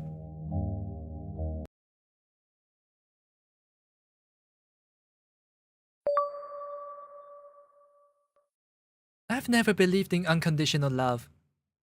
Not even as young as I was on the day that changed my life forever. I assumed that they would have come to the closest to granting it to me. It's what they always say, right? That a parent's love is unconditional? The wounds they inflicted on my skin and in my heart had long since scarred over the day that they dealt the final blow. And all it took were 2 little words. Get out. The day they finally turned their backs on me, abandoned me. That was the day it found me. It offered me an unfathomable kind of love. A love that is limitless, endless, powerful, all-consuming. A love unmatched. A love unlike anything that could exist in this world. But there was one thing that the love it offered could never be.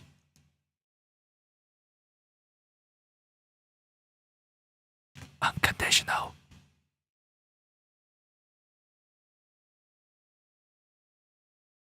Where am I? And so you find yourself here, yet again. What? Who said that? Where's here? I can't see anything. Why? Here is here, silly. Well, do you remember me this time? I would have thought that of myself as being forgettable. But I suppose there's a first time for everything.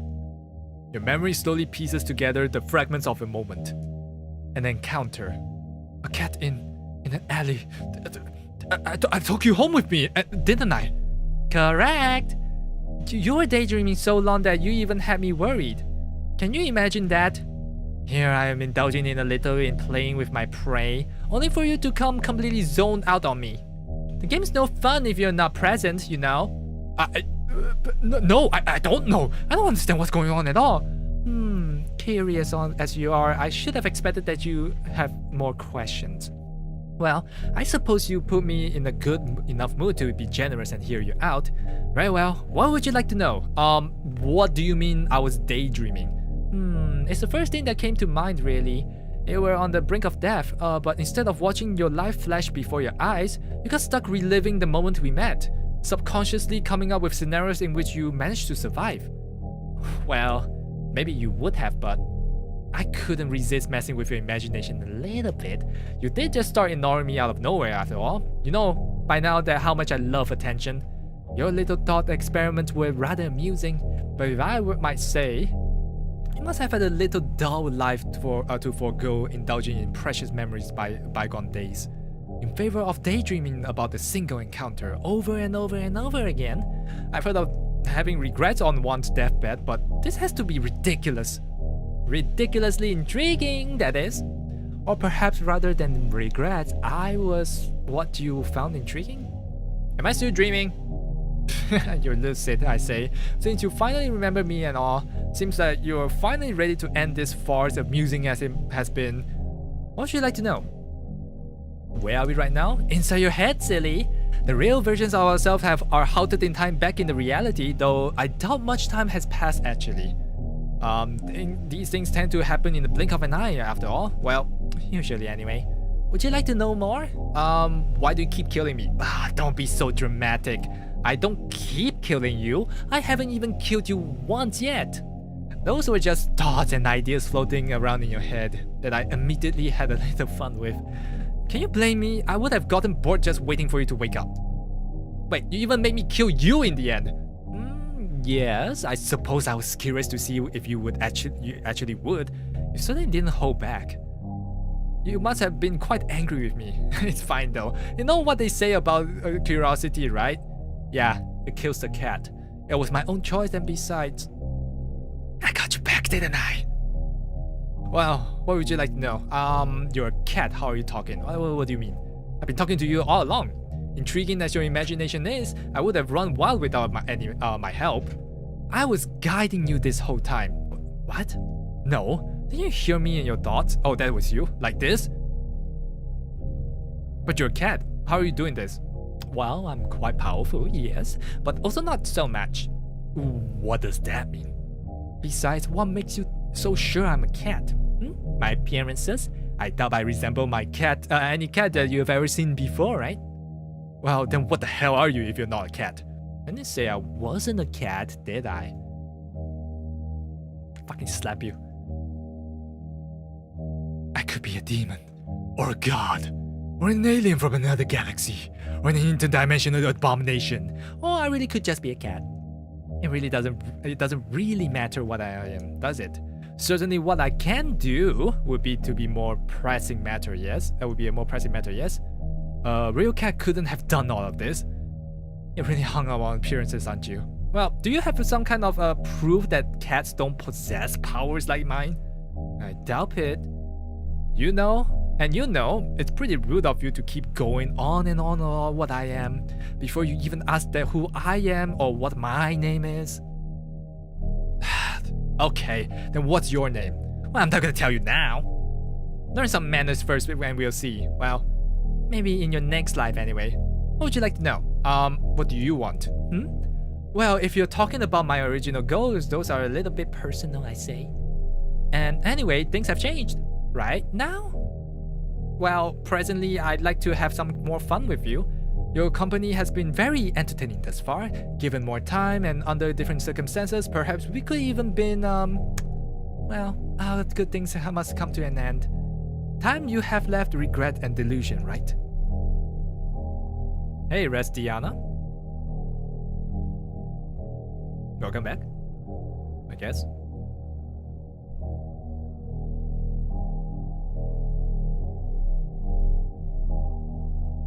Alternatively, I'm also quite hungry after waiting so long for you to wake up. At this point, I could go either way. Have I satisfied your curiosity? I just have one more question. Why me? Why call out onto me out of all people?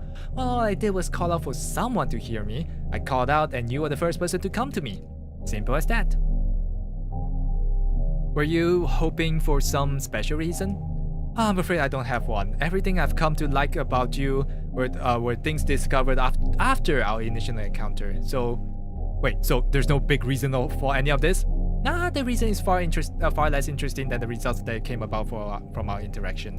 I only called to satiate my hunger, and in doing so, I found something far more valuable. I know for a fact that regardless of how this plays out, I will never forget you. What do you mean? I mean, I've taken a liking to you, human, and so I'll grant you another chance. Another choice.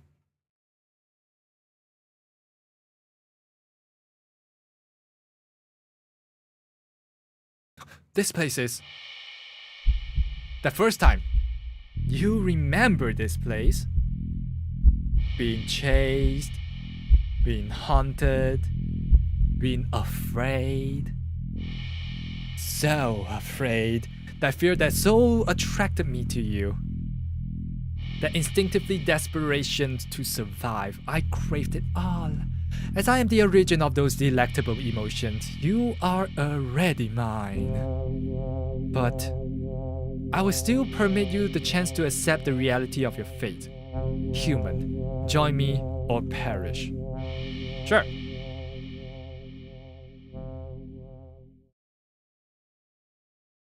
Splendid. Come forward, my human. You step forward and pick up the cat. You cradle it in your arms, reaching up to scratch its head.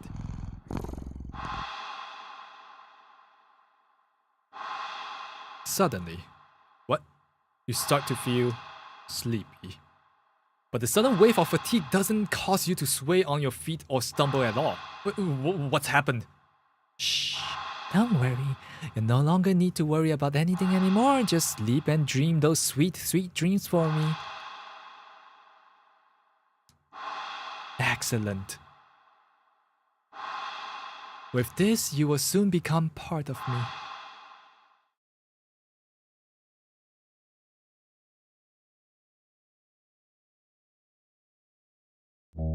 Okay, I need to pee urgently. I'll be right back.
Okay, I'm back. We are so very close to the end. Let's finish this. So when did the cat got the Tesseract? And how? No idea. I don't even know if it has a Tesseract. I guess we'll find out. Back again, are you? You've already reached the best outcome you're gonna get. What more are you hoping to achieve? You wouldn't be thinking of going back on your promise to join me, right? Have I not satisfied your curiosity? No. No? Well, in that case, what would you like to know?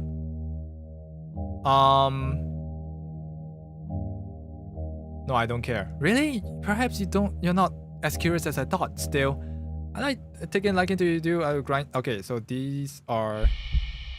I'd rather die. I see. Then there's nothing left to say. How many more? 3 more endings, I believe. Resign to your fate. You finally turn around.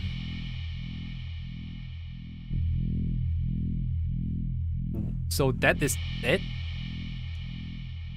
It's enormous. Shapeless, billowing like thick smoke in the wind. The shadow-like entity towers above you, so high it looks like the sky poured it down to the earth. It's still pouring it even. It is unfathomable that your tiny world is even able to stand under the weight of the reality of such a being existence, and that you and your fragile mind haven't fallen to ruin as well. So what is it? Step forward into the monstrous miasma and offer yourself to it.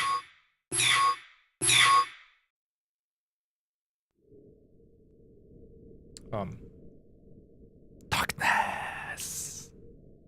Surrounded by pure and absolute darkness, you are very suddenly hit with the feeling of what? That you're not alone.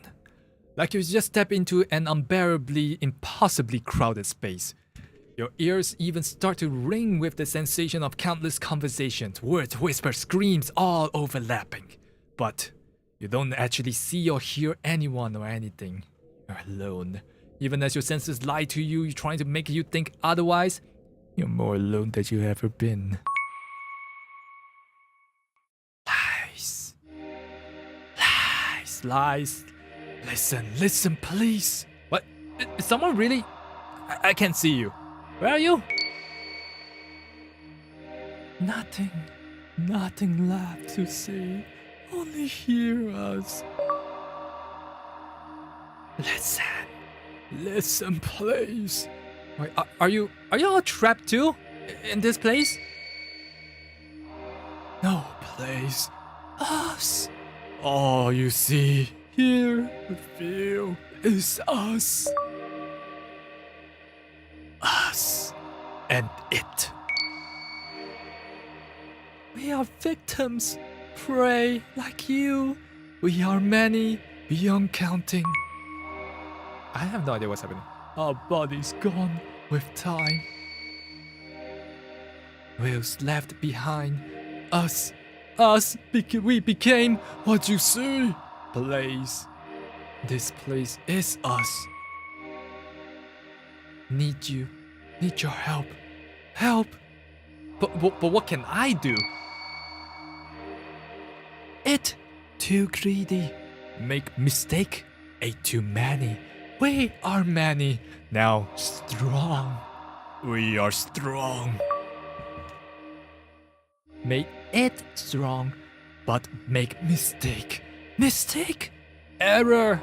Flaw. Weakness. Then why not escape yourselves?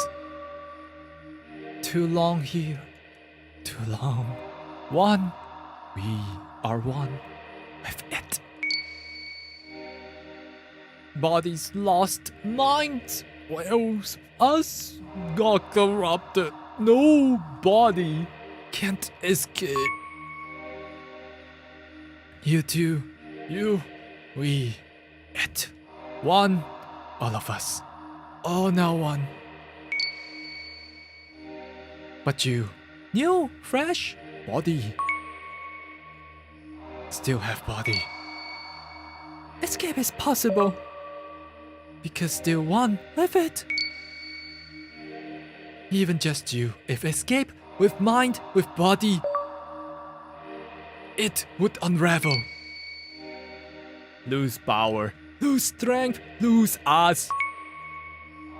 Us set free forever, finally. Escape, help.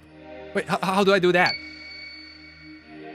Remember, it lies hidden in truths. Lies, lies. Escape, push forward. It lies. Persist, persist. Persist. What? Persist. So whatever options we have later, we just need to keep pressing on it, right?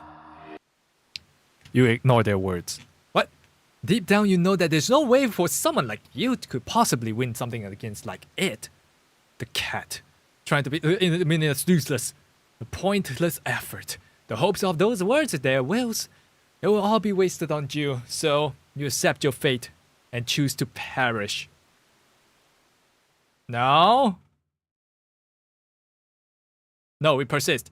We're not sure how long it takes, but their pathetic pleas eventually grow silent. You always wish they would simply turn to insults and threats.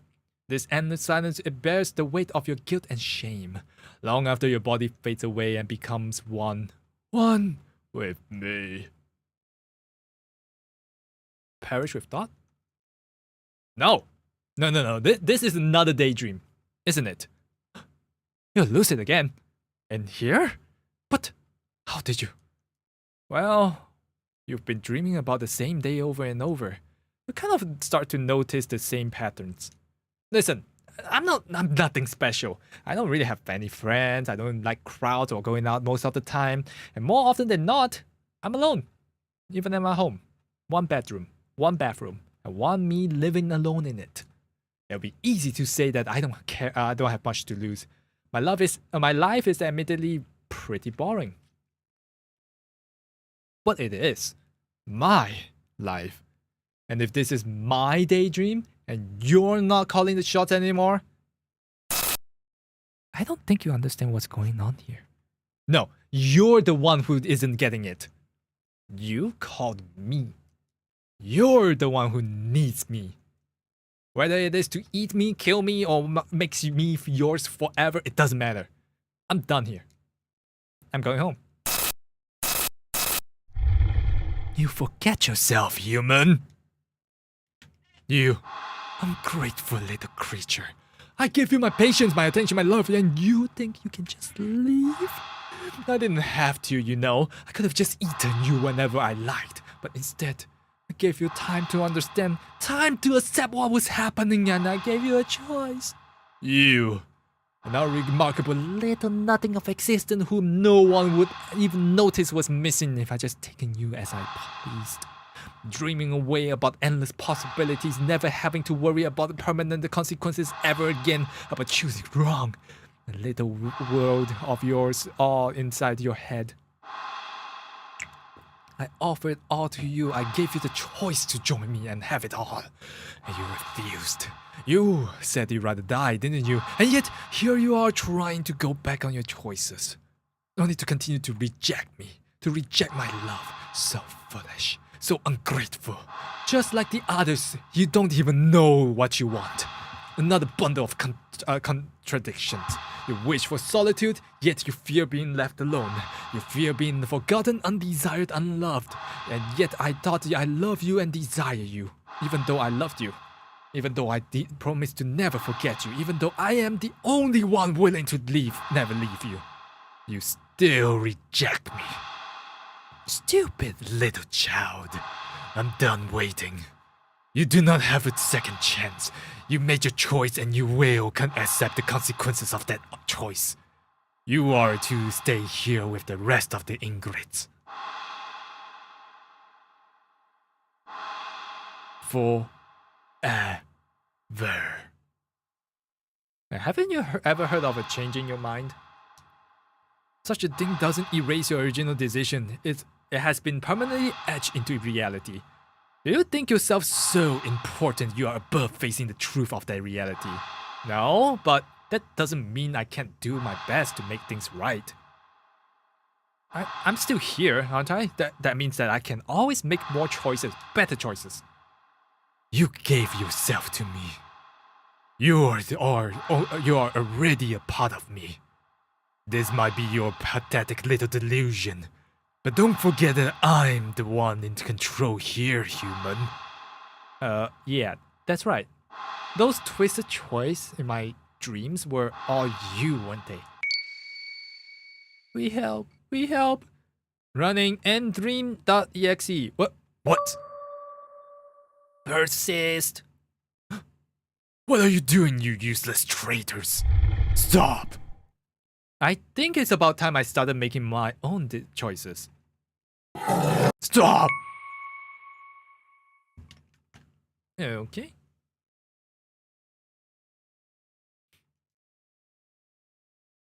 Oh, I'm back at the alley. It's not here. Good. I think I need to get home. I step forward out of the alley. Well, this is going to take some getting used to. I step forward towards the entrance of the thankfully empty alley. I'm almost out of this place. Almost home. Wait, suddenly, what? You're not going anywhere. Go back. Go right. Go home. Damn it. It overrode my choice. Where the hell do I go? Go to the dog park. Go left. Am I dead? Don't give into it. I'm not. Persist. Go dog park. Go back. Go back. Oh, I guess I kind of know what to do already. I'll go left. You see the claws and whatnot. That's where you do not want to go. Okay, go right. Damn it. Gotta escape. Got you now. Where is it coming from? From the left we go right. Coming from the right we go left. Coming from the front, go back. Get back here. Go to the movies. Go to the old theater. Go left. Go right. Go left. Go right. Crap, a dead end. Stop running. Go right. Go left. Go back. Get back here. Go watch a movie at the new cinema. Go right. Go back. Go left. Go right. Dead end? Oh, where do I go? Found you! Go back. Go left. Go right. Okay, we keep going. Go right. Go right. Go left. Go back. How do I get out of here? No escape! Go right. Go back. Go left. Get back here! Did I do it? Thread unraveling. Many us escape. Many free now. It losing us. Losing strength. Your escape. Possible now. No! You are mine! We go ahead. We go free. Thank you. Thank you. Thank you. Well, thank you too, all of you. I won't forget you. Oh, time to go home. No! Go right. Go left. Come back here. Go back. Go right. Come back! Where do I go? Go left. Please! Okay, there it is. Go right. Don't leave me! We're almost home. Go left. I'll die without you! Nope, you certainly won't. I'll die! Okay, waiting. Go right. I'll die! Push forward. Wait!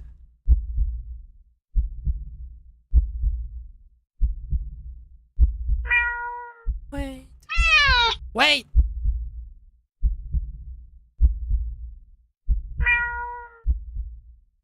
Oh, I pressed back accidentally just now. Oops.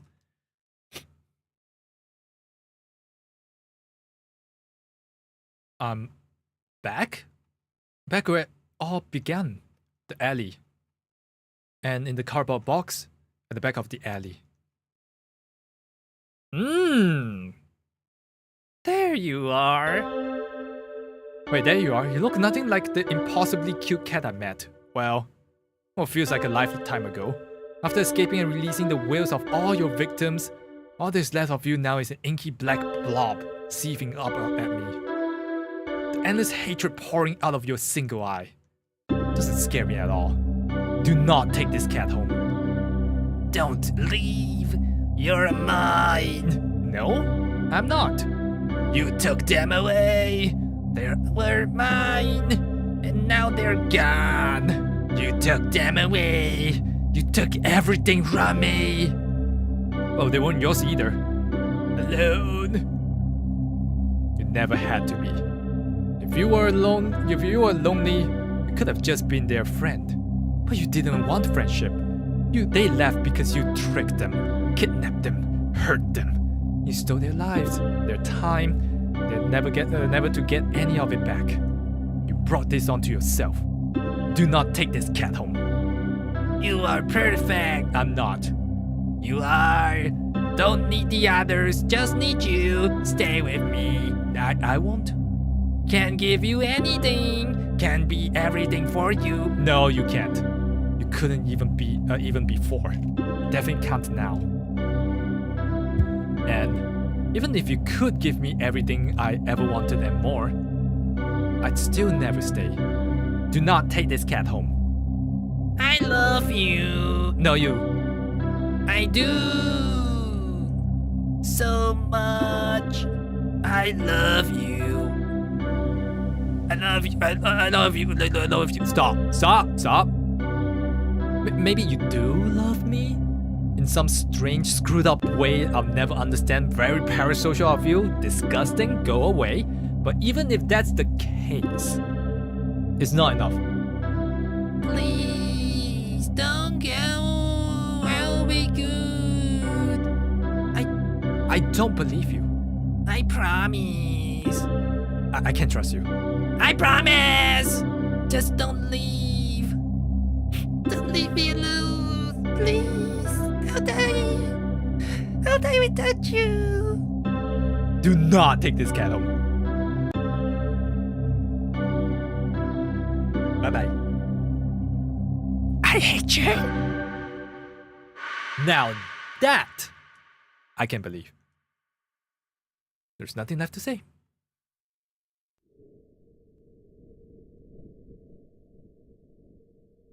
I watch in silence as it fades away into nothing.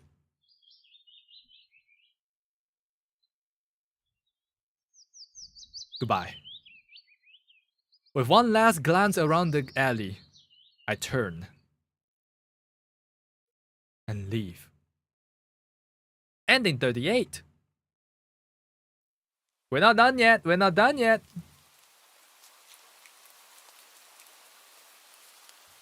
Today's been surprising. Yeah, pleasantly so. A day off started with admittedly crummy weather led me to an old theater where I enjoyed the movie by myself. My laughter filled the empty theater. The rain had stopped, and I was in such a good mood that I hopped over to a not-so-new cinema, not to watch another movie, but to play around in the arcade, earning a few high scores. With the gamer in me awakened, I went to the carnival to play some more, and was humbled fairly quickly. But I did manage to win a small stuffed animal at the ring toss booth. The design is questionable, and I freaking love it. The rides weren't so bad either. I got inducted into a group for a bit, while waiting in line at the Ferris wheel, bonding over our shared mistrust of the carnival's game vendors. I even shared a carriage on the Ferris wheel with a few of them, and exchanged numbers before we parted ways. I don't know if I'll ever see them again, or if any of them will ever call me, or if I even have it in me to call any of them. But having the option to do so is nice. It feels nice. Baby steps. After all, even that tiny bit of interaction, though fun, exhausted me. So I went to recharge at the dog park. Feeling rejuvenated at the sight of dogs, old, young, big and small, were all running around, happy and carefree. A few of the owners even let me take pictures. Yeah, today was a good day. I don't think about the cat, or it, I guess, all that much these days. It was hard at first. In the immediate days and weeks that followed, what happened to me was all I could think about. There were days I blamed myself, days I questioned my choices. I went back to the alley more times than I want to admit. The feeling that always went through me at the sight of the empty cardboard box was so indescribable, so overwhelming. I sometimes break down crying right where I stood. It took a while, but eventually the strange emotion became clearer and clearer. until I had the courage to recognize it for what it was. Relief. I've been afraid to feel it for so long, terrified to let my guard down. But that sense of relief finally returned. Relief that it was gone, that I was able to was free to live my life. However simply or extraordinary I wished, the ones it had imprisoned never heard their voices again either. But that's for the best. Living here and now, never forgetting what they did for me, what I did for them too. For now, I think that's enough. At least, I hope so. And that wherever they are, they'll finally be at peace. I'm fighting for my own peace too. One day at a time. One tomorrow after another.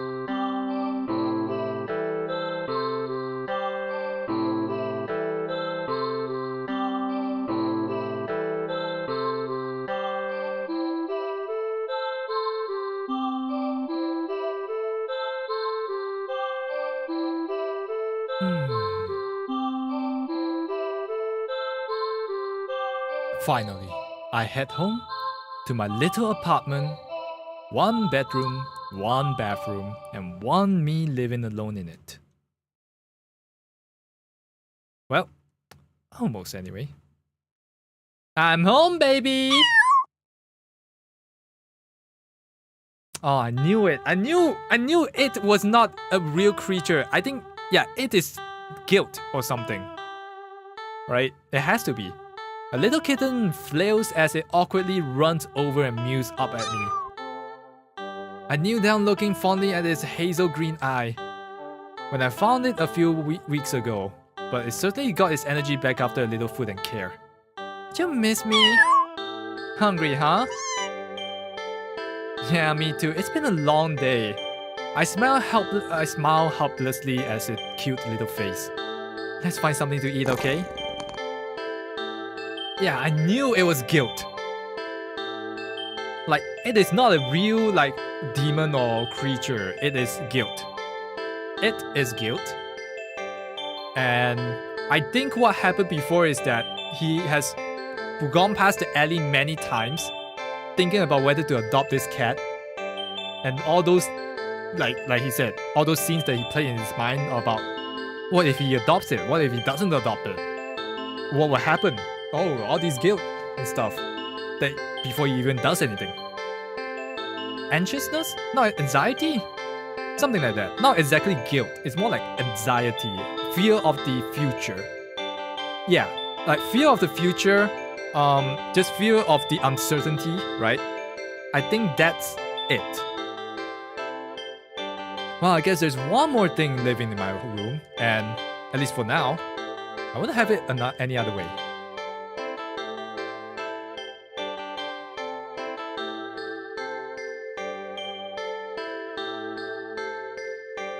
One of it made him into a doll? I mean... his mind be wild. Dude, his mind literally dreamed of, like, the cat turning his hair, like, make him grow hair out of every part of his body. What do you say to that?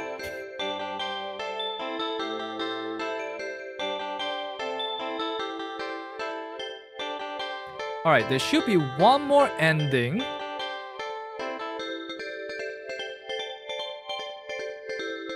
Right? Hold on.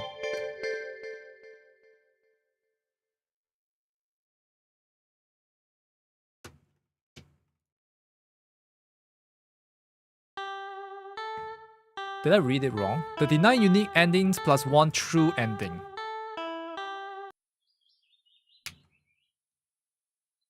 Oh, I did find out 40. Huh. Oh, ending 0 counts as 1. Oh, okay, I see. And then ending NA is the true ending. I see.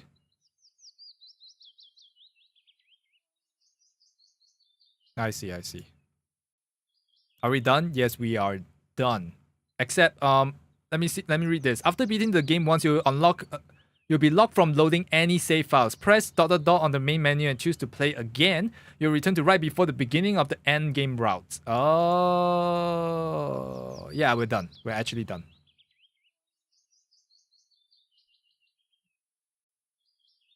All right. Yeah, that was oddly a really interesting, well done game, I felt.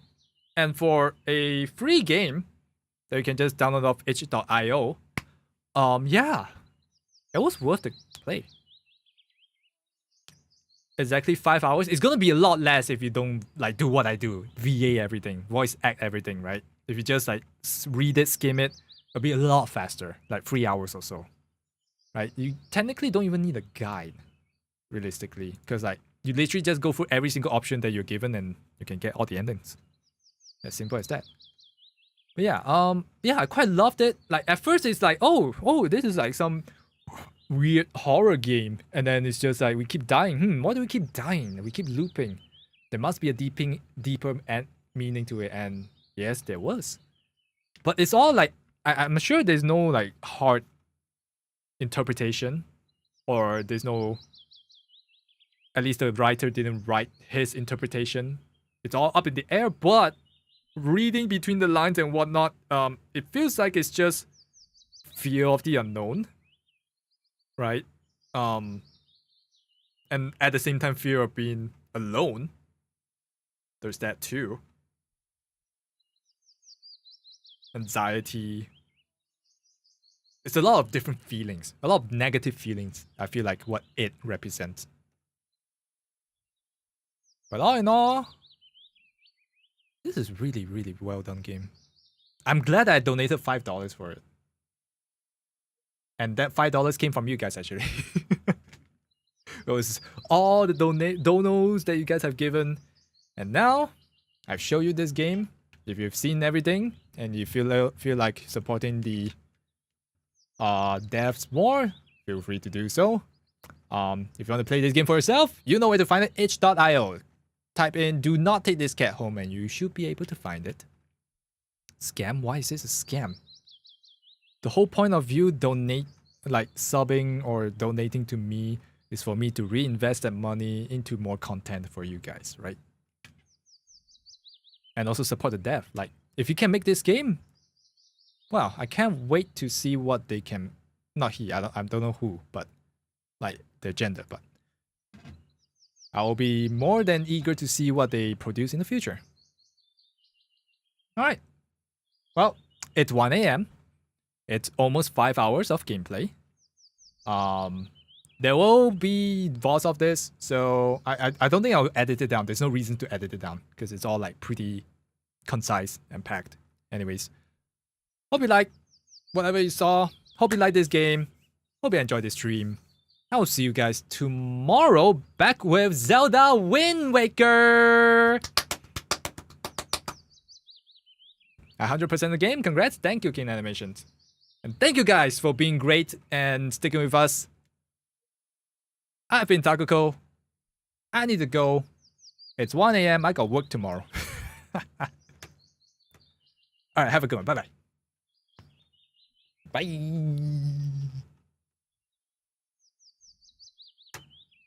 Stop stream.